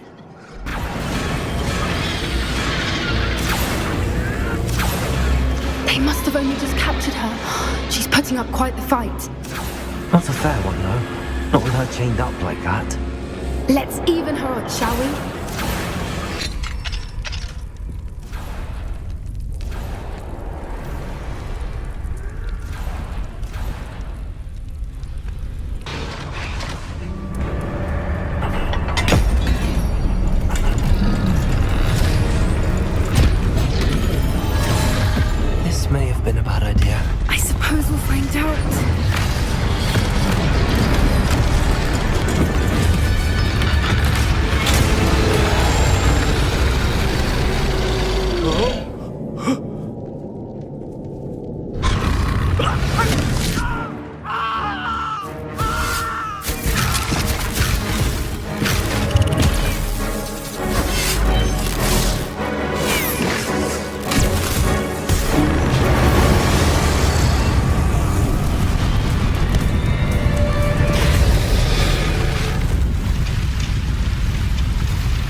This way!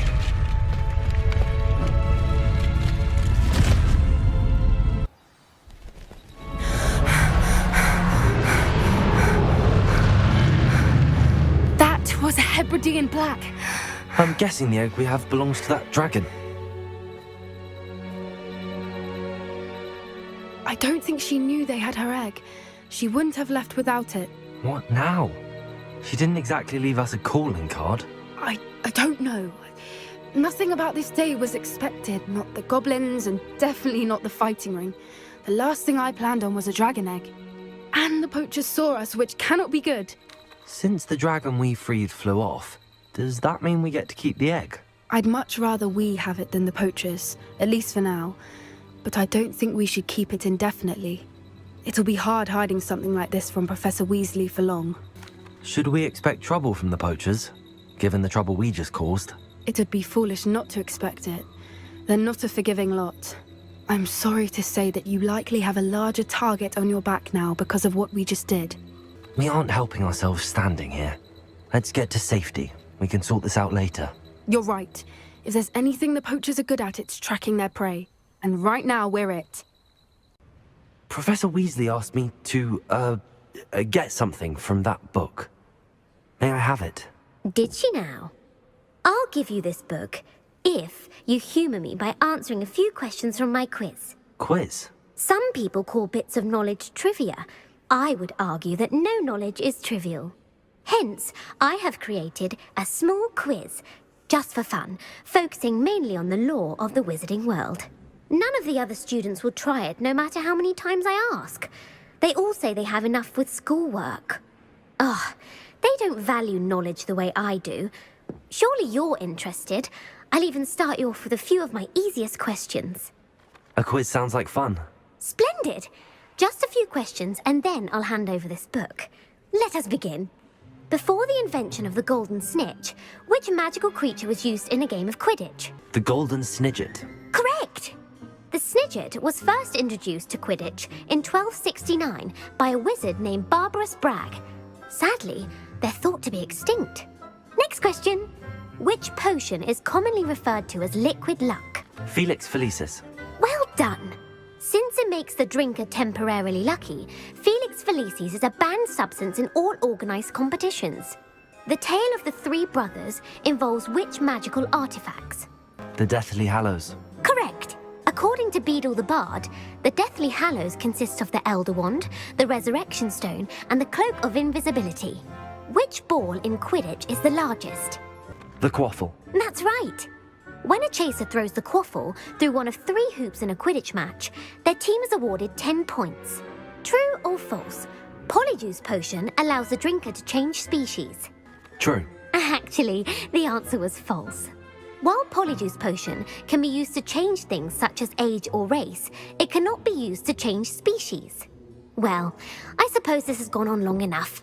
I'll put the book back on the pedestal now. If you're inclined to test your knowledge again, I have plenty more questions I could ask you. And I won't be giving you any more easy questions either. The next ones will be more difficult. I'm sorry. I don't have time for a quiz at the moment. Let me know if you change your mind.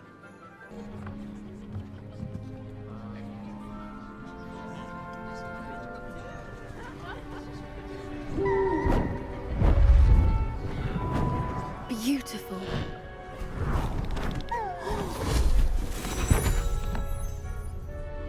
Settle down, settle down. Transfiguration, as you may be weary of hearing me say, is an exact science that can take a lifetime to master. But we needn't be daunted.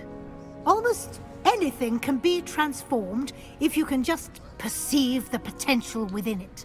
As I see in all of you, tremendous witches and wizards, every one of you. Or it could just be my eyesight. Now, you all know what to do.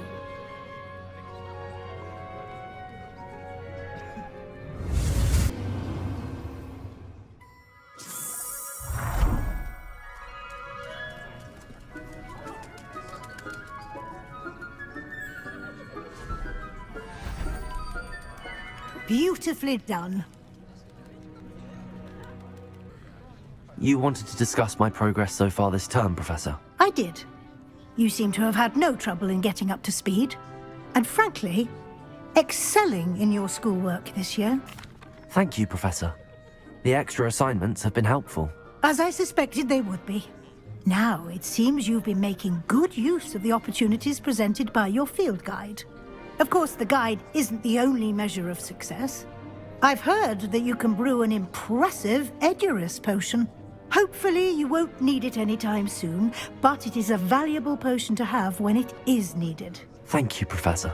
I will say I'm especially impressed with all you've accomplished in light of the rumors of your extracurricular activities. Was your extended conversation with Mr. Ollivander after you'd obtained your wand, or subsequent search of the owlery, connected in any way to Professor Fig? Not at all. I enjoy talking to Mr. Ollivander. I'm fascinated by wand lore, and I'd never visited the owlery. Bit of a mess.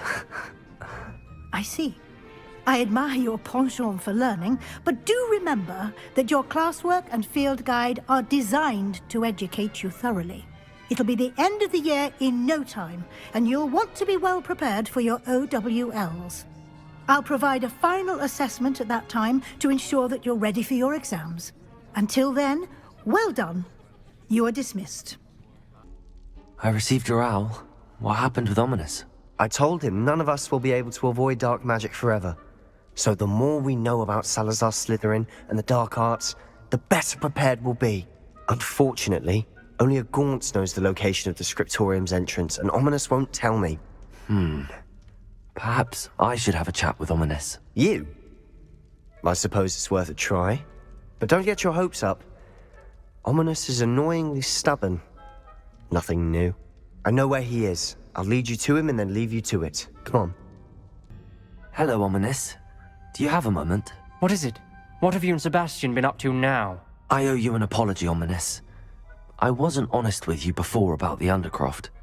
Sebastian did show it to me. He wanted me to have a safe place to practice some spells, to try and catch up to the other 5th years. He didn't think you'd mind. I suppose that makes sense. It's just Sebastian's been pestering me lately about something and I'm frustrated with him. Don't tell me he's still going on about, what was it, a scriptorium? He told you about that. He did. We were talking about Hogwarts founders and he mentioned it.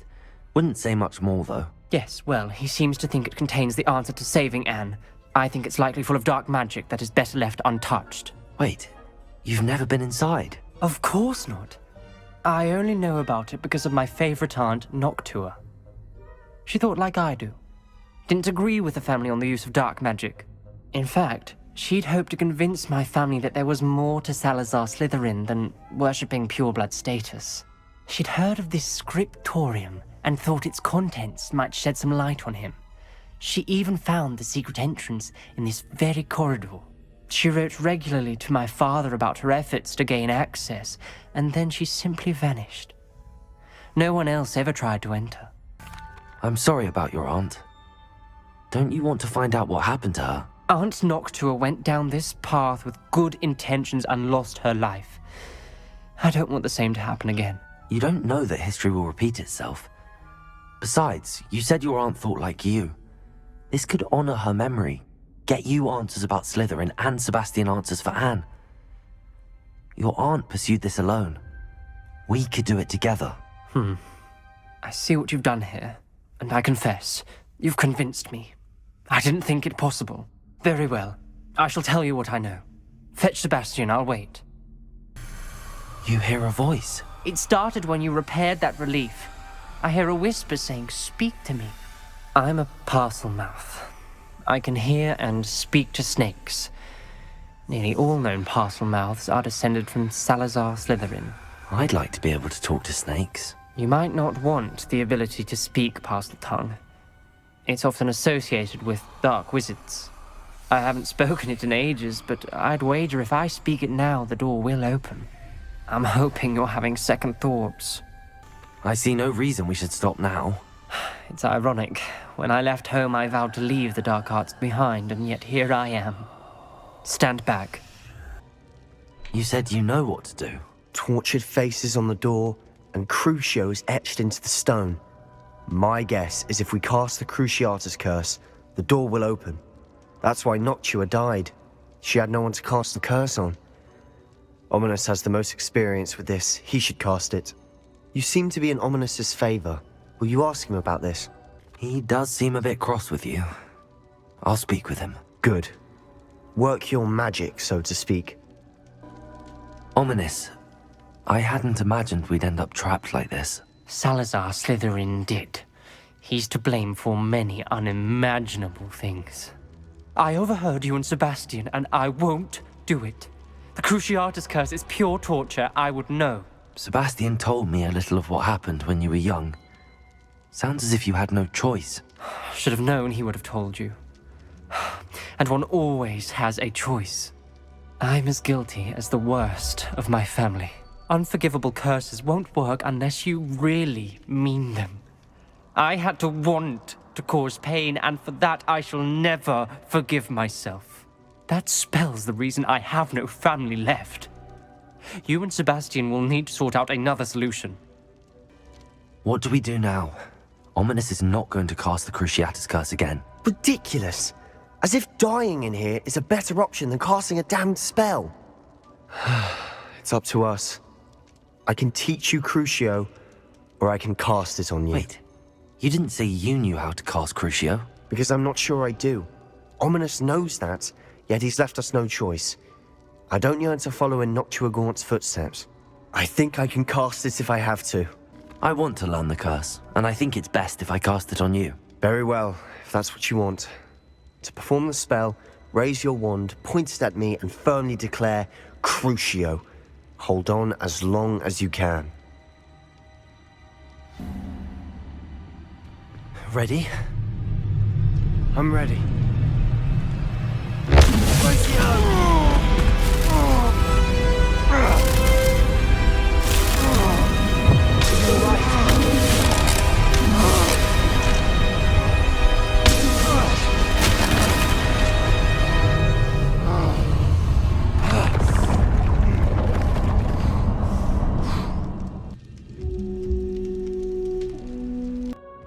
What do you think? Looks like a spellbook of some kind. This is incredible. A Hogwarts founder's possession. What an honor. Still can't believe Ominis never told me about his aunt and what she found. What will you do with Slytherin's spellbook? What I do with every book. Read it. Having professors as parents ingrained that habit early on. But I can do that later. For now, I say we explore this room.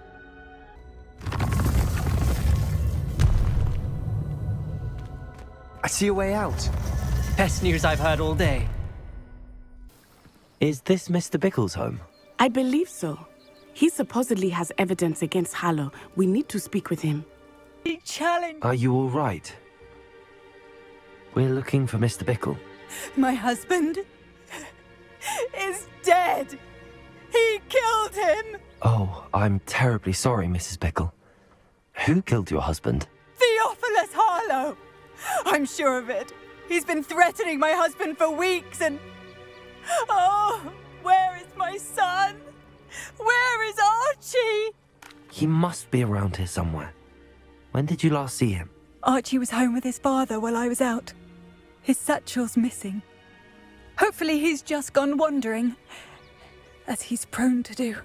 I hope he wasn't here when my husband... Do you know which way Archie might have gone? He has a little hideout in the forest south of here. He never wanders far. But if he witnessed Harlow doing something to his father, I'm afraid to leave, in case he comes back home. Is there anything more you can tell me about Harlow? He's Victor Rookwood's second in command. A miserable, awful creature. Vicious and murderous. We'll find your son, Mrs. Bickle. Thank you. What am I going to do? A man called Harlow. He killed my father. We're so sorry, Archie. We won't let him get away with it. But first we need to get you home to your mother.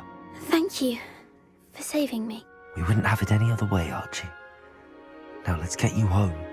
We know a safe way back.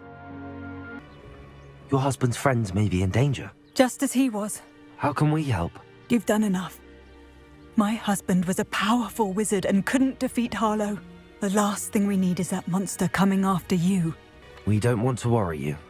I'm sorry again about your husband, Mrs. Bickle. Thank you. And thank you for bringing Archie home. I can never repay the two of you for your kindness. Hello, Deke. Professor Weasley said you wanted to tell me more about the loom. Hello. Yes, about that. Deke has had a thought. He...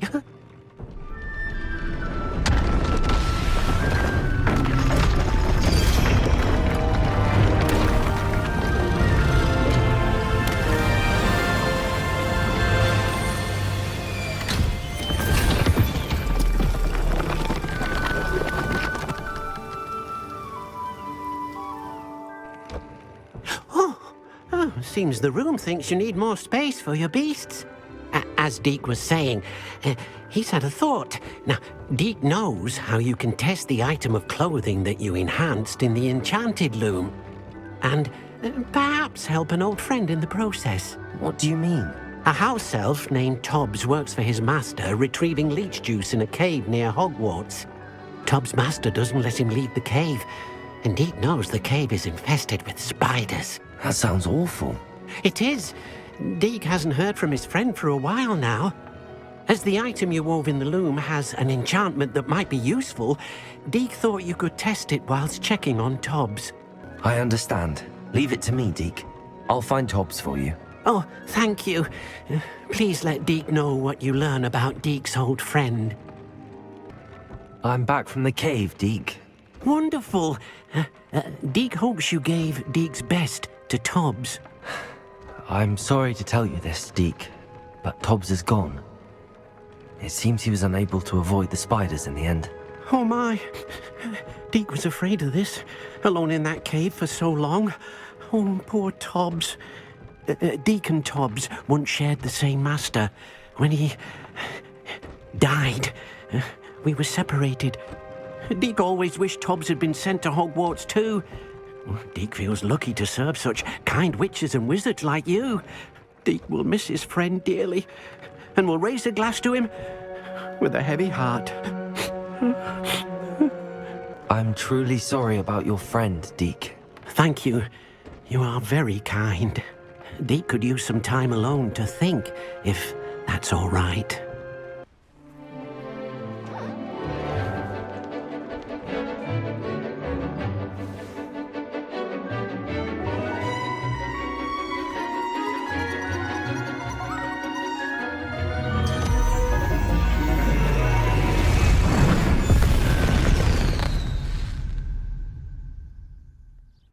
You're ready to learn? I completed your assignment, Professor. I'm ready to learn Bombarda now.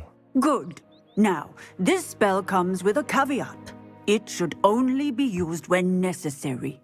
The exploding charm, as you might suspect, can hurt people. Use caution when casting it. I will, Professor. I will hold you to that promise. Now, you must be precise in your wand movements. We don't want you blowing your hand off. Go ahead. Have you finished? Reporting back, Professor. Assignment's all finished. Well done. Shows good discipline. Wisdom is a golden snitch, as they say, and you're proving a skilled seeker in that regard. Let us practice our restore momentum. A charm, incidentally, created to stop quaffles from plummeting straight to the ground during a Quidditch match.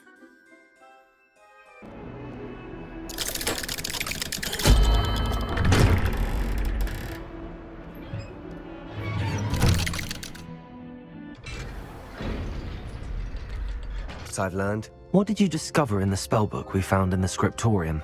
Salazar Slytherin's spellbook was a little difficult to interpret, but fascinating. Evidently, he encouraged teaching dark magic at Hogwarts. Neither the Imperious Curse nor the Killing Curse was unforgivable during his time. He believed students should be prepared to use dark magic when necessary, not to fear it. That's why we had to use Crucio to gain access to the scriptorium. He didn't want his knowledge shared with anyone who was afraid of the power of dark magic. It was hard to do, but casting Crucio was our only option. And I'm glad we did it, because in the spellbook I also found something else. References to a lost relic, which, from what I can tell, grants the holder the power to reverse dark magic curses. And you think this relic might be able to save Anne? Precisely. I plan to search for this relic, but I don't think we should tell anyone. Especially Ominis. He wouldn't understand. I see no reason to involve Ominis. I'm glad you agree. When I know more, I shall send an owl. Ominis, Sebastian meant well. I know what I heard. You knew I wouldn't agree with this. Going after that relic is not a good idea. Sebastian doesn't even realize it, but he's as irresponsible and reckless now as his parents were years ago. It's why they died. I knew his parents died, but I never heard what happened. Mr. and Mrs. Sallow were professors. Spent nearly every waking moment in the cellar library. Noses buried in books. Anne and Sebastian were upstairs when it happened. They heard a sudden crash and ran downstairs, but it was too late. Their parents had crumpled to the floor. A defect with the lamp in the cellar caused the room to fill with an undetectable toxin. Sebastian and Anne were helpless. They had no magic yet. What a horrible story. It is. That's why I can't understand Sebastian's recklessness. I've practically lost Anne. I cannot lose Sebastian too. Please avoid anything to do with that spellbook. Those references in the book seem promising. Everything to do with Salazar Slytherin seems promising until it's too late. I hope Sebastian pursues this no further, but if you think he might, please let me know.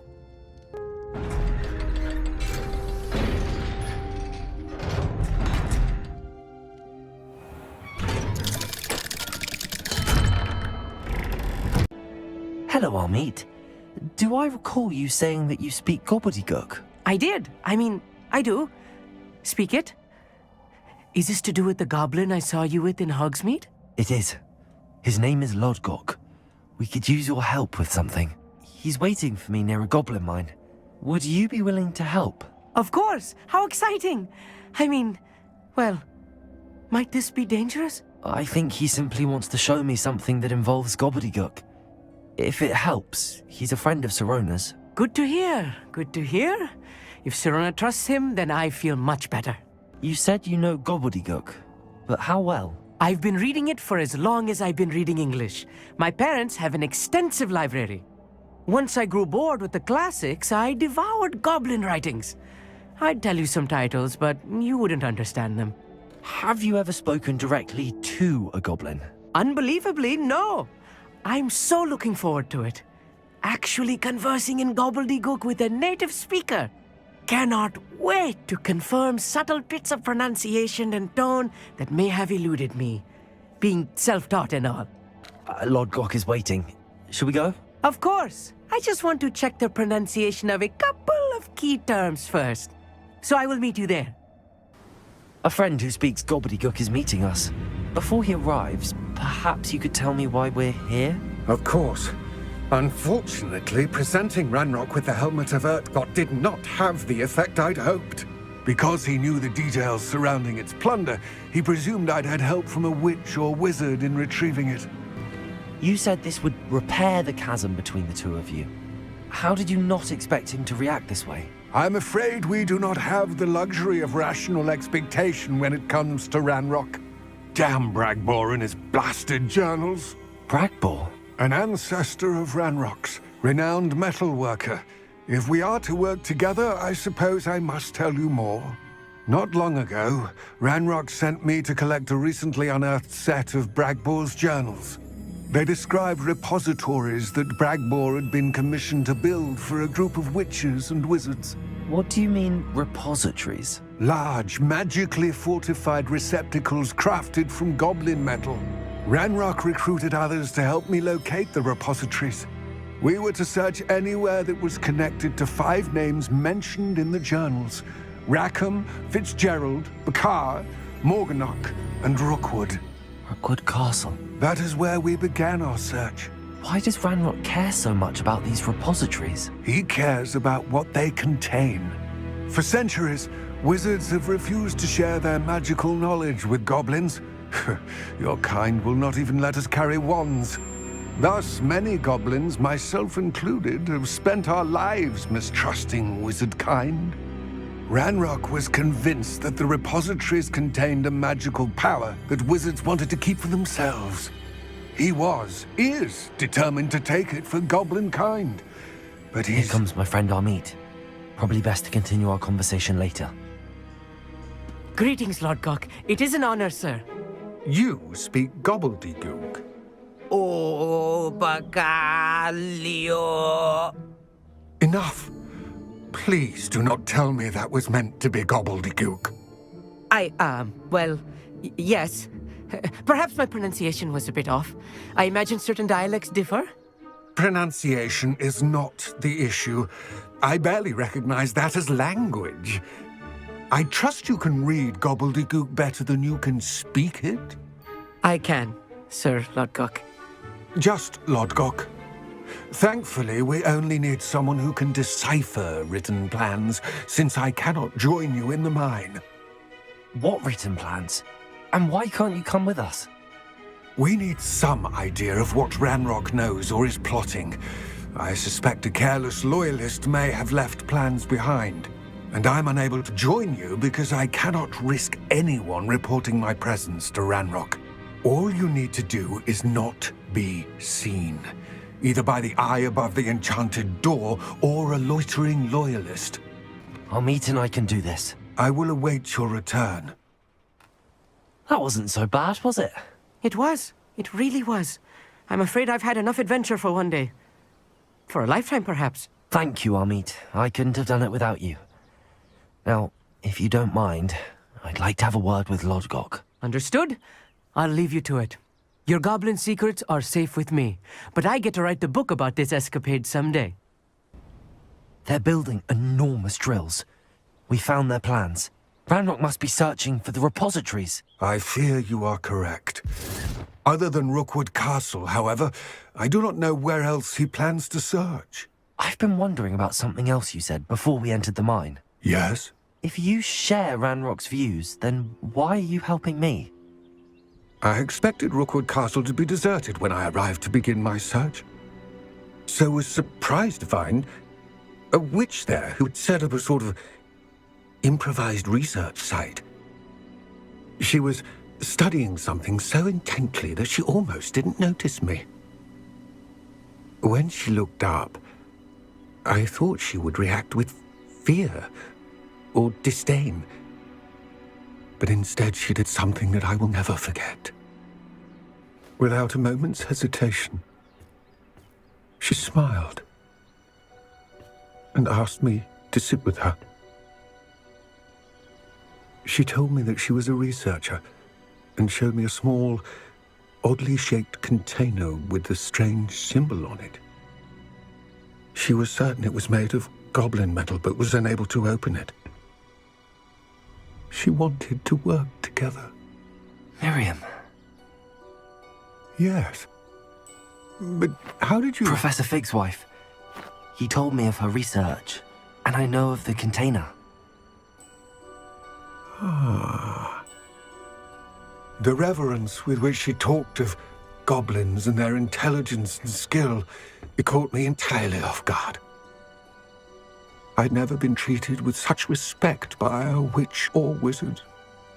So, to my surprise, I let her study the container if she would allow me to search the castle on my own.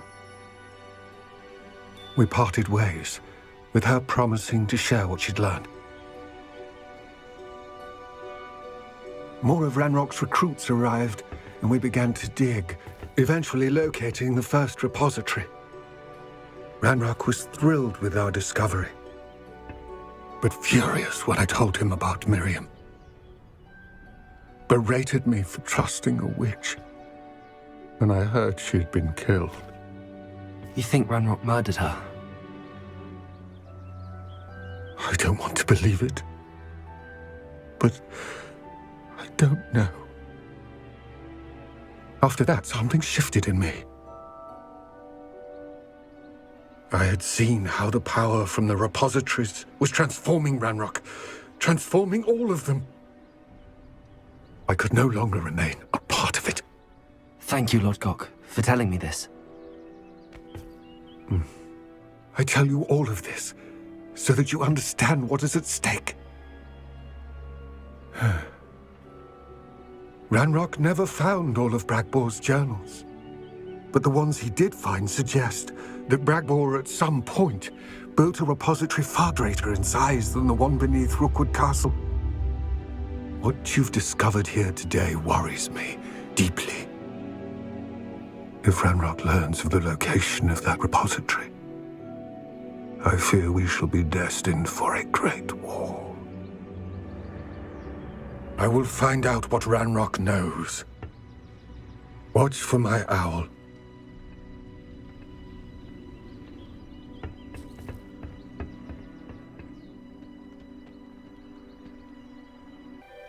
I came as soon as I could. I'd been so distracted by the scriptorium and Slytherin's book that I'd almost forgotten what it was that had struck me about that triptych.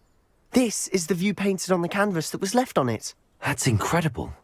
You know this area well. And while I was waiting for you, I scouted around and discovered an abandoned mine nearby, surrounded by Ranrock's loyalists. Do you think there's a connection to the triptych? I've no idea, but perhaps they're searching it, the way they did Rookwood Castle and Isidora's Manor.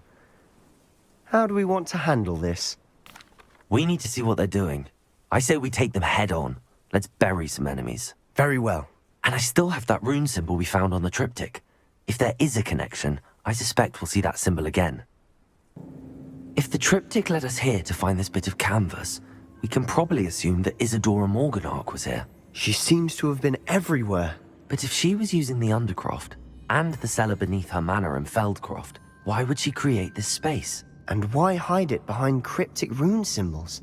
And ancient magic that no one but you could see? Isadora and Percival Rackham, another of the keepers, could see traces of ancient magic too. Rackham? I haven't heard his name before. Here are some of the memories I've seen. I don't think he and Isadora saw eye to eye on how this magic should be used. Well, this is all rather baffling. Let's take the canvas back to the triptych. Perhaps the answers are there. I know that coast. Ranrock has taken over a huge mine in the surrounding area. Marenweem has suffered for it. It's as bad as Feldcroft's become. Should we head there now? We should wait. Why? All this time, we've been a step behind Ranrock. I may know someone who could help us get ahead. Who is that? A friendly goblin. He wants no part in Ranrock's fight. A friendly goblin? You know, goblins cursed my sister to shut her up. Said she should be seen and not heard. I do, but not all goblins are... Not all goblins what? Have you forgotten Feldcroft? Have you forgotten the mine we just went through? No, Sebastian, I haven't. You're not listening to me. Why would I listen to someone so ignorant? You don't know what you're saying. Take a breath for a moment. Oh, I know precisely what I'm saying. You wanted to speak with me, Mother? I had hoped to speak with you alone, Natsai. Your message mentioned your concern about an unusual creature that was spotted in the woods near Hogsmeade. That could have been anything. You know what it was, Natsai. I am allowed to leave the castle. I am always careful, Mother. Careful? Officer Singer disagrees. She sent me an owl telling me that you have been trying to collect evidence of some kind against dark wizards. She berated me for not keeping a closer eye on you. And she is right. I do not want you visiting Hogsmeade for the near future. But Mother! My little gazelle, you are well-intentioned, but you must not meddle in the affairs of dangerous people. If someone had meddled in Matabeleland, Father would still be with us. I must get to class. Perhaps your friend can get you to listen to reason. So frustrating. She never listens to me. She called you her little gazelle. Is that a term of endearment where you're from? It is specific to me. I am the unusual creature in Hogsmeade she mentioned. Self-transfiguration is not taught at Hogwarts, so I am gently discouraged from practicing it. However, I am an animagus, and it is in my gazelle form that I have been able to wander the Highlands rather freely until now, much to my mother's chagrin. That is how I managed to spy on Rookwood and Harlow. Were you born an animagus, or did you learn to become one? Animagi are not born. The process is quite elaborate. It involves holding a mandrake leaf in one's mouth for an entire month, then placing the leaf in a crystal phial so that it is imbued with moonlight, then adding one of your own hairs. And that is just the beginning. Self-transfiguration is common among students at Wagadu, but Professor Weasley considers it much too dangerous to teach at Hogwarts. Can you choose what form your animagus will take? Oh no, a person's animagus form is determined by their personality. My mother is convinced that my form is a gazelle because I adapt well to any situation. I believe it is because I can sense danger and keep my wits about me. Now the nickname makes sense. What an extraordinary ability to have. It is. I love transforming, but Mother is less enthusiastic about it. She says that no creature, especially one as rare as a gazelle, should be bounding about where poaching has become so prevalent. She claims that she has foreseen tragedy befall me in my gazelle form. But she has used her sight to control me too many times. I no longer believe it. She's concerned for your safety. It may be best for you to stay away from Hogsmeade for now. That may be safe, but I do not believe that it would be best. Do you? You could have fled the moment you discovered that Rookwood, Harlow, and Ranrock were after you, but you did not. I choose to act as you have. I must deal with Rookwood and Harlow, not hide from them. My mother cannot know where I am all the time. I finished the activities you assigned me, Professor Garlick. Wonderful! I hope you gained a greater appreciation for the flora in our lives. I am forever enraptured by it. Just yesterday, I spent hours pruning my self-fertilizing shrubs and flutterby bushes. Didn't realize how long I'd been at it until the sun began to set. Well, if there's one thing I love to see more than my plants thriving, it's one of my students doing the same. Now, ready to learn Flipendo?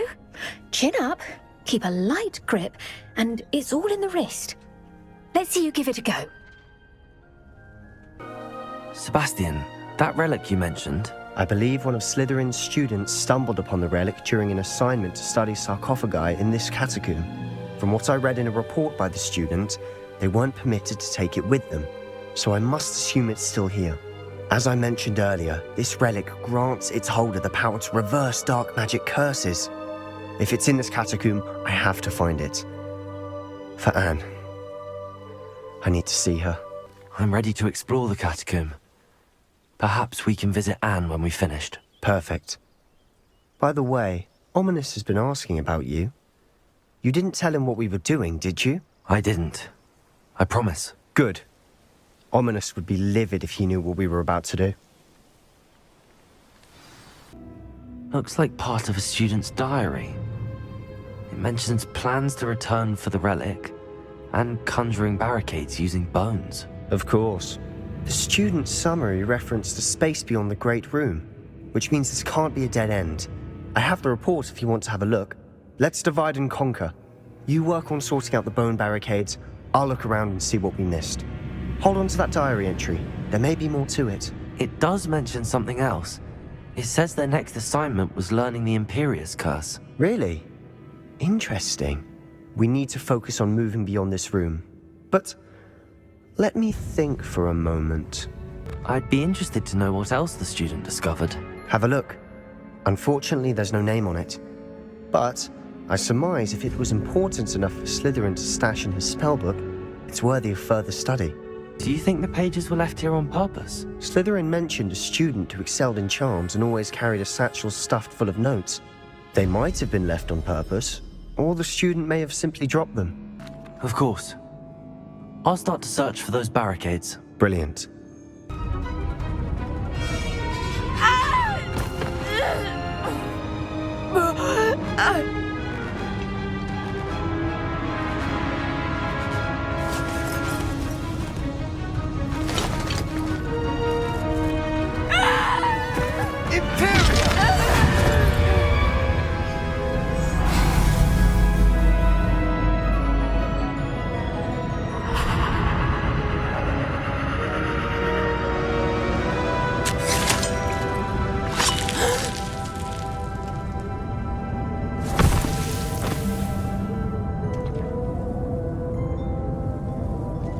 Boy! What have you done? Saved my sister. With an unforgivable curse. From that damned book, no doubt. Your father would be ashamed. You've gone too far, Sebastian. Stay away from her. From all of us.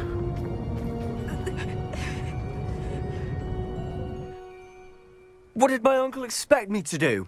The Imperious Curse saved Anne's life. That goblin was going to kill her. There was little time to react, but it was an unforgivable curse. I acted in the moment. That's all.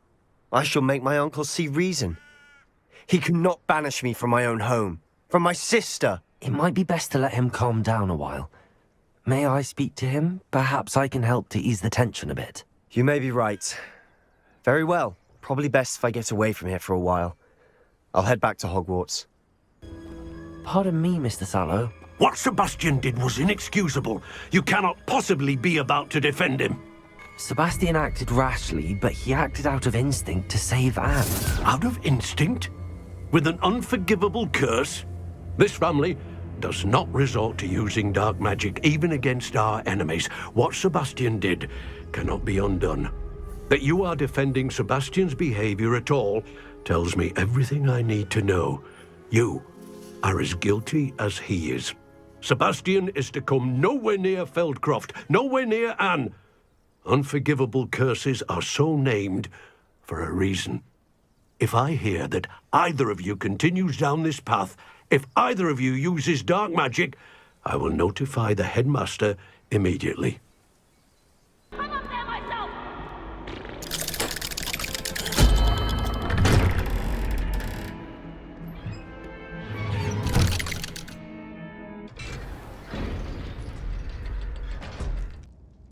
I wish I had better news about your uncle and Anne. Well, what did he say? I'm afraid he wants you nowhere near Feldcroft. Nor Anne. I had to stop that goblin from killing my sister. He had no right to banish me from my own twin. If he thinks banishing me means I'm going to give up on Anne, he's sorely mistaken. He also said he cannot excuse the use of dark magic in any form, and that if he hears of either of us using it, he'll go straight to Professor Black. Huh?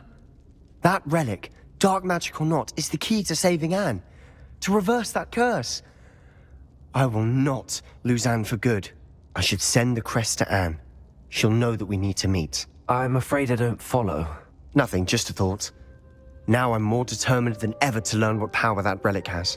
I shall wait to hear from you then. Thank you. I very much appreciate you standing by me through all of this. Hello, Professor. I have news. The goblins are looking for something. Another repository. They've built drills to help with their search. Most troubling. Are these repositories like the broken container I found at Rockwood Castle? They are. I fear we have no time to lose. Have a look at the map. Fortunately, the next trial is fairly nearby. It's Hogwarts. As you know, I was headmistress in my time. My portrait hangs in the headmaster's office. In fact, I witnessed Professor Black learn of your arrival. And I'll confess that I wondered about you. Wait, is the next trial in the headmaster's office? It is. I had hoped that when the time came, the occupant of that office would be of help to us. Unfortunately, this headmaster seems wildly unconcerned with anything but himself. You'll need to access the office while he's away. I understand. Very well.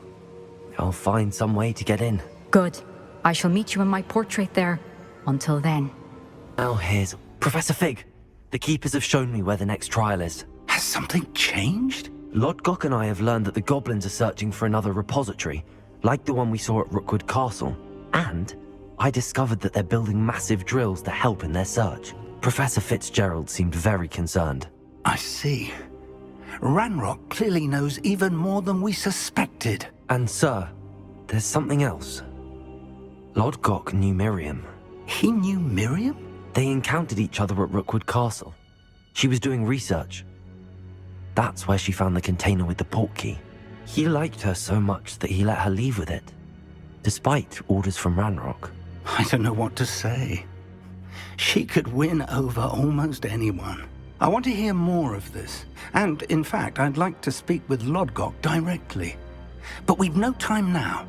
Where is the next trial? Believe it or not, it's in the headmaster's office. Incredible. Very well. You'll need the password to get past the stone gargoyle. The headmaster's house elf will know it. I don't know the headmaster's house elf. Will he even speak to me? I imagine he's loyal to the headmaster. He is. So you'll need a disguise. I have just the thing. A Polyjuice Potion. You'll look and sound like Professor Black. Wait, doesn't Polyjuice Potion require a bit of the person you want to change into? And take ages to brew? It does. So how do you already have Polyjuice Potion to change into Professor Black? One never knows when such a thing may come in handy. Let's just say I felt the need to be prepared for anything after my fruitless trip to the ministry on his behalf. Now, time is of the essence. Drink up and I shall explain more.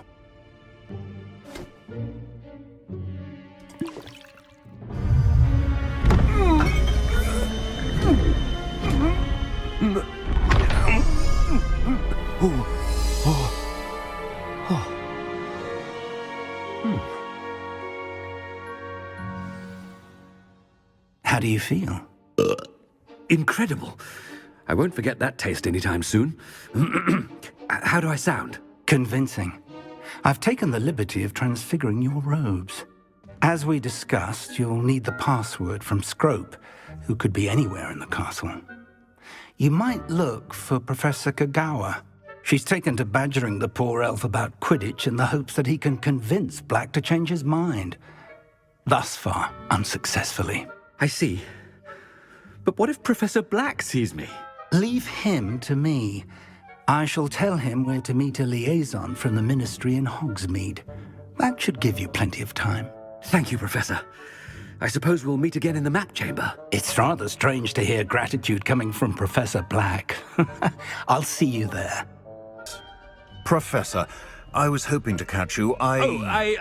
Places to be, Professor Sharp. Places to be. Of course, sir. Only, you'd asked me about a particular potion, and I did?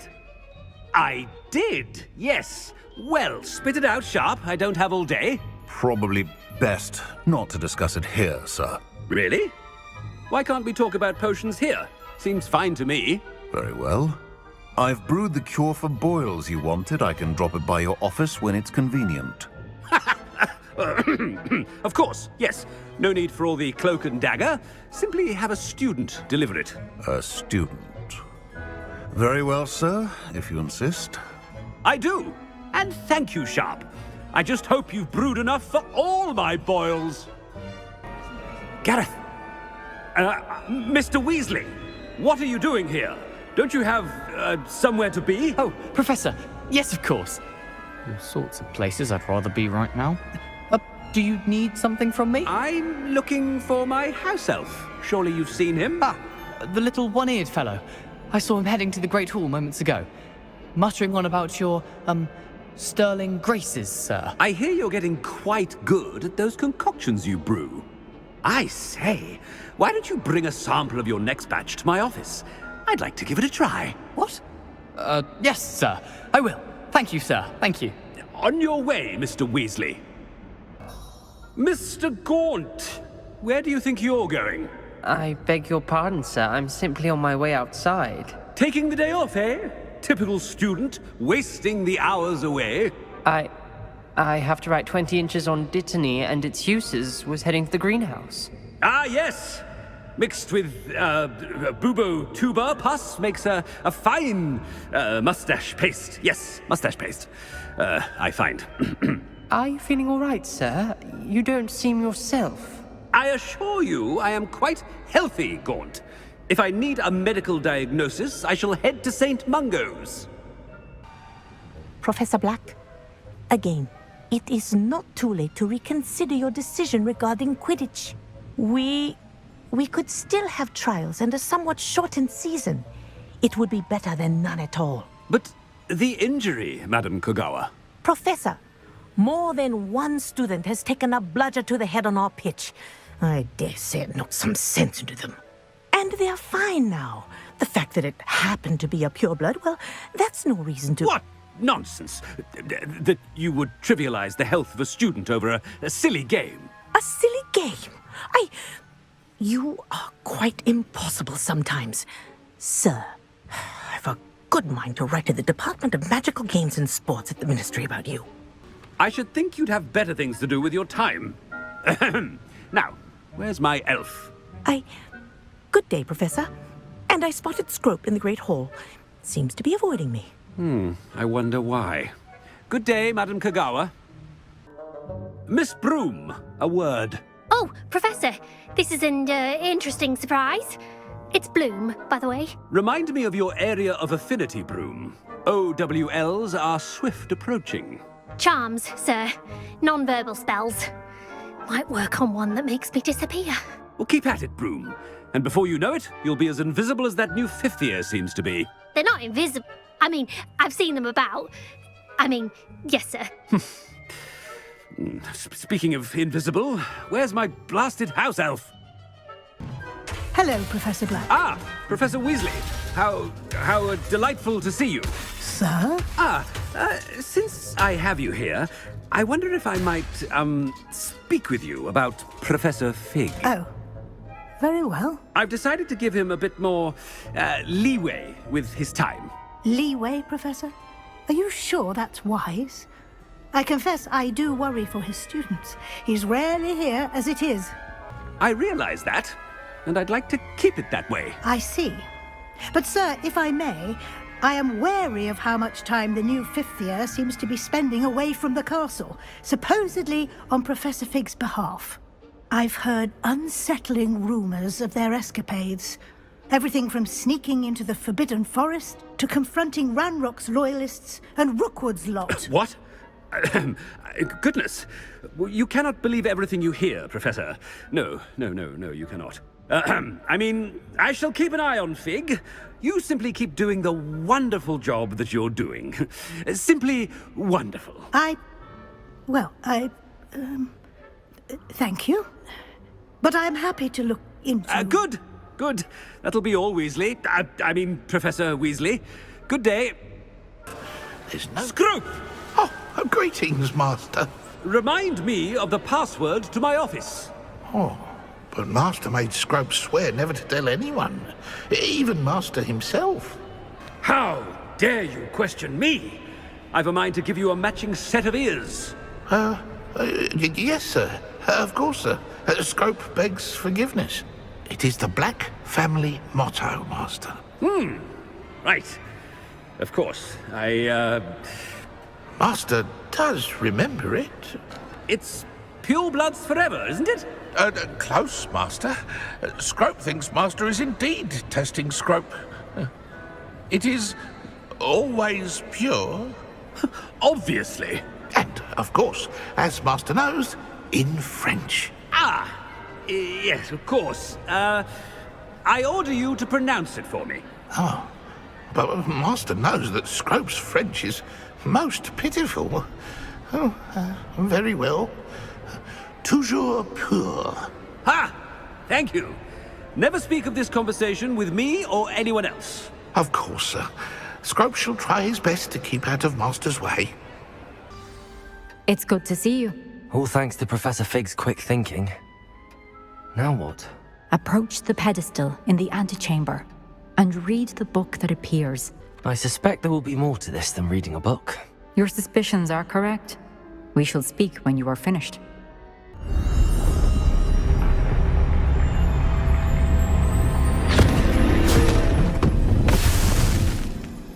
Where am I? Professor Fitzgerald? Can you hear me? I am here.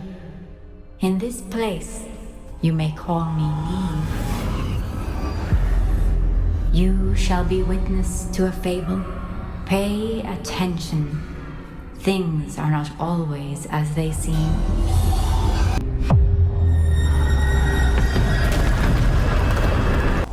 You found me, but you cannot undo what has been done.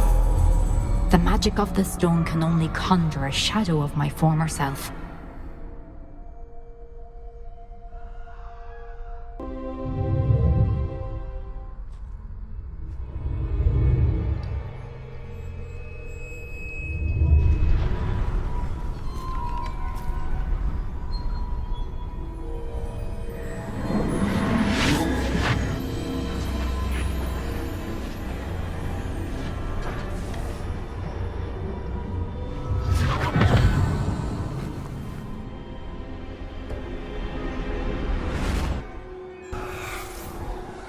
Isadora, what you did for your father was remarkable. Well, wasn't it? And Percival needn't worry about the strands of emotion or the traces that this magic leaves. I found a way to contain all of it. You haven't stopped. Goblin Silver. You spoke to a goblin about this. Don't worry, he has no idea what we're containing. We don't know what effect any of this may have. The emotions, the dark traits. You sound like Percival. And as it happens, I do know. It is a source of strength, of focus. Somehow it enhances my ability to wield magic. I don't follow, Isadora. I think we can harness it. Power like this is not to be toyed with. In the wrong hands. You saw what I did for my father. Oh, Neve, imagine the good we could do. Everyone is in some kind of pain.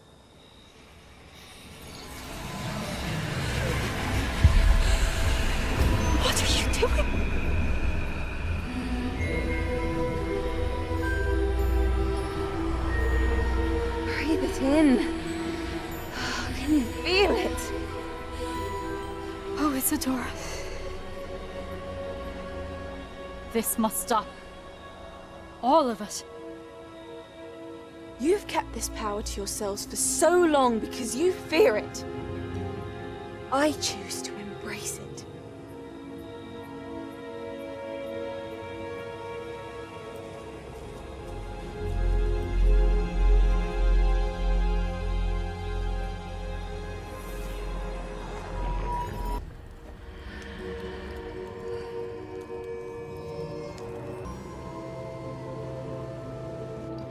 Is it true? Has someone completed the first 3 trials? It is, and I have. But you are so... Young? I know. You must be Professor Bakar. I am. Pleased to meet you.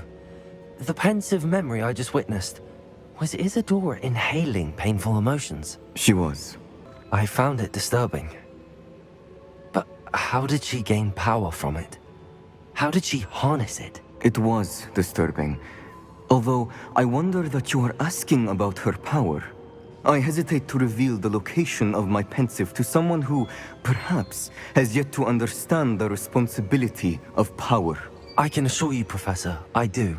In fact, what you don't yet know is that a dangerous goblin called Ranrock has accessed the repository at Rockwood Castle. He has learned to harness the contents of it as a source of immense power. He plans to use that power against wizardkind. We have no time to waste. I see. Nonetheless, the knowledge you shall gain after you witness my memories is too valuable to share without further consideration. I shall require time to confer with the other keepers. It seems we have no choice but to wait, frustrating as it is. I heard what you told Professor Bakar. Isadora was inhaling emotions to gain power? She was. And she pulled emotions, as she did from her father, from Professor Fitzgerald, without permission. Monstrous. What's more, she said that she found a way to store the traces of magic she extracted in goblin silver. The repositories? Possibly. There's something I didn't get a chance to tell you earlier. Ranrock has been digging at locations tied to the 5 names he found in the journals of a goblin metalworker named Bragball. 5 names? The Keepers, and who else? Isadora Morganac? Precisely. That's how he's been one step ahead of us. Gringotts, the Tower, Rookwood Castle. If the Keepers won't tell you where the next trial is yet, I say we at least maintain a watch on Ranrock. Perhaps he'll lead us to more information. Perhaps. I hope to hear from Lodgok soon. I haven't heard anything since I learned of the drills. Oh, and as you've probably guessed by now, your Polyjuice plan worked like a charm. I knew it would. I may have done too good a job distracting Black. I had no idea he can't hold his fire whiskey. Hello, Deke. You wanted to talk to me? Indeed. Deek thought you might want to learn how to build a breeding pen so that you can breed beasts. That sounds like a very good idea. Rescuing and breeding beasts go hand in hand. Young beasts are particularly vulnerable to poachers. Breeding beasts here in the room will allow us to keep the younger ones safe. I see. What do I need to do? First, bring a pair of beasts to the room. 1 male, 1 female. Deek suggests rescuing thestrals, as they're at great risk from poachers. Noble creatures, but their relationship with death gives them a bad reputation. They're prized by poachers for their tail hairs. I've seen thestrals before, but where would I find a pair of them nearby? Deek has seen some wild thestrals not too far from the Hogwarts grounds. Then you'll need to purchase a spellcraft for the pen from Tomes and Scrolls and gather the materials it requires. Once you've rescued the thestrals and you have the spellcraft, you come and find Deek. I've rescued the thestrals and bought the spellcraft for the pen. Excellent! Now, to breed your thestrals, simply release them into the same vivarium in which you conjure the pen. Then use the pen to start the process. Come and see Deek when you're finished. I shall. I wonder where I should conjure their pen.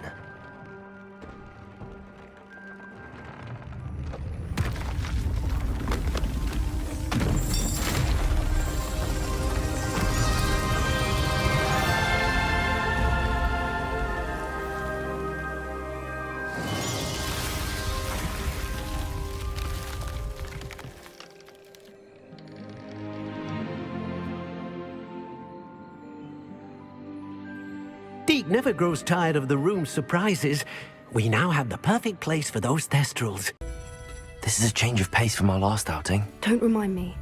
The thought of that tent still makes my blood boil. I've been thinking about those poor dragons in the fighting ring. The collars they were wearing, they appeared to be goblin silver. I think a collar is precisely what we found at that poacher camp. I've never known poachers to use anything like that before. The dragon that attacked my carriage was wearing a collar, and Professor Fig was genuinely baffled by its behavior. That attack always did strike me as a little strange, seemingly coming out of nowhere. Surely you aren't suggesting that the collars somehow control the poor creatures? Exactly. Merlin, I don't think the dragon we set free was wearing a collar, but we should check. And if we can find her, we can return her egg. That's a good idea. We need to see this through. I'll start looking into it right away. There was something else that I wanted to discuss with you. I didn't want to press it before. It seems I may have caused you more trouble with Victor Rookwood. Why is he after you? Rookwood is working with Ranrock, and Ranrock is after something I found at Gringotts. Fig had a portkey that led us there after the dragon attack. It's a bit of a long story, and Fig had asked that I not speak of it yet. Goodness. Well, that certainly helps to shed light on what we saw at the tent. Don't worry, I'll guard your secret as if it were my own. I shan't press for more details. In fact, I should probably be going. I'd like to track that dragon down as soon as I can. I'm ready to do what's needed to take Harlow down. I know you have a plan. We must gather information from the friends of Mr. Bickle that Archie and Mrs. Bickle mentioned. Agabus Filbert, Otto Dibble, and Mr. and Mrs. Rabe. All right. I suggest that you speak with each of them while I head to the Hogshead. I saw some Ashwinders heading there. And as my mother would never go near the Hogshead, she is less likely to learn of my activities than if I were to wander the village questioning its residents. Where am I to find these friends of his? I do not know about Mr. Rabe, but his wife, Daisy, is often in Hogsmeade, as is Agabus Filbert. And Otto Dibble, he works at Gladrags, so you will likely find him there. What sort of information am I trying to gather from these people? They may know what evidence Mr. Bickle had against Harlow, or they may have evidence of their own. We simply need to know whatever they know. Very well. I'll speak with them, see what I can learn. I knew I could rely on you. We need to know how they are being blackmailed by Rookwood and Harlow. Meet me here after you have spoken with them. Mrs. Rabe, I wondered if I might speak with you about Theophilus Harlow. I'm a friend of the Bickles and I'm trying to gather evidence against him. Poor Joanna and little Archie. And now Harlow has taken my darling Isco. What do you mean? Why? I'm a security guard at Gringotts, and my husband is a curse breaker for them. Harlow approached me about helping him extort my colleagues into giving him treasures from the vaults. And you declined? Of course I declined. Repeatedly. I thought they'd given up, until I came home one night and found my husband gone, and a note affixed to my door with a knife. The note stated that I only had a few days to reconsider helping with some banking needs, and that my husband would appreciate it if I acted quickly. But the help Harlow wants is help that I cannot give, and my dearest Isco is paying the price. Why wouldn't Harlow extort your husband? Isco's job is even more removed from the vaults than mine. He travels the world for the bank. He could do nothing for Harlow. I'm the one in the bank on a daily basis, which evidently makes me an enticing target for blackmail. Have you helped Harlow since your husband was taken? No, I'm worried sick about Isco, but he'd never want me to compromise my integrity. I also know that he's extremely clever. That said, I was hoping he would have escaped by now. It makes me concerned as to why he hasn't. Are you sure the note means that your husband was kidnapped? What else could it possibly mean? Besides, I came home to find that someone had trampled the daisies in our garden. It may sound silly, but those were Isco's pride and joy. He would never have let that happen. Thank you, Mrs. Rabe. Knowing the lengths that Harlow will go to is helpful, albeit more than disturbing. Mr. Bickle was trying to help us, but now he's gone. I don't know what to do. I shall do all I can to get evidence against Harlow, Mrs. Rabe. Very well. Here's the note I received. You must be careful as well. Please don't put yourself in danger. Mr. Dibble, may I speak with you? It's about Theophilus Harlow. I've nothing to say about him. May I interest you in a stunning cravat today? Please, sir, I'd like to help. I spoke to Mrs. Bickle. You know the Bickles? All right.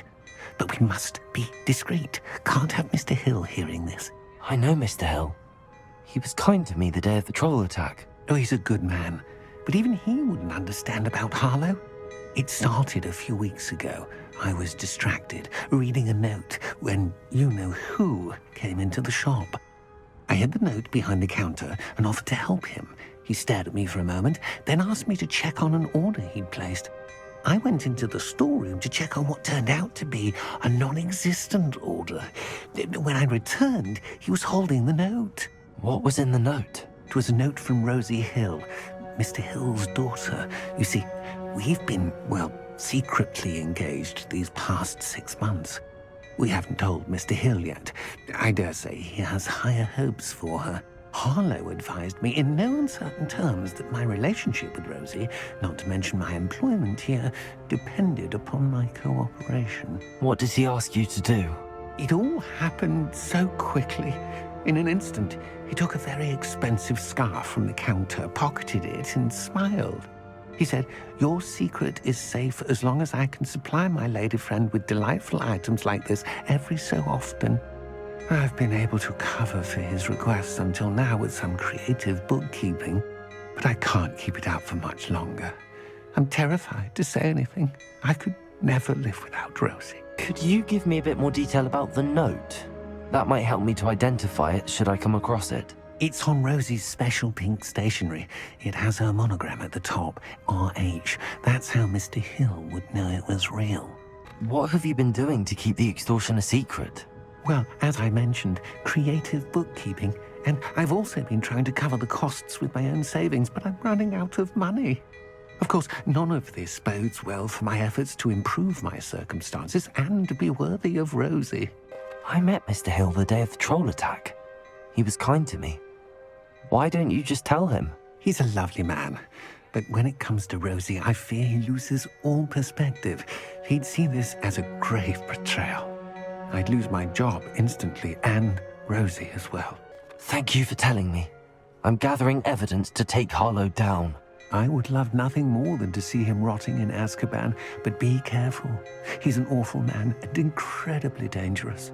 As for Rosie's letter, should you happen upon it, I have committed it to memory. You may destroy it immediately. Understood. Excuse me, Mr. Filbert.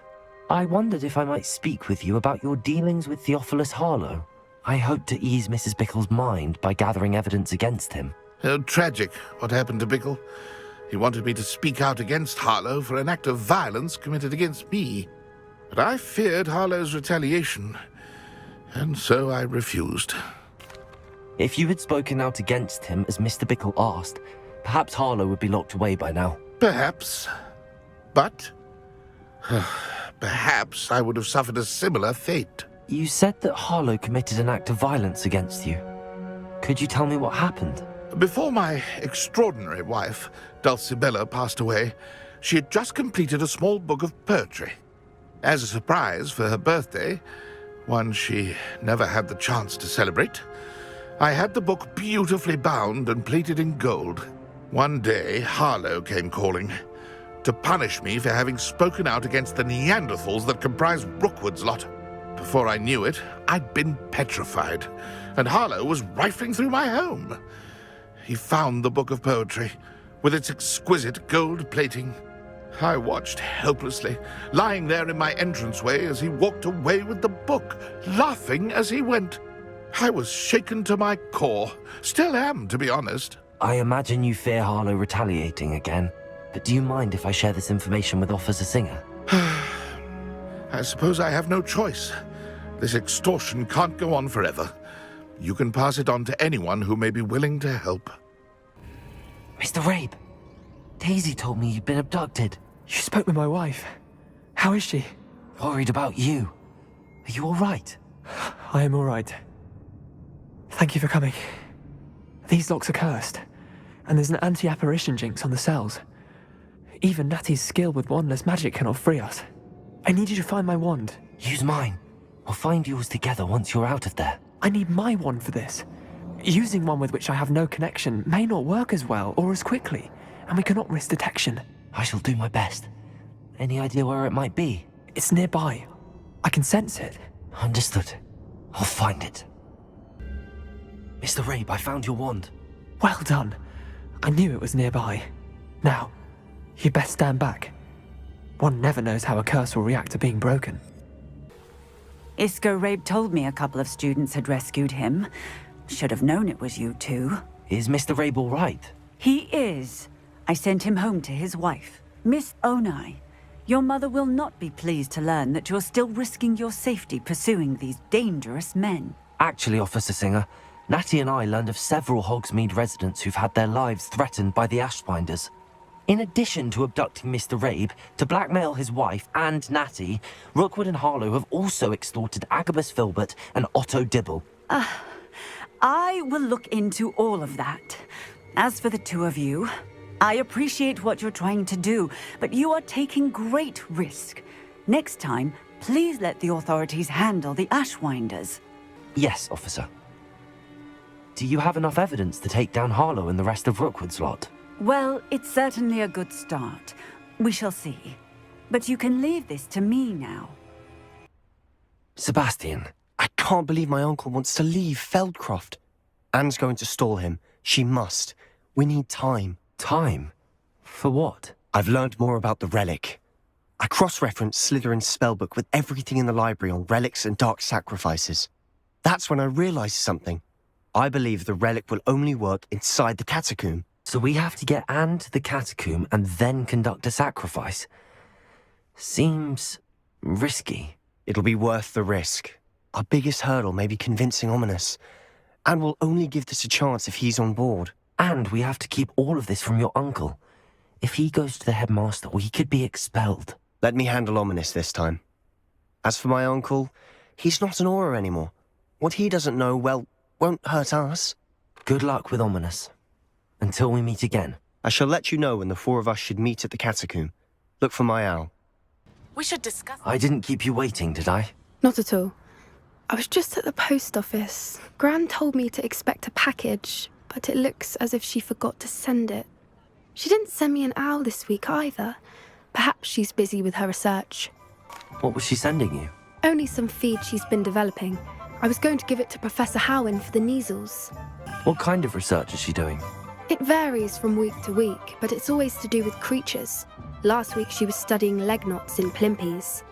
What did you find out about the dragon you were tracking? I realised that she didn't know the poachers had her egg, so when she left Horntail Hall, she would have headed straight to her nest. I went back to the tent and tracked her flight.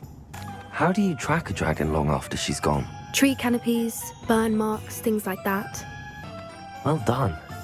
You certainly know what you're doing. I can't be certain, but I have an idea of one place she may have been heading.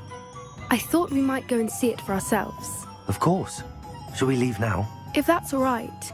I want to see how she's faring if she had a collar on. And she's likely frantic about her egg. Here we are. I do think this is where we'll find her. The terrain's typical of where the breed would nest.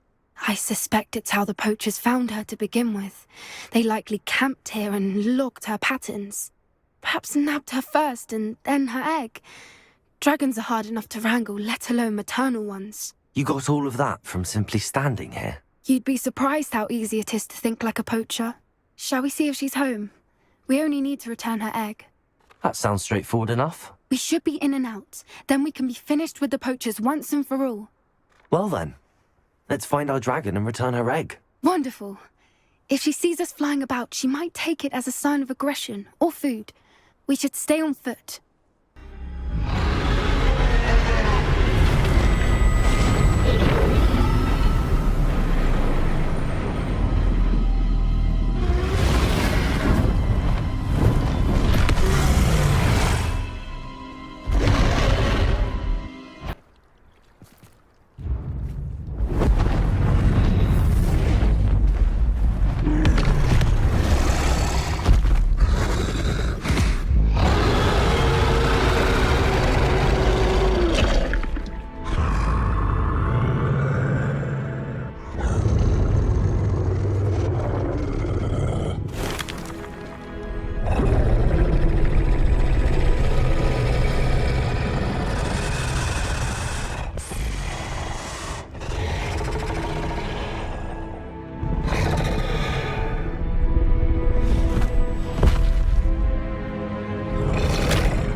was brilliant. And did you see how clever? She left us perfectly unharmed. Creatures are a lot cleverer than most people realize. That's what Gran always says. The important thing is that we survived it, and we returned her egg. Thank you for doing this with me. Wouldn't blame you one bit if you wanted to head back to the castle and never think about dragons again. Shall we head back? I'm ready if you are. I am. After our dragon rescue at Hauntow Hall, I half expect to be ambushed by poachers any time I'm not in the castle. Understandable. We did sabotage their fighting ring and steal a dragon egg from them. True. So why haven't they come after us? It's not like them to let things lie. Unless what? Unless they haven't let things lie. Oh no, I can't believe I didn't see it. We need to leave. I need to send an owl. I still can't believe we escaped the Ashwinders. You may not realize it, but you are the talk of the school since you saved me that day. I wonder how everyone knows about it. I told my mother in the hope that she would be more forgiving of what I have been up to if it came from me. She likely told other professors, and news travels quickly. Unfortunately, she might, in fact, have been even less forgiving than I'd hoped. If she knew more about what you've done, I suspect she'd be proud. If she knew any more about what I've done, she would never let me out of her sight again. I'm sorry. Has Officer Singer done anything with the evidence we provided? She has not. Harlow is as strong as ever. Someone needs to stop him, whether it is us or Officer Singer. If someone had stopped the monsters like him in Matabeleland, my father would be alive today. What exactly happened to your father? It was a beautiful day. My mother had gone to tend to a neighbor who was ill, and so my father and I were galloping in the savannah. Galloping? Your father was also an animagus, I take it? He could become the most majestic giraffe, and he would carry me on his back, my arms around his neck. We were on our way home when we surprised a group of bandits who had come from our village. One of them saw me just as he removed a scarf from his face. He shouted and then aimed his rifle. He didn't want you to identify him. Exactly. In an instant, my father bowed his neck to protect me and was hit. As he fell, my father changed back into his human form. When the bandits saw this, they turned and ran in fear. Magic terrified them, and then he was gone. And it was all my fault. Your fault? How so? He died protecting me.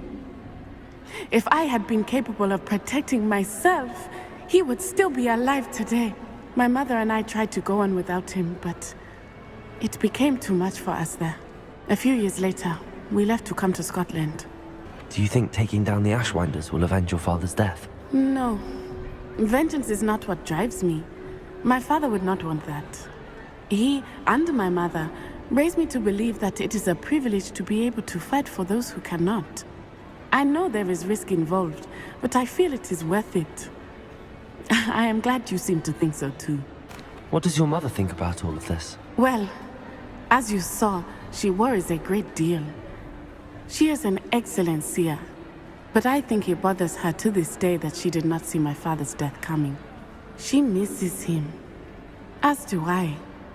So I believe on some level she understands my need to seek justice in a small way, but that does not mean that she likes it. I'm sorry, Natty. I can't imagine what you've been through. Your father sounds exceptional. He was. Truly extraordinary. And thank you for your kind words. We all have our burdens. My father had a saying about that. Yes, I remember. Rain does not fall on one roof alone. Exactly. Soon you and I will put an end to the Ashwinders, beginning with Harlow. And once he is gone, we will turn our attention to Rookwood. We are making progress, and we will succeed. I received your owl. Thank you. I'm glad you came. I spotted droves of Ranrock's loyalists coming up from the coast. Overheard one of them say they're headed to another cavern, like the one we found. How are they still one step ahead of us?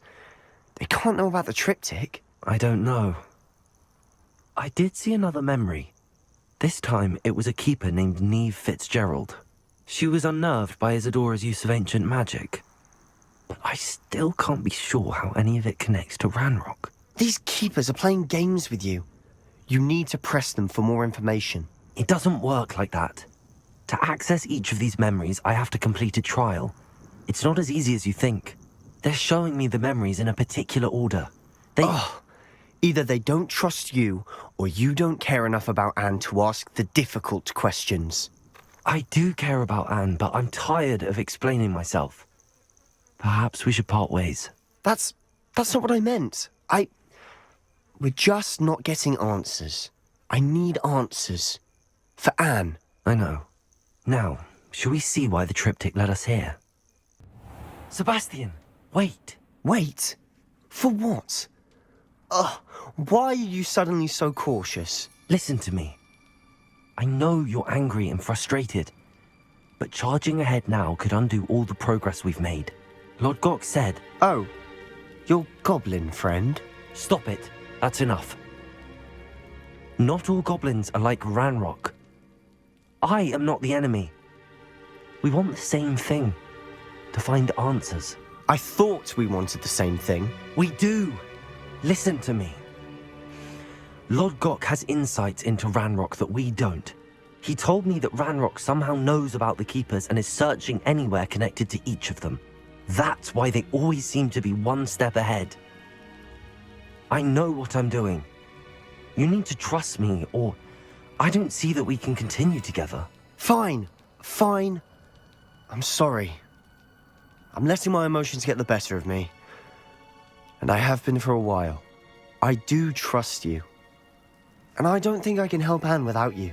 Good. Ranrock clearly knows more than we thought. We need to be careful and do this right, not just go charging in. We have our work cut out for us. We need to work together if we're going to find the final piece to the triptych.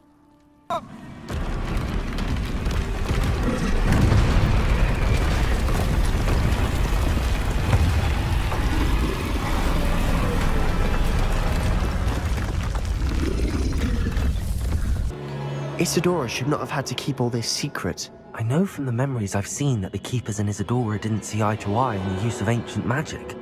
But I don't understand why she seems to have gone to such great lengths to tell her story without their knowledge. I wish you could see one of her memories. So do I.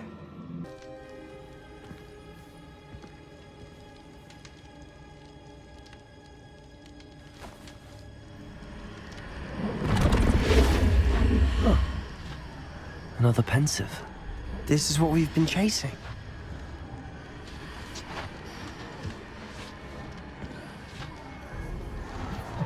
I wonder... What is it? Let's find out.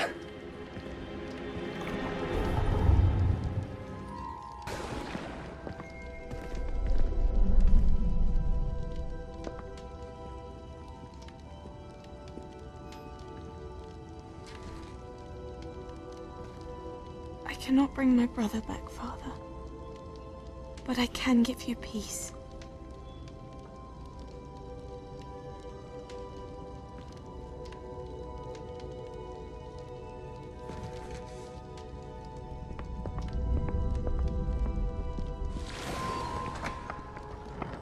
Please, have a seat. Isadora, we are all most intrigued to hear. We're ready. I've something to show you. Father, these are my colleagues from Hogwarts. Father hasn't spoken since my brother died. On my travels, I confirmed that which I've always believed. That we have the power to take away pain.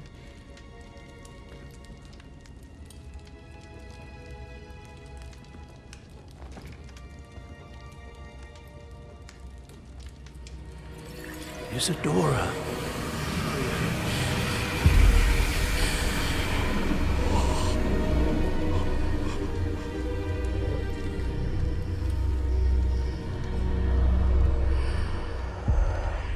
What have you done?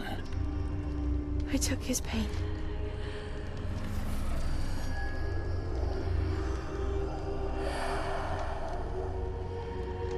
Thank you.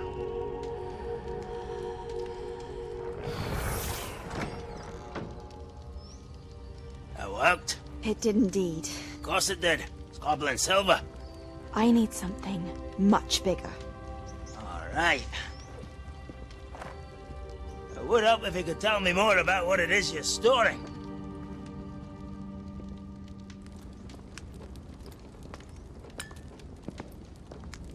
Magic. Left over from a spell I devised to remove pain, but if used correctly, its power can be used to do even more good. Why would you want to store such magic away? I only need to keep it safe until I can convince my colleagues of its worth. Magic like this unnerves some. Not everyone's ready to wield such power. Perhaps not. Someone will be.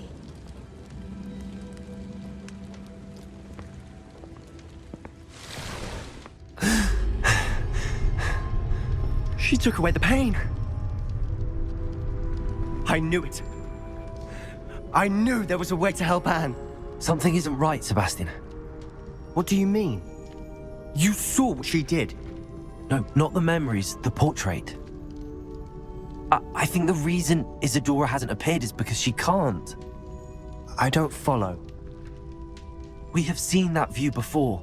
The abandoned home in Felgroth, the destroyed painting, it was her. So someone destroyed a bit of enchanted canvas, but we found the memory. Yes, you're right. We saw what she wanted us to see. We saw what she could do, what you can do. But I don't know how to do what Isadora did. Well, then you shall learn. The Keepers can teach you. I'm not sure that they would. The Keepers believe that removing someone's ability to feel pain, it's a highly complicated, unpredictable form of magic. One that should be wielded with great care. If at all. If at all? You've overcome all of their challenges. You've more than proven yourself. You can wield it. You have the ability.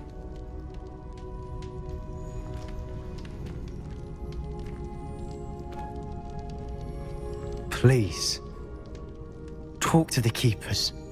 If not for me, then for Anne.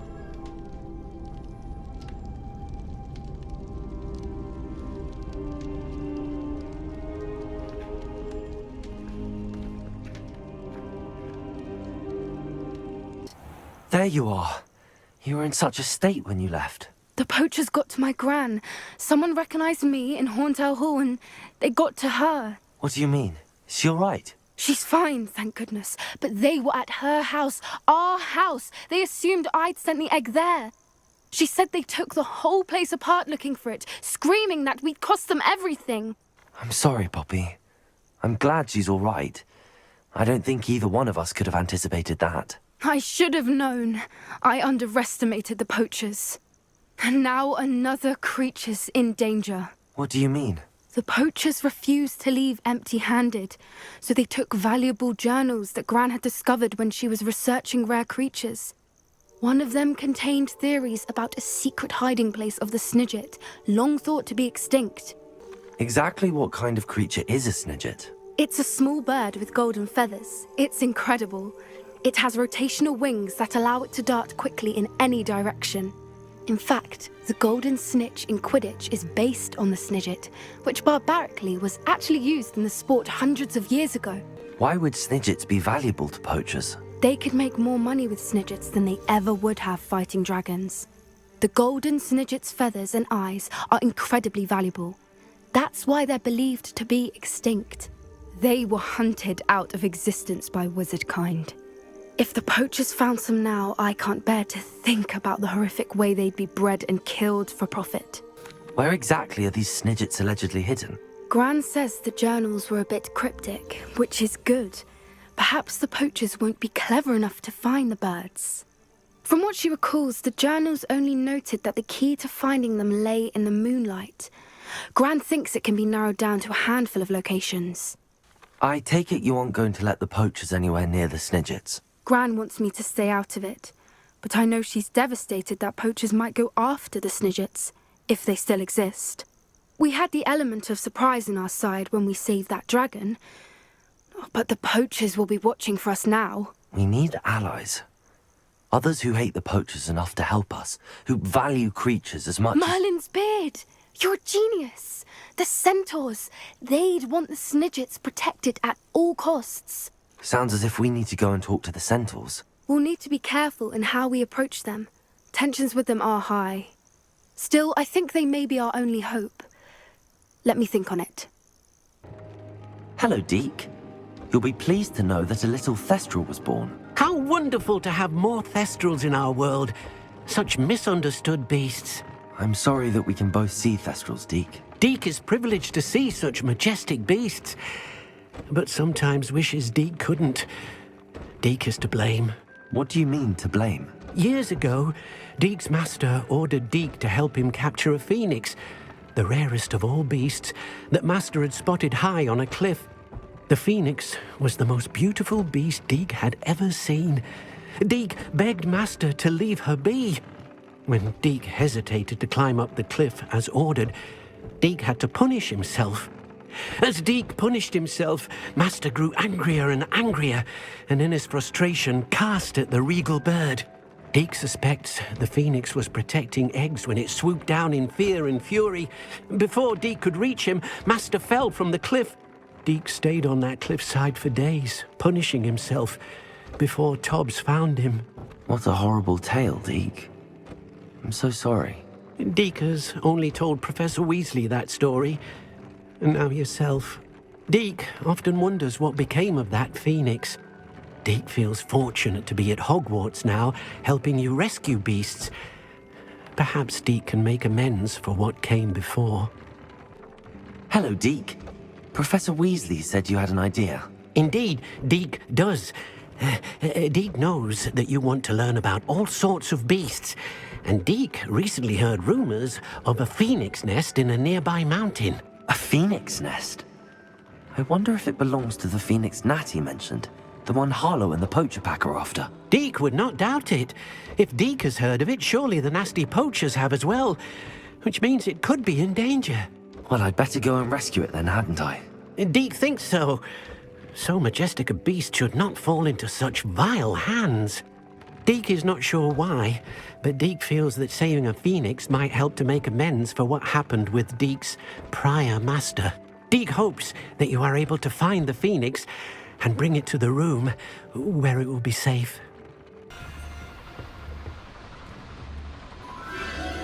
The phoenix!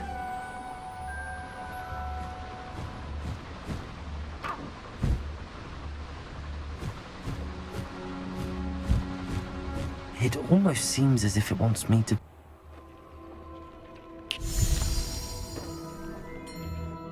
Did you find the phoenix? Yes, Deke. And I rescued it from the poachers.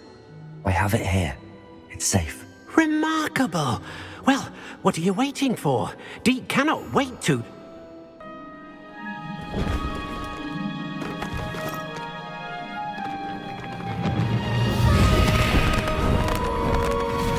My heavens!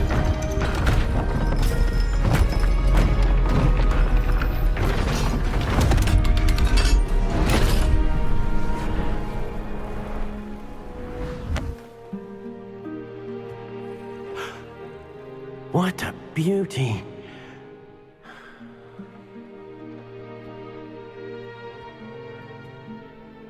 You keep it close.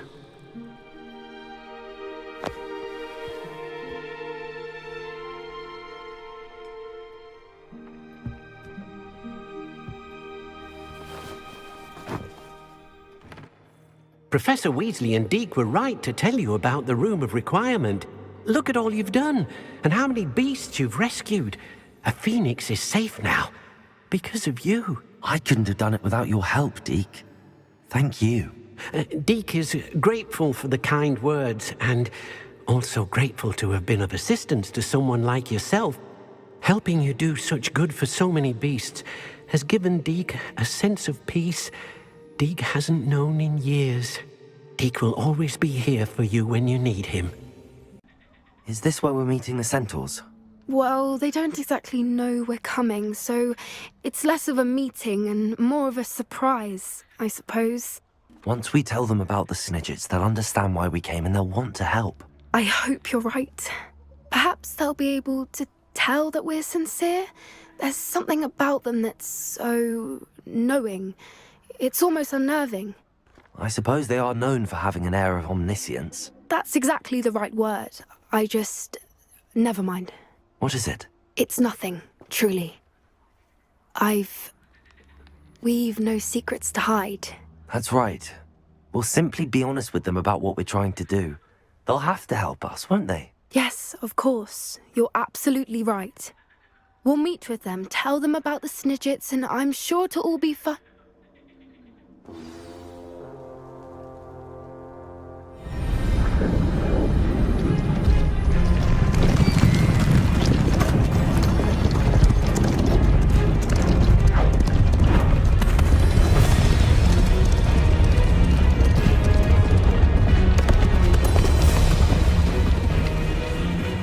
What do you think you're doing here, humans? Please! We were hoping to speak with you. Ah!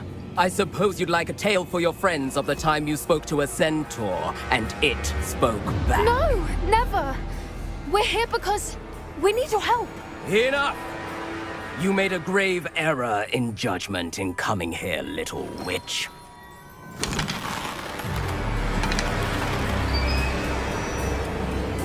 Leave them be, Alec. We do not harm the young. It is not our way. You forget your place, old fool. I'm the leader of this herd, and while you cling to our way, their kind continues to slaughter beasts like us without a care! From what I can see, they have slaughtered no one. They will leave here unharmed. Mark my words, Doran. If I ever see them again, it will be all 3 of your heads.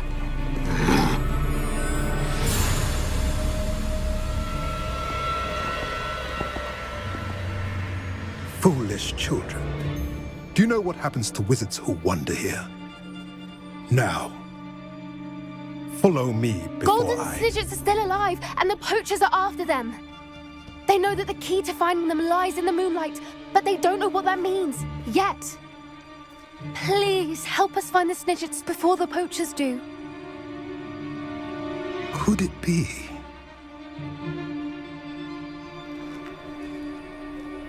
In the south, there is a cave within which lies what the poachers seek. A moonstone. Retrieve it and place it in the henge in the forest. I, on the other hand, must go speak with the herd. Find me after you have done this.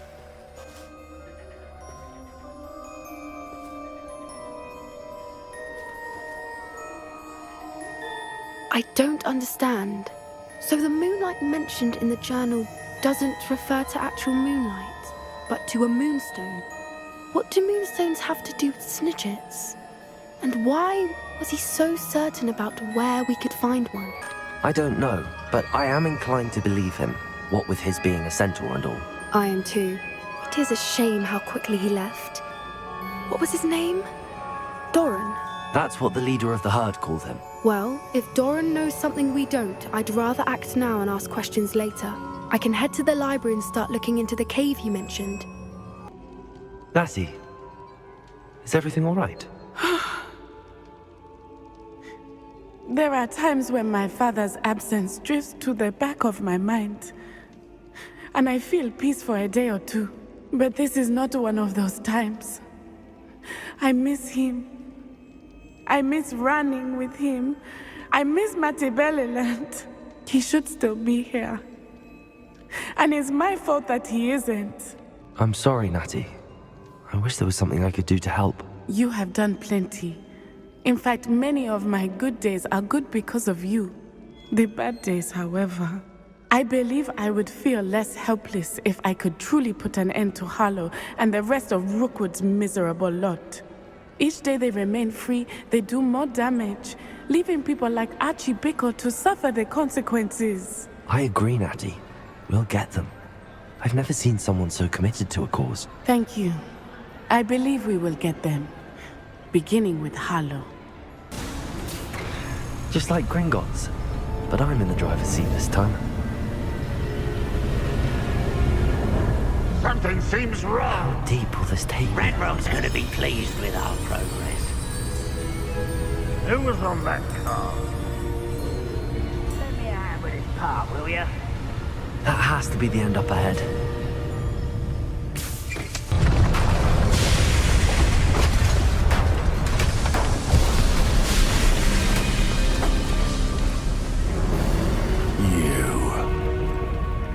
That is unfortunate. No matter, we will build another. I found this one lurking outside. Lodgok. Come to make amends, little brother. I came to stop this. What is this you've brought me?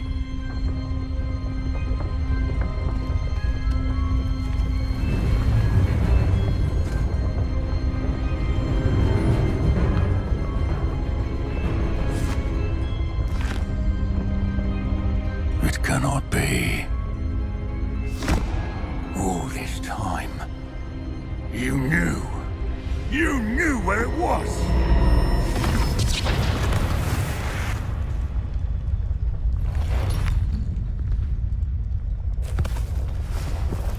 Don't! Are you alright? I'll never understand you, Lodgok. So gullible. That witch did not consider you an equal.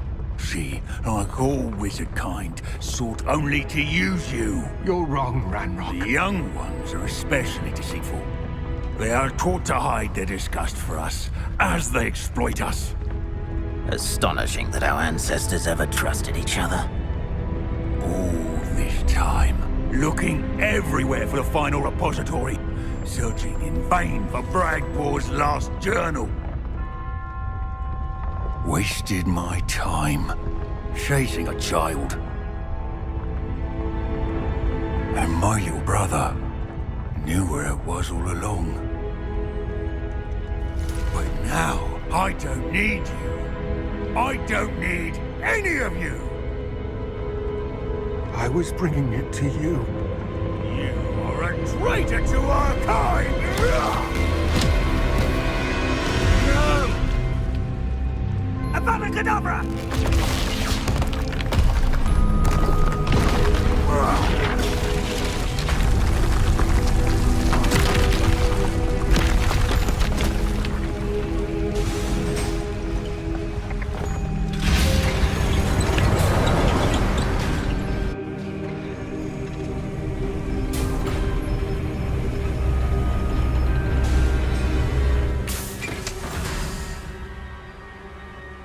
Poor Lodgok. Dead by his brother's hand. No wonder he tried so hard to reason with him. Professor, you received my owl. Ranrock has the last of Bragbor's journals. He killed Lodgok to get it. He knows where the last repository is. Godric's heart. Lodgok and Ranrock were brothers. Lodgok was bringing the journal to me. Ranrock is a monster. We need to know where the final repository is. Surely this changes things. Ranrock has Bragbor's journals and knows where the final repository is. We obliviated Bragbor. He kept journals? Why would he have documented all of this? He didn't know what we were containing. Isadora told Bragbor about the magic when she asked him to build a container for her. I've seen her memories. Isadora left memories for someone to find? You know what she did? Her memories showed what she did for her father, which I also saw in Professor Rookwood's pensive. And a conversation with Bragbor in which she expressed frustration about the limits being placed on her use of ancient magic. Based upon the memories they have seen, I believe our young friend is well aware of the grave circumstances in which we find ourselves. The next trial will involve an exceptional level of magical skill and a nuanced ability to interact with beasts. Find a face of stone and tendrils. I should advise you that you must engage with any beast that is part of the trial on your own. Professor Bakar will meet you in his pensive room. An exceptional level of magical skill? Nuanced ability to interact with beasts?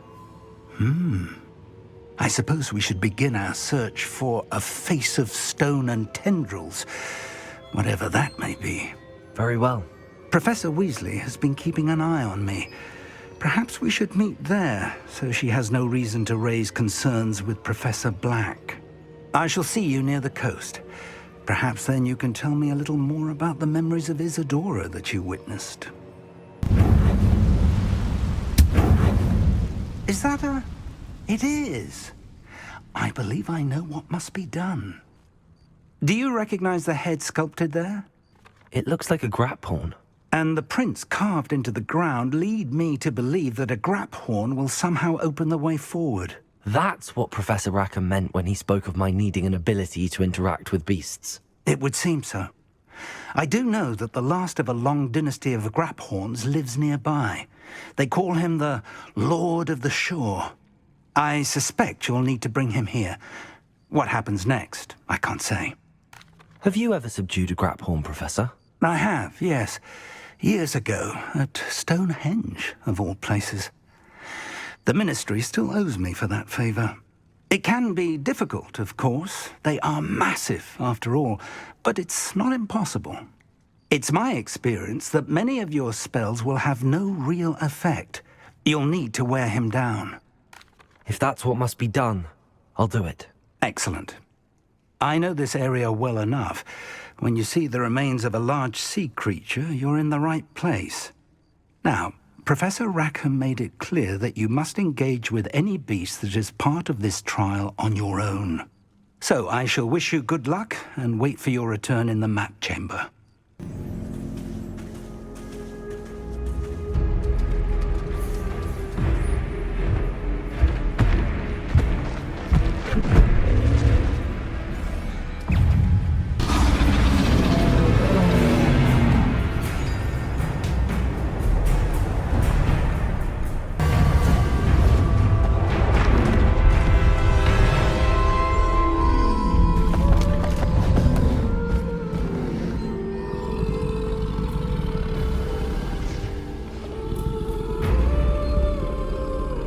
Your help, friend.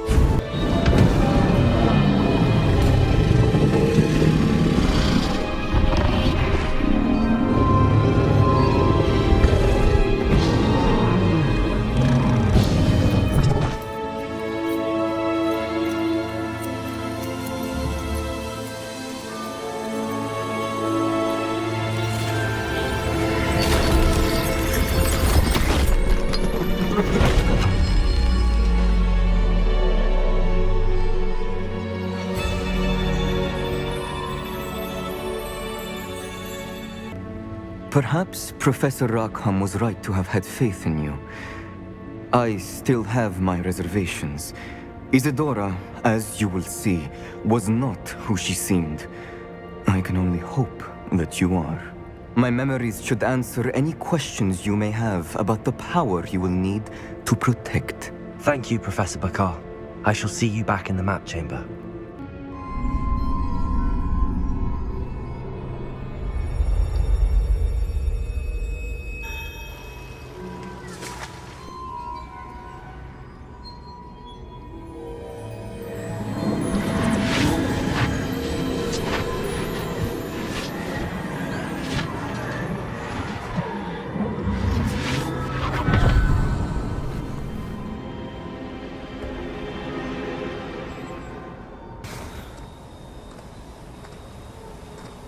Hello? Isadora? Isadora?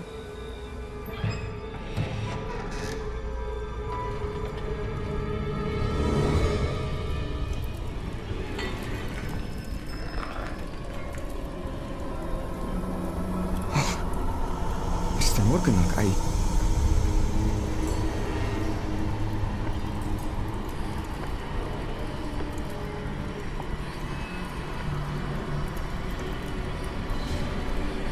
Mr. Morgan?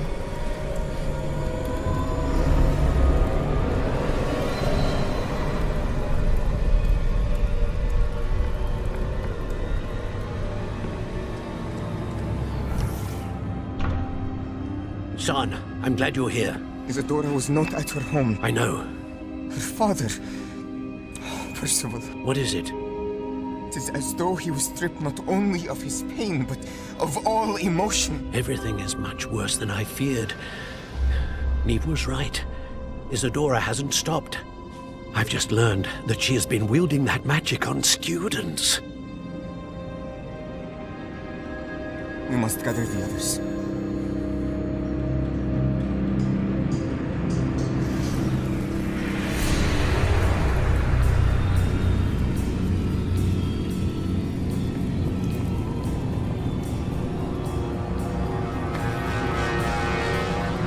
I need you to return to your common room, all right?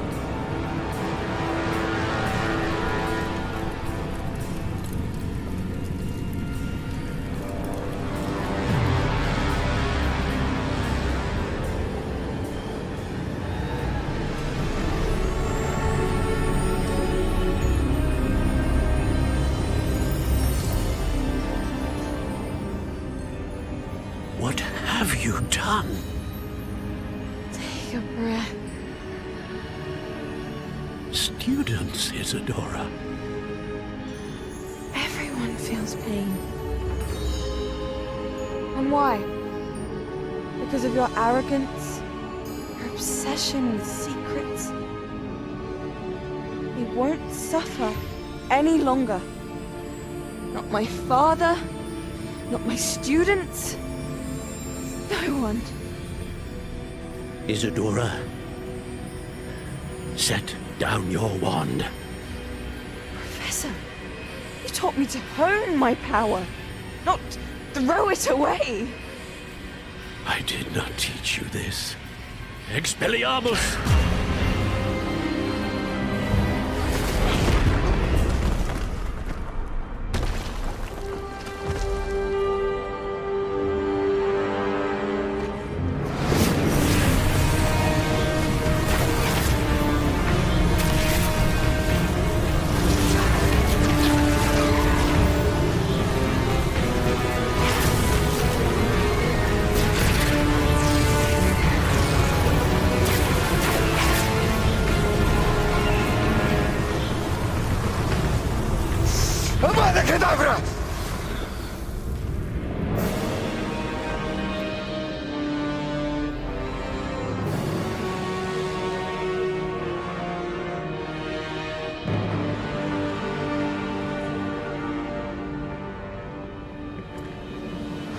She's alive.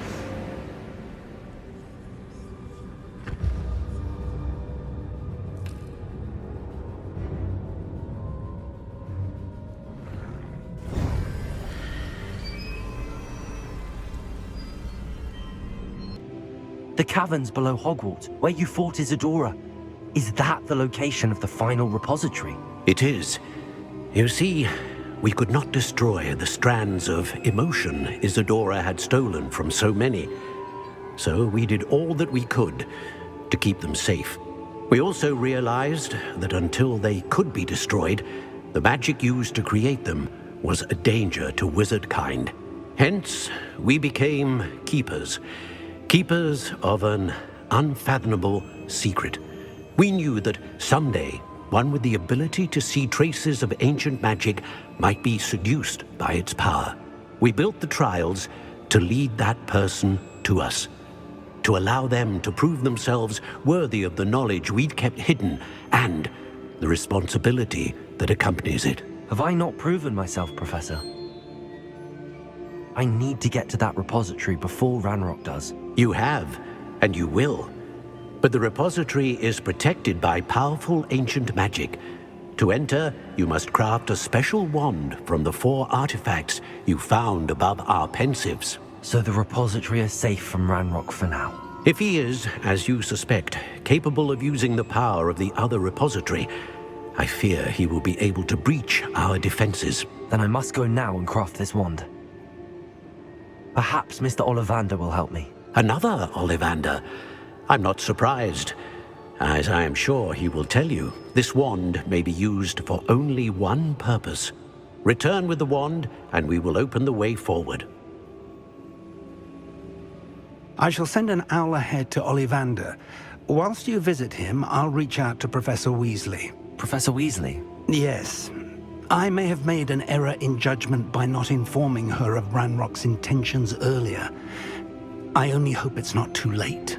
If Ranrock really is going to try to drill below Hogwarts, we'll need all the help we can get. All right, Professor. I'll see you soon. Hello, Mr. Ollivander. I wondered if you might be able to help me with something. Good to see you, my young Ravenclaw friend. Allow me once again to express my family's gratitude.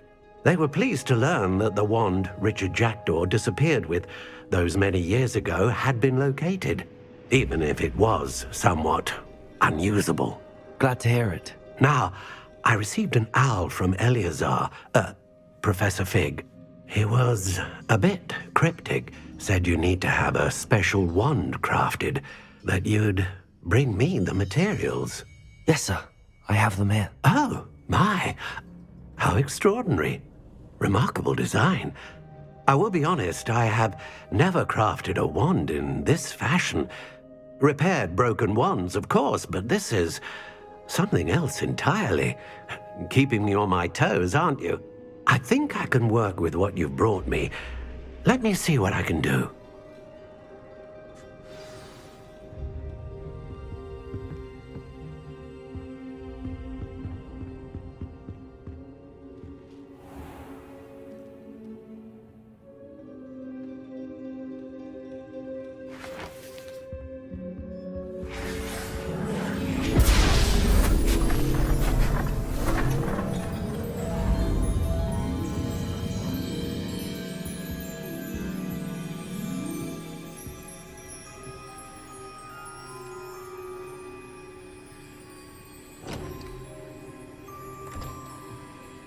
It is done.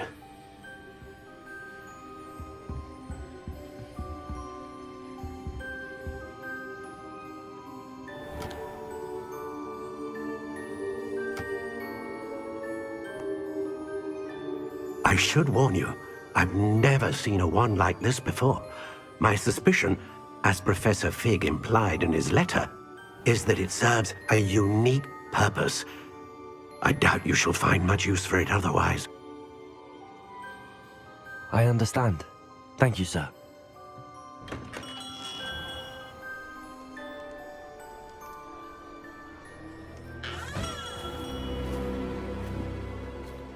I'm afraid you're on your own. I've ensured that we have a moment to ourselves. Oh, come, come. No need for such theatrics. In light of what Ranrock now knows, you must agree that our interests are aligned. Our interests will never be aligned. You would let goblins take what is rightfully ours? The final repository belongs to wizard kind. We would be fools not to work together. What's that you've got there? Might this sudden visit to the Wand Maker have something to do with our mutual pursuit? I have no idea what you're talking about. That repository is my birthright! Charles Rookwood wouldn't have wanted you near it. The arrogance. Should have known better than to try and reason with a child. I've always said, children should be seen and not heard.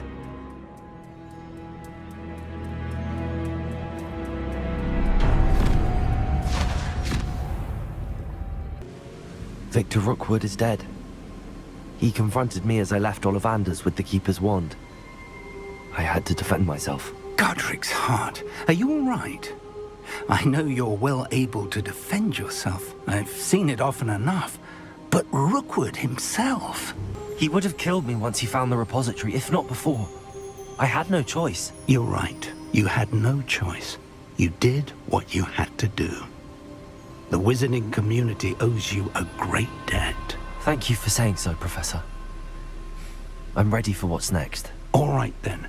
The Keepers have been waiting.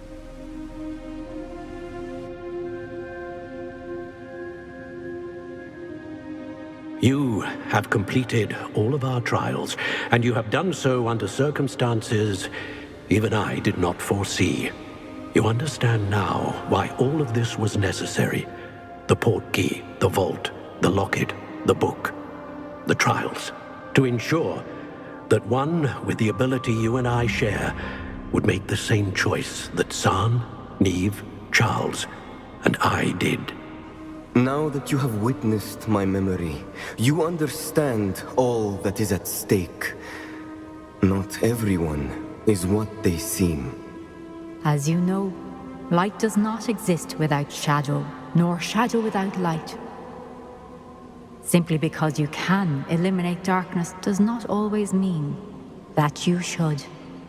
Even the most well-meaning and competent amongst us cannot possibly know the consequences of manipulating what should be beyond our reach.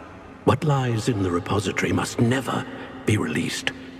Resist the temptation to destroy or control it. The magic that you have so carefully honed must now be used only to protect the secret we keep. You have the wand. You will know when to wield it. We leave our legacy in your hands.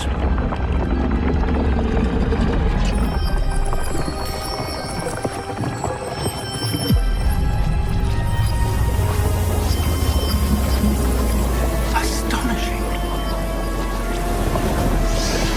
That must be the way to the repository.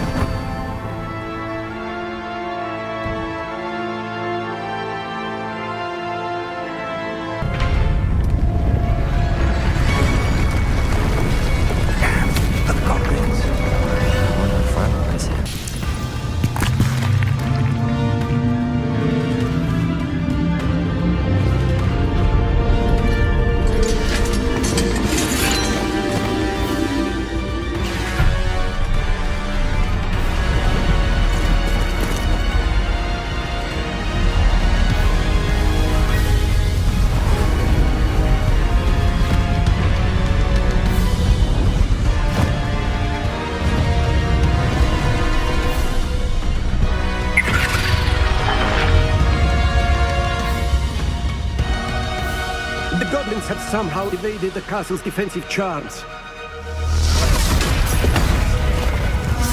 Steer them this way! We shall make quick work of them!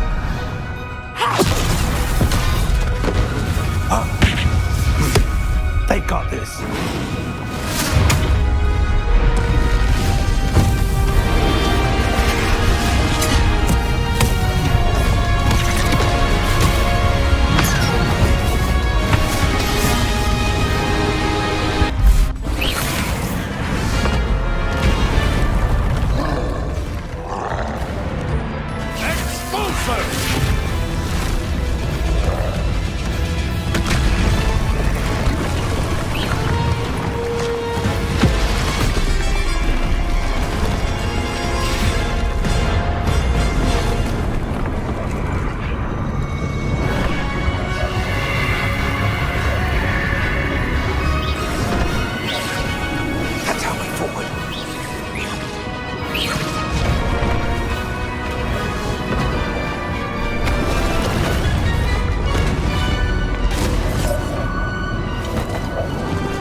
I'm relieved we got here before Ranrock.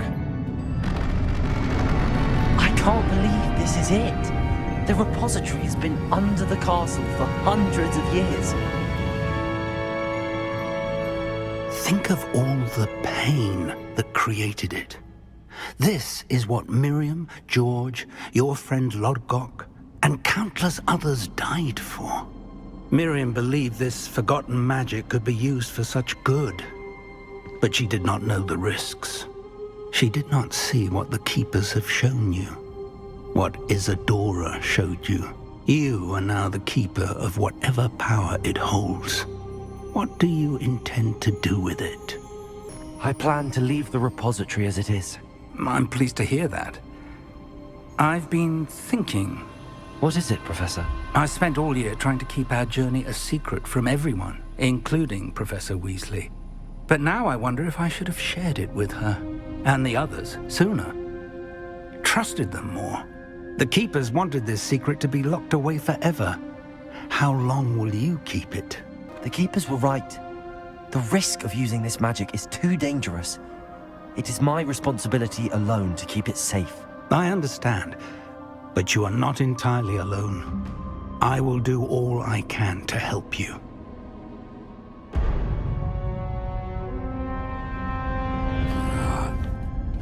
The arrogance of wizard kind. Goblins built this repository. It belongs to us. Enough, Ranrock. It was never yours. I've been wanting to play with this. Miriam's wand. If she'd simply handed over the container, all of this could have been avoided. Foolish, self-important witch.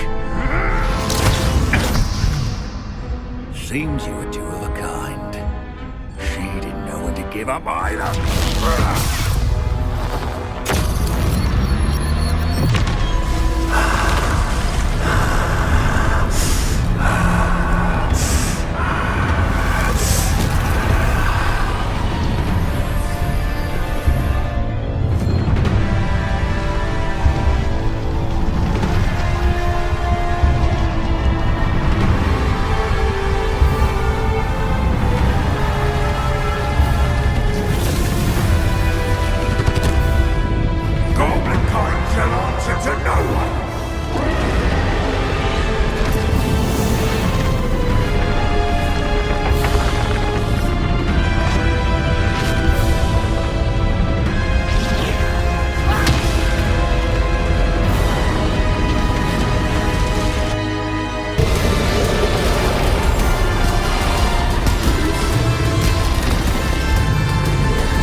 young friend. The Wizzarding world could not be in more capable hands.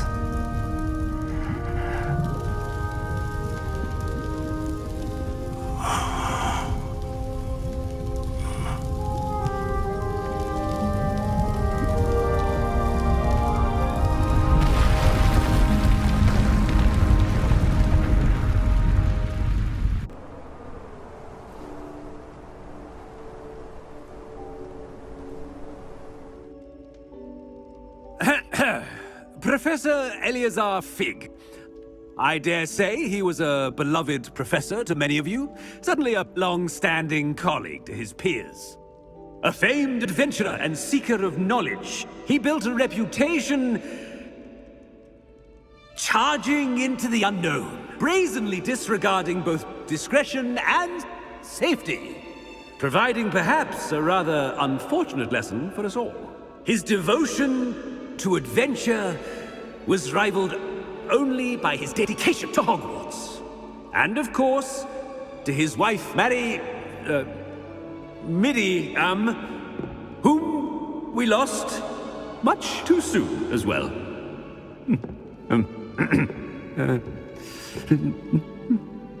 Yeah.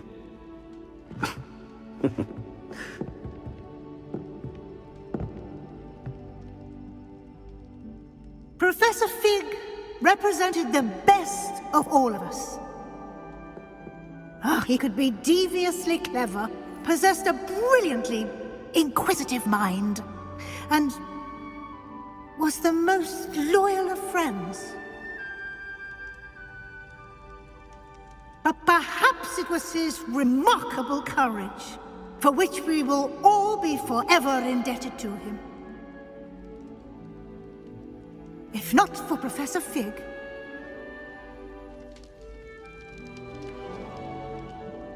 well, I can say with confidence that if not for him, many of us, let alone Hogwarts, would not be here today.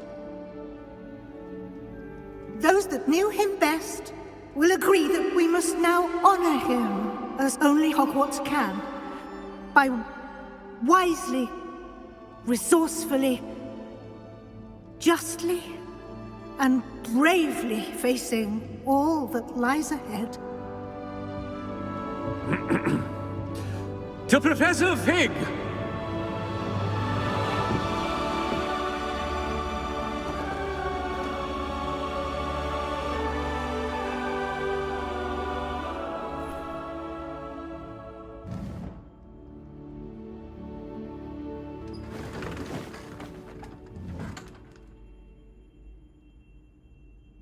Can't believe we lost Fig. I didn't know him as well as you did, but I know he was a good man. Glad Weasley spoke for him. She honored him well. Fig will be well remembered. Sebastian, there's something you should know. It's to do with Victor Rookwood. I heard a rumor that he confronted you outside of Ollivanders. Sounds as if he faced quite a fight. The rumors are true, and I did, but it's not that. Just before Rookwood attacked, he uttered something familiar. The same words Anne heard before she was cursed. Children should be seen and not heard. Wait, what are you saying? It wasn't one of Ranrock's loyalists who cursed Anne. It was Rookwood. It was Rookwood all along. This can't be. It was the loyalists. It's always been them. The night Anne was cursed, all she saw were goblins. Once Rookwood allied with Ranrock, Isadora's estate became of interest to them both. That's why Rookwood was there the night Anne was cursed. He was working with Ranrock. When he saw your sister, well, he didn't want anyone to know. So he cursed her. And she's never been the same. So cruel. Rookwood deserved what he got. Thank you for telling me. It wasn't a goblin. I suppose I owe you an apology. All this time I thought goblins were the enemy. But it was never that simple. I have a lot to think about. Let's speak again soon. Professor Weasley, you wanted to see me? I did. We haven't had a chance to speak since I know you were quite close with Professor Fig. Hogwarts won't be the same without him. No, it won't. But I can assure you that he would want us to press on, and that he would rest easy knowing that the future of the wizarding world is in hands like yours. Thank you, Professor. You've had quite a year, both inside and outside of Hogwarts. I've heard all sorts of rumors. You've ridden a graphorn, befriended a goblin, rescued hippogriffs, even helped Mr. Ollivander track down a family wand. How did you... It's harder to keep secrets around here than one might suspect. I'm just glad you found such a good friend in Miss Onai. I think her mother shares the sentiment. While I do not condone taking matters into your own hands when it comes to men like Rookwood and Harlow, your bravery is to be commended. Thank you, Professor.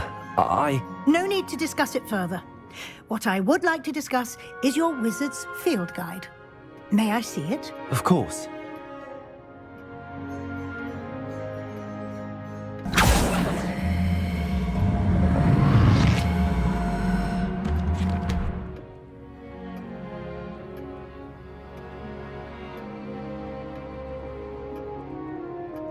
What do you think, Professor? I think you've been busy this year. I see some progress here, but quite a bit of your field guide has yet to be completed. Fortunately, you do have some time to prepare for your OWLs. I will confess, I had a sense about you from that first moment you came bursting in, late, to the sorting ceremony. I am pleased to see that my instincts were correct. To think you've only been with us a year and you'll already be taking your OWLs, well, it's nothing short of astonishing. Thank you, Professor, for everything. You are most welcome. I look forward to seeing what you do during the rest of your time with us. I take it this means you had some luck at the library? It took a few hours and some eye-watering maps, but I think this might be the cave Doran told us about. Impressive. Especially with how little information he gave us. Well, I'm still not sure this is the cave, but it did seem the most promising. I stumbled across some folklore about a cave in the area that people avoid. Seemed the perfect place to hide something of value. It's a bit of a leap, I confess, but might a mysterious item such as a special moonstone be hidden in an equally mysterious cave?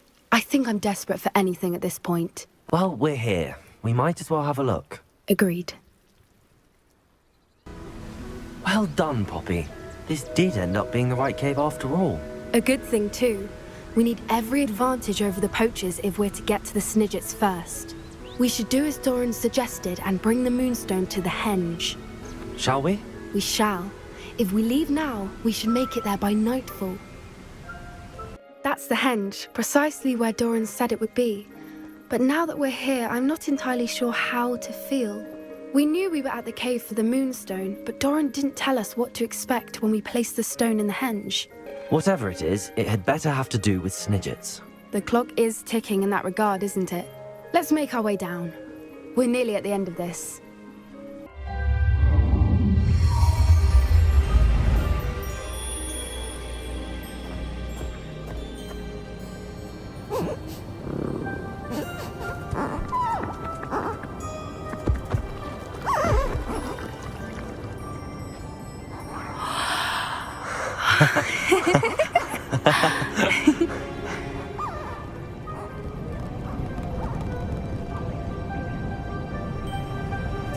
Whoa! Oh.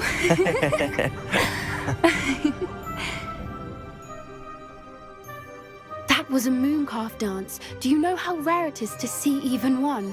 They only ever happen under a full moon. Though I suppose the moonstone allowed it to happen now. Is the pattern they left behind on the ground normal? All part of the dance. No one pattern is ever the same, though. We'll need to draw this one to get a better sense of it. Can't wait to tell Gran that I've managed to see not one, but 2 mooncalf dances. She'll be jealous. You've seen this before? It was pure luck the first time. I was on Highwing, or I'd never have spotted it. It was the night Well, the night I met Highwing, actually, I'd love to hear about how you and Highwing met. I'd actually like you to know. About 5 years ago, Highwing had been captured by poachers. At first, they planned to sell her, but soon decided they wanted to kill her instead. More money, I suppose. I'd finally had enough. I freed Highwing and we ran. We'd flown for ages when I spotted mooncalves dancing below and we landed to watch them. It felt like an omen, a good one, a sign that the worst was over. What do you mean you'd had enough and the worst was over? You see, the night I freed Highwing was also the night I ran away from home. A poacher camp. I come from a family of poachers. Merlin? I don't know what to say, Poppy. I can't imagine what that must have been like for you. I never fitted in, but the older I got, the more apparent it became. Gran tried for years to convince my parents to let me live with her. Suffice it to say, when I left with Highwing, I flew straight for her house. How brave. I'm glad you escaped. So am I. There were so many creatures I was unable to help when I was younger. Now that's all I want to do. From everything I've seen, you're doing precisely that. I've had a bit of help. I've never told anyone any of this, but I'm glad that you know. It's nice to have someone to talk about it with. What was it like growing up in a family of poachers? The thing I remember most was how much we moved around, always chasing the next big kill. It was chaotic and dangerous and nowhere a child should ever grow up. Do your parents know about the things you do now? Saving that dragon from the fighting ring, for instance. We don't speak, or rather, they don't speak to me. Last I heard, they were in Borneo trying to make their fortunes there, acromantulas. However, I wouldn't be surprised if word has got back to them. Some days a part of me hopes that it has. Now that I'm older, I wish I could talk to them, get them to see sense. But sadly, I suspect that wouldn't do any good. We were around so many poachers in the tent. Were you not worried about being recognized? Poachers are nomadic, and most of the ones in the area aren't any I'd grown up with. That said, I suspect someone must have recognized me. That's how they got to Gran. I'm glad you told me. We should get back to Doran. He'll need to see the symbol, and we've got poachers to beat. Are you finished with the drawing? Just barely. I think the pattern's a bird. At least that's what it looks like. Didn't the journal say the key to finding the Snidgets lies in the moonlight? Of course. That's it. We need to show this to Doran. Not that I'd know where to find him at this hour. Perhaps we should head back to the castle and we can track him down after a good night's sleep. Agreed. I'm ready to leave if you are.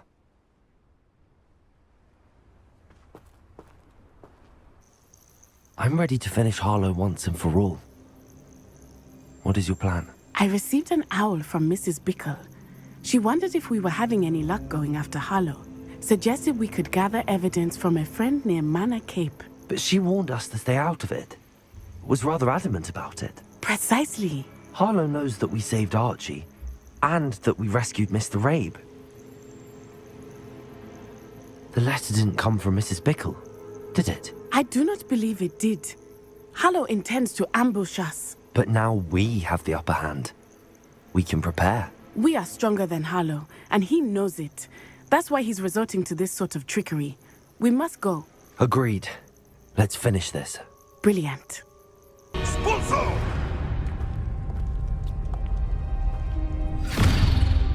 Little Natsai, innit? And her excruciatingly loyal companion. You two have done quite a bit of damage to my business interests. But I must grudgingly give you some credit. What was once a mere annoyance has become remarkably problematic. Fortunately, I pride myself on my problem-solving skills.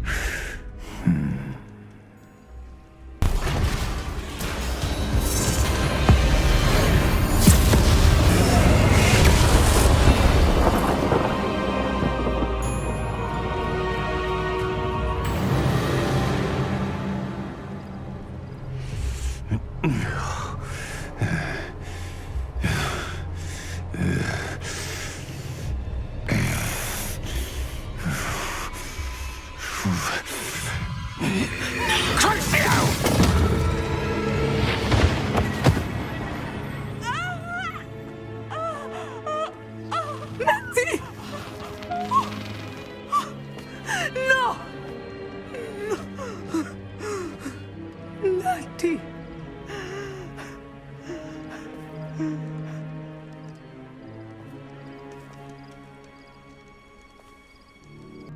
I'm glad to see you're doing so well. I am doing better than it appears. I am only here because my mother insisted, just to be safe. I was relieved when she told me that you were all right. Only because of you. How are you feeling? Well, I've had better days, but Nurse Blaney says that I am on the mend. I'm sorry, Natty. It's my fault you got hurt. What? No. Do not blame yourself for this. The moment that I saw Harlow aim his wand at you, well... You quickly made the choice to protect me. I did what I had to, and I would do it again. I could not simply stand there and let you get hurt. Then I shouldn't feel guilty. Of course not. There was nothing that you... Oh my... I cannot believe that it took me this long to see it. He made a choice. Based on instinct, my father... You, my friend, are no more to blame for my injuries today than I am to blame for my father's sacrifice years ago. From what I know of him, it seems there's a lot of your father in you. That's very kind of you to say. I hope that you are right. This has all been a bit much, hasn't it? A battle here at Hogwarts, everything we have done to take down Harlow and the rest of Rookwood's lot. But we have done it. Rookwood is dead, Harlow is on his way to Azkaban, and the rest of them are on the run. A few of the dregs will still be about, fighting for their lost cause. But Rookwood's enterprise has fallen apart. Everything is safer now because of us. Because of you. Thank you, but we make a formidable team. You, my fellow traveler, have enriched my time at Hogwarts beyond anything I could have imagined. Thank you. I believe your friendship to be one of the most important in my life.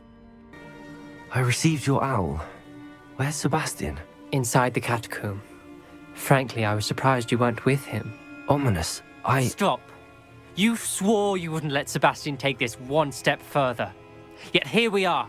He won't listen to reason. I should have stopped him before. Sebastian's in real trouble now. I'm going back into the catacomb to find him. Anne's right. He and the entire hamlet are in danger. The place is crawling with Inferi. Inferi? What are you talking about? You'll see. We need to hurry. I was so worried about Sebastian I didn't even realize. Anne's gone to get Solomon. When she first saw the Inferi, she thought Sebastian was being attacked. But then he showed her the relic and said he'd learned how to use it. The carvings on the relic were Inferi, and Sebastian somehow created them. Not exactly. He's controlling them. This is powerful dark magic. Creating Inferi is incredibly difficult, but controlling them... As Anne and I frantically barricaded the Inferi to keep them from escaping, Sebastian kept mumbling about healing Anne. When Anne said she couldn't stay here, I didn't realize what she meant. Solomon threatened to go to the headmaster if he heard of Sebastian dealing with dark magic. I need to get to Hogwarts. I must get to Professor Black first. Twist the story a bit, make him think it's a family fight. I'll be back as soon as I can. See if you can talk some sense into Sebastian. Sebastian, I told you! The relic is the answer. I've been trying to reverse the dark magic that injured Anne, but this will allow me to control it. Just as I can control the Inferi. Control? I had to fight the Inferi all the way.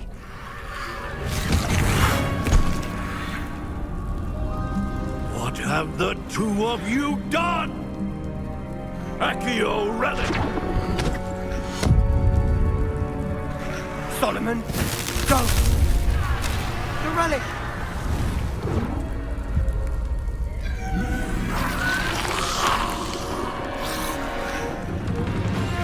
You'll pay for this!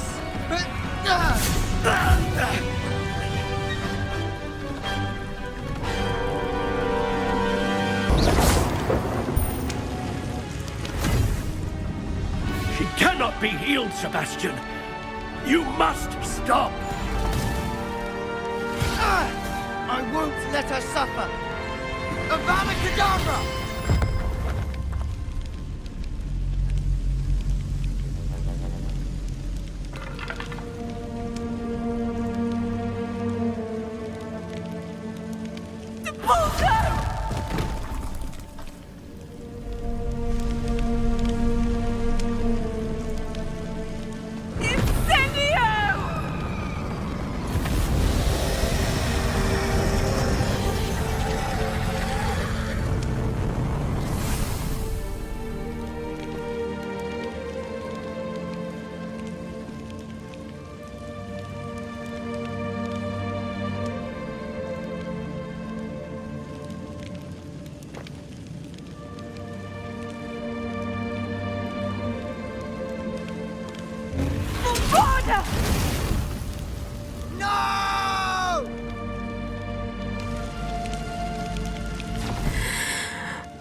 You've made your choice.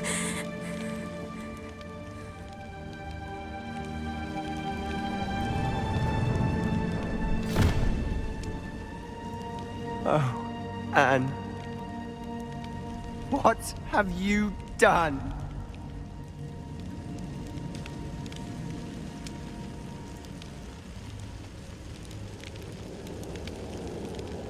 I must get out of here. Why wouldn't you stop? I was calling after you. Anne won't survive this. She's withering away, inside and out. Solomon's never been there for us, not really. He gave up on Anne. I'll never give up on her. You saw him, didn't you? He was going to ruin her life. He attacked us. I had to use the killing curse. You know I did. If I hadn't known how to cast it... You went too far, Sebastian. I can't think right now. I need to leave. I can't stay here. I need to find Ominis. Sebastian. Please, I'm not myself right now. It's good to see you again, Doran. Did Poppy tell you about everything that's happened? She did, and I am glad to see that you are both safely returned. I did question the wisdom of sending you on a path at a time when that path was unknown at best, deadly at worst. But the acumen of the centaurs is neither personal nor partial. The skies tell us what is to come, and often we do not know what we have seen until it has come to pass. You knew the poachers would try and kill Poppy and me. I did not know, my young friend. But I shall say that I was not surprised. It was in much the same manner that I expected our first meeting. I don't suppose you'd like to start from the beginning. I think Poppy and I could use that. Of course. I find it is often the best place to start, is it not? Many, many moons ago, I divined a series of events. Their meaning long evaded me, until you brought news of the Snidgets and their poacher pursuers. I believe the symbol created by the Mooncalves dance marks the place the Snidgets are hidden. And serendipitously, I believe that I know the very place. Please, go on. I have seen that symbol only once, on a rock face in the cliffs of the forest. You should make haste there. The Snidgets that have been kept there for so many years may no longer be safe. You said you divined a series of events before our paths crossed. What were they? I saw the arrival of a stranger, the threat of an enemy, and the return of an old friend. I believe now that you are the strangers, the poachers are the enemy, and the old friends are the Snidgets. I also saw two places tied to these events, the cave with the moonstone and the henge. The latter was bathed in moonlight. What makes you so sure the symbol is where the Snidgets are? I do not know. It is what I have read in the stars. Fortunes play out as they are intended. I am merely a messenger. I shall say that fortune favors us today. That you would show me a symbol whose provenance I recognize is not coincidence, but fate. If you're right about this place, then we should make our way there. I shall see you there. I got here as soon as I could. Did you see the symbol above the entrance? It's the one the Mooncalves made at the henge. Of course Doran implied as much, but to see it up there... Could this actually be where the Snidgets are hidden? Let's find out. Doran's waiting for us just up ahead. I'm ready if you are.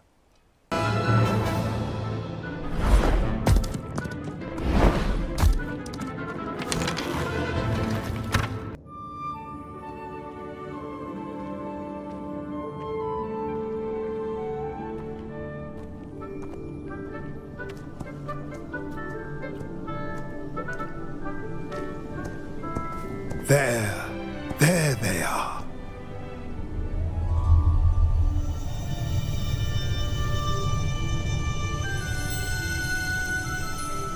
Now, all that remains is to break the charm.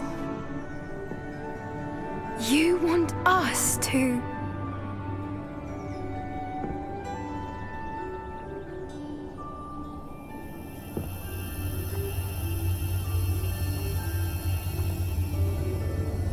I only ever wanted to see them safe, which they are. You should do it.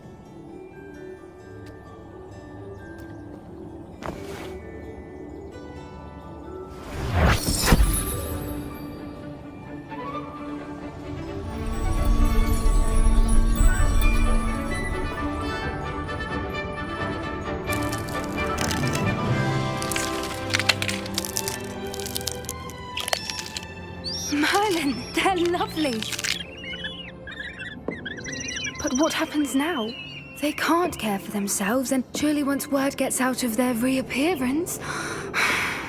No harm will come to them. The centaurs will see to that. You have my word. Thank you, Doran, for helping us to find them and to fight for them. It is you who deserves the merit, child. You did what the poachers would never have. Remember that.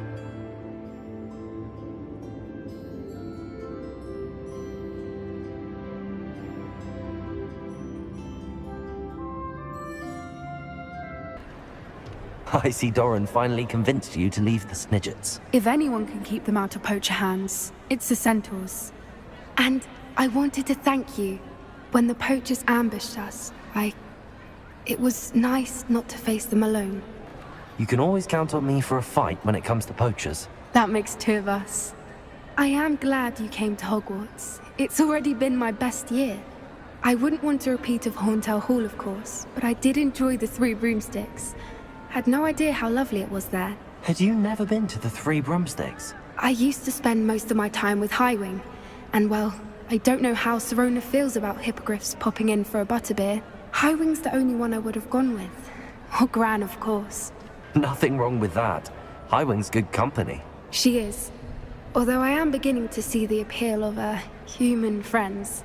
It was nice to talk about my parents and Gran with someone. And share Highwing. Does your Gran know that we found the Snidgets? I couldn't hold it in any longer. I told her everything. She was livid that I'd been anywhere near the poachers. But she confessed that she was rather envious about the Snidgets. It has all been a pleasure, Poppy. Do try and stay out of trouble. Don't know that I can. We've taken on poachers twice now, successfully. I rather think you've helped me develop a taste for it. And with centaurs as allies, I might actually go looking for trouble.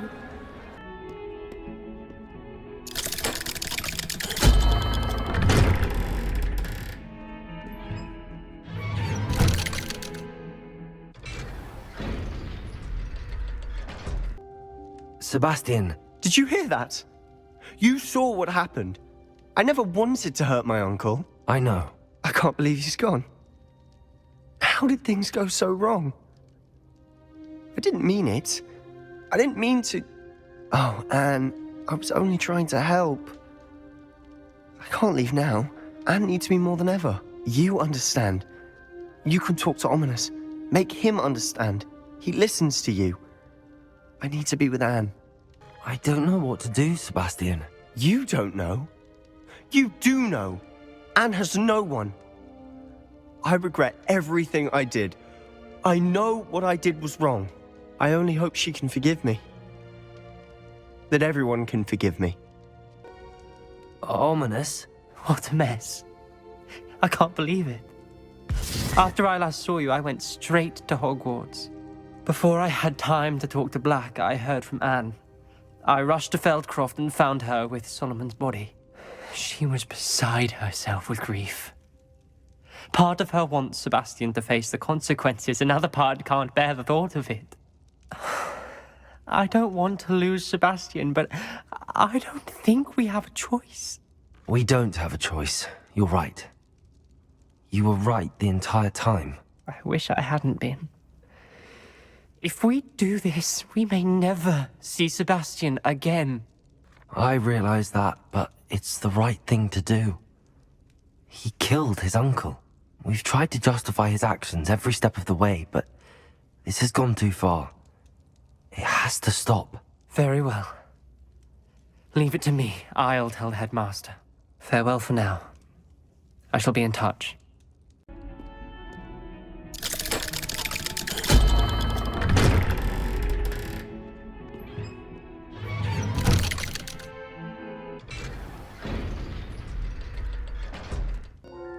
Ominis, I received your owl. What's happened with Sebastian? He's been expelled, and will soon face trial at the Ministry. Although Anne wanted to turn him in, I think now she's torn. I confess I know how she feels. As much as we all wanted Sebastian to face the consequences of his actions. It will never be the same without him. Just standing here in the Undercroft without Sebastian feels wrong. I never thought things would end this way. I hope we did the right thing. I hope so too. Were you able to tell Sebastian about Rookwood cursing Anne? I was. Black let me talk to Sebastian before he left. At first he wouldn't believe it. Then he realized it all made sense. Unfortunately, his anger only grew towards goblins and dark wizards. Anne was shocked too, but in some sense relieved to know the truth about who was responsible. I think it brought her some peace. I'm glad to hear it. She deserves peace. She does. Sebastian was my best friend. I can't imagine Hogwarts or anywhere without him. I know you two had grown close, that you were helping each other with more than just finding a cure for Anne. He never gave specifics, but I know it was important. He means a lot to us both. I hope we get the chance to tell him that one day. I know we had a bit of a rocky start, but you've proven yourself as a friend. Hello there. Was there something you needed? Hello. I was wondering if you would be interested in having your own shop and a house elf to help you with it. Penny's the name. Penny's mistress is selling this shop. And Penny is most eager to start working with the new owner. It might surprise you to know that Penny can sell practically anything. Oh, it would be wonderful to have a place to sell things and someone to help me. You'll be able to give Penny almost anything that you want to sell. It will be no work at all for you once the shop is up and running. If you want the shop, and Penny hopes that you do, you should talk to Penny's mistress as soon as you can. Her name is Cassandra Mason. Why is your mistress selling the shop? And you? Penny cannot be certain, as Mistress Mason so rarely confides in her. However, she repeatedly mentions how tired she has become of trying to let the shop. She has had rotten bad luck with the last few tenants.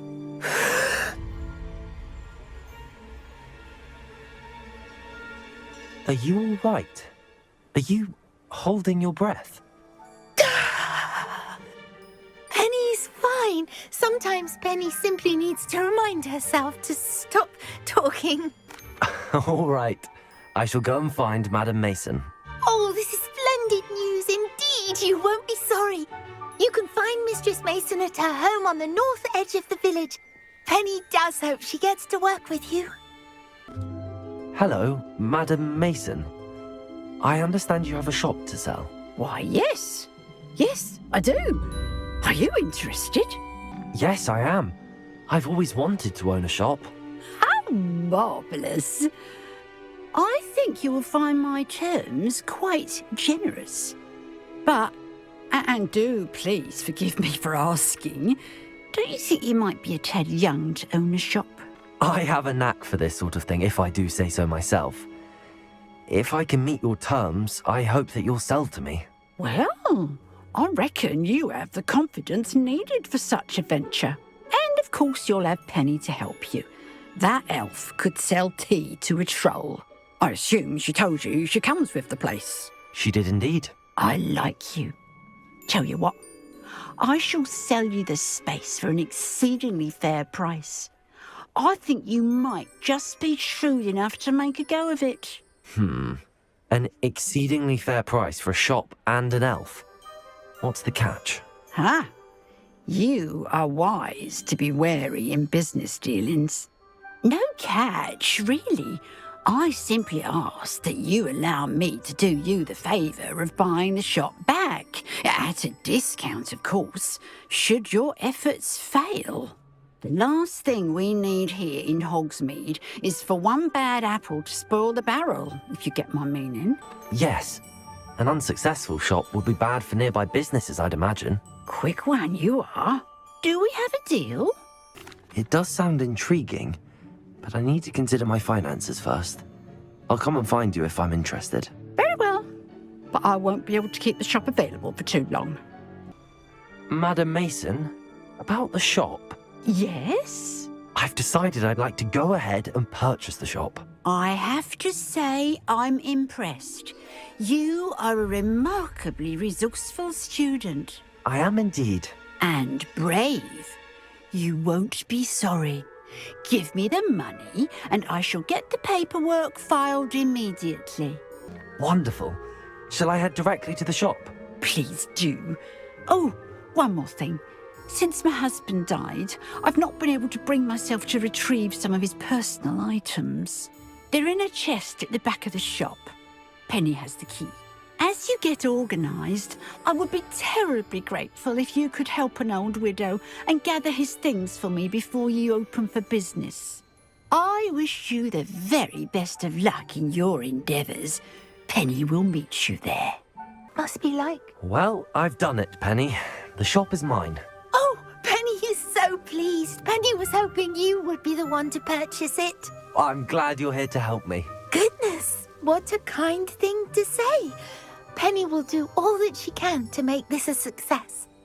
There is much to do. The last tenant left in a bit of a rush, so we'll need to clean up and do some repairs. Well then, let's get to it. Penny is ready. Mistress Mason wanted Penny to be sure and give you this key. It opens a chest in the back room of this shop. Oh yes, she mentioned it to me. It contains some of her late husband's belongings. Penny wonders if you should open the chest. Are you holding your breath again? Penny must get back to work now.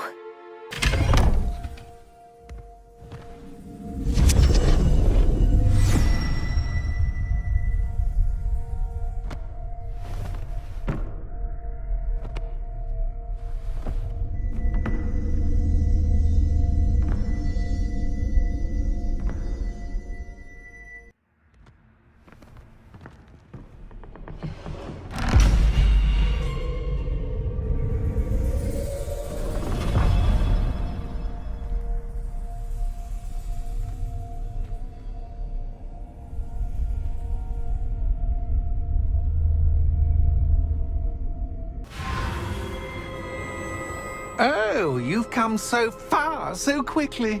Well done. You might be just the playmate I've been looking for. I do hope you enjoy my playground. I encourage you to tell everyone about it. If you make it out, that is. Please try. If you get to the end, perhaps we can come to some sort of arrangement. I do want your shop to succeed, after all. What's this? A game within a game? Ooh, knight to H3. Ready or not?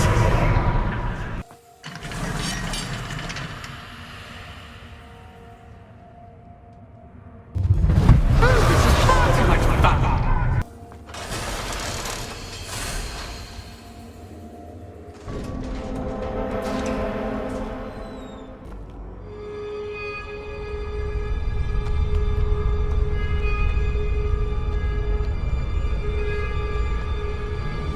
Aha! Finally! You, my inordinately clever friend, appear to have traversed this seemingly never-ending dungeon relatively unscathed. And now I suppose you'll want to go.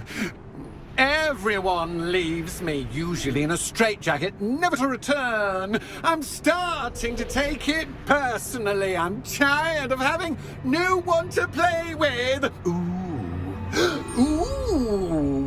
Tell you what, I'll make you a deal. If you can match wits with me now and agree to give me unfettered access to the shop for, say, 1 day a month to have a little fun, I'll sign a contract. Pursuant to which, let me see, I will blah, blah, blah, blah, blah, blah. Oh, yes, leave you and your customers alone at all other times, etc., etc.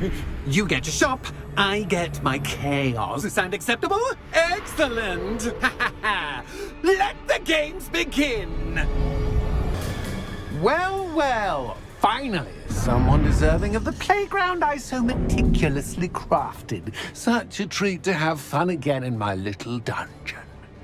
I must say, I enjoy a good challenge. A kindred, dare I say, spirit. So, about the contract. I am a poltergeist of my word. Very well.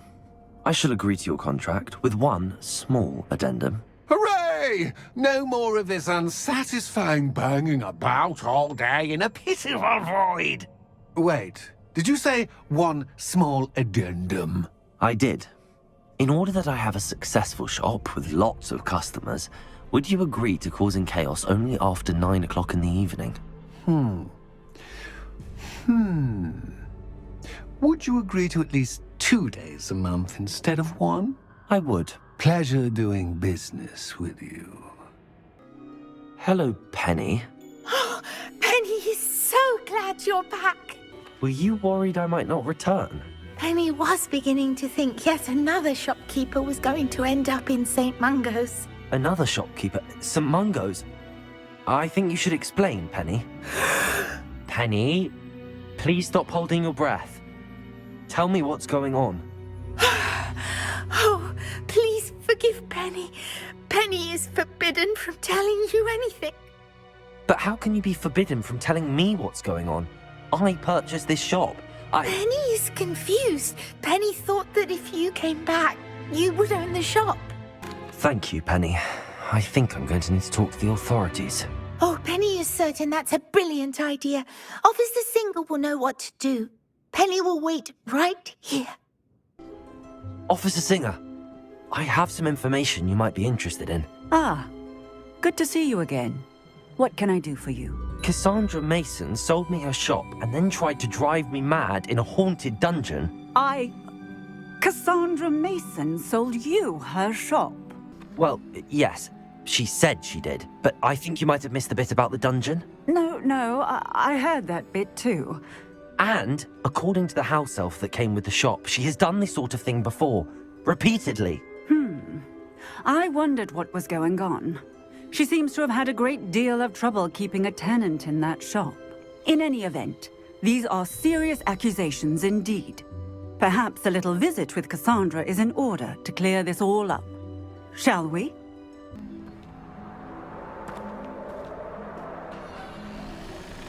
Oh, hello, Ruth. I see you've met my new tenant.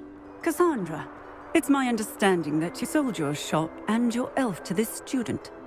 Now, they've been telling me some very interesting stories about your business practices. Perhaps you should come with me.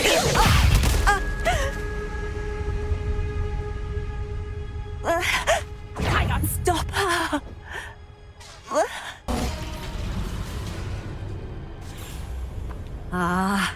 I'm disappointed in you, Cassandra. Incarcerate! You don't know what you're doing! Don't I? I always wondered why you couldn't seem to keep a tenant in that shop of yours. I must admit, the notion of a haunted dungeon never crossed my mind. Thanks for this. You can head back to the shop. Second that house elf of yours, she's probably terrified. Scrawny little traitor herself! I should have known it was... Silencio.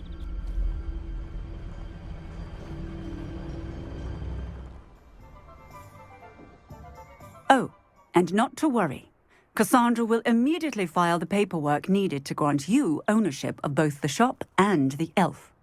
On her way to Azkaban. Thank you, Officer Singer. Best of luck to you as the newest shop owner in Hogsmeade. Penny, I have what I hope will be good news. Officer Singer confirmed that ownership of the shop has now transferred to me. Oh, well, that is good news. Penny is so relieved. Penny had the most difficult time keeping the truth from you. Penny promises to work as hard as she can for such a kind new owner. Penny, I found an item of clothing in the dungeon that I'd like to give you. Oh, thank you. Thank you. Penny never thought she would be given clothing and become a free elf. It's my pleasure. You deserve it.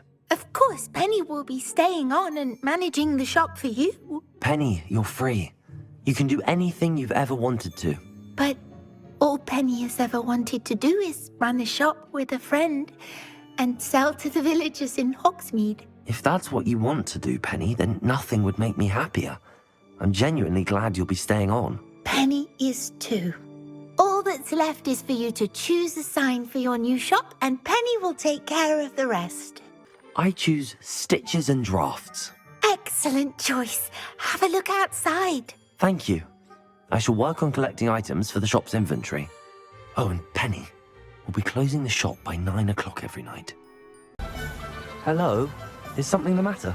Most decidedly, yes. My precious mooncalf, Biscuit, was abducted by poachers up north. Oh, the vicious brutes.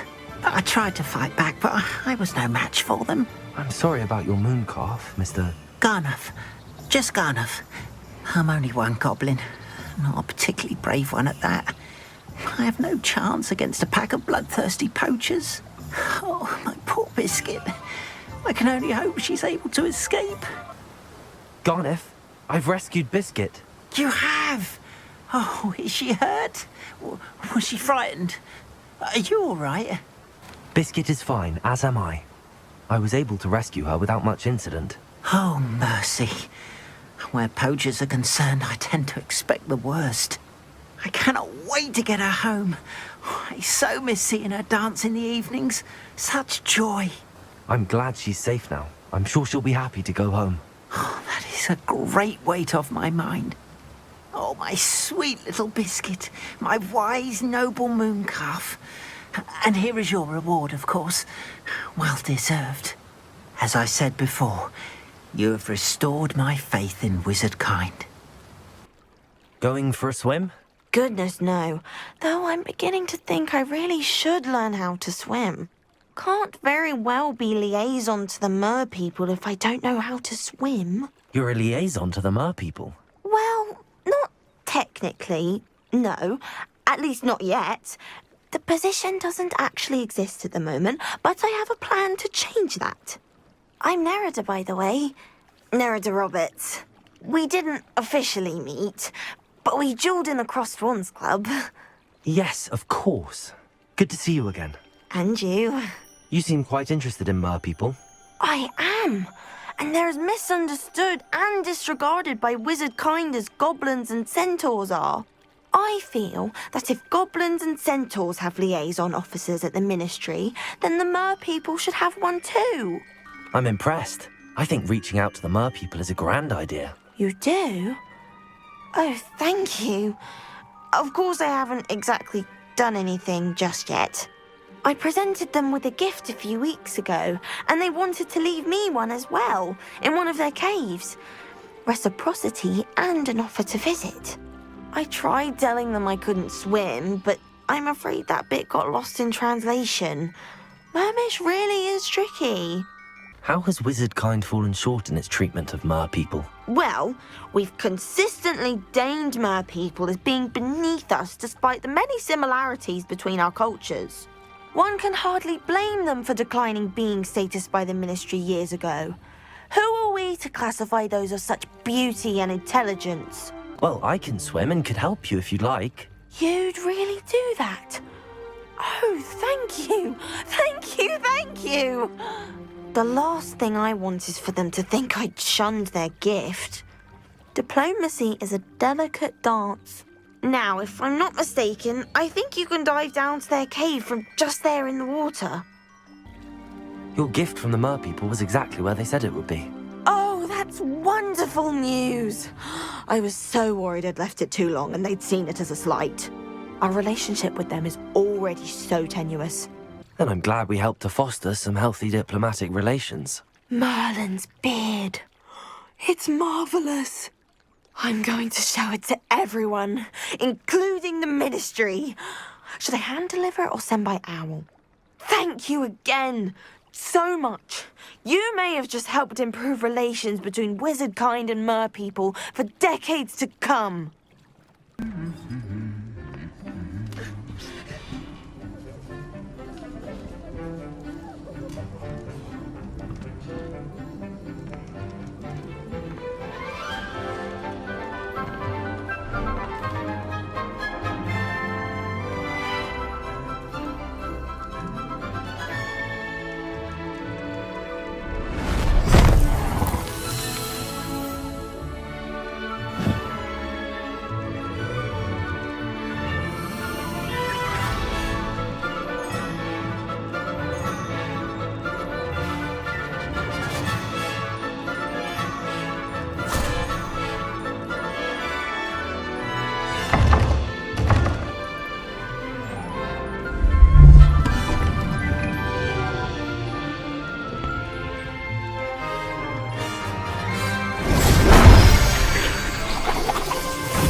This year, we have seen our students exemplify the bravery of Godric Gryffindor. And now to finish, the loyalty of Helga Hufflepuff. The wisdom of Rowena Ravenclaw. And the ambition of Salazar Slytherin. And so, the winner of this year's House Cup. Excuse me, Headmaster, if I may. One particular student's heroism during the attack on Hogwarts, not to mention the level to which they have excelled in their coursework, as a new student, no less. Well, it would seem that it certainly merits, I'd say, 100 points to their house. Wouldn't you agree? Ah, yes. Thank you, Professor Weasley.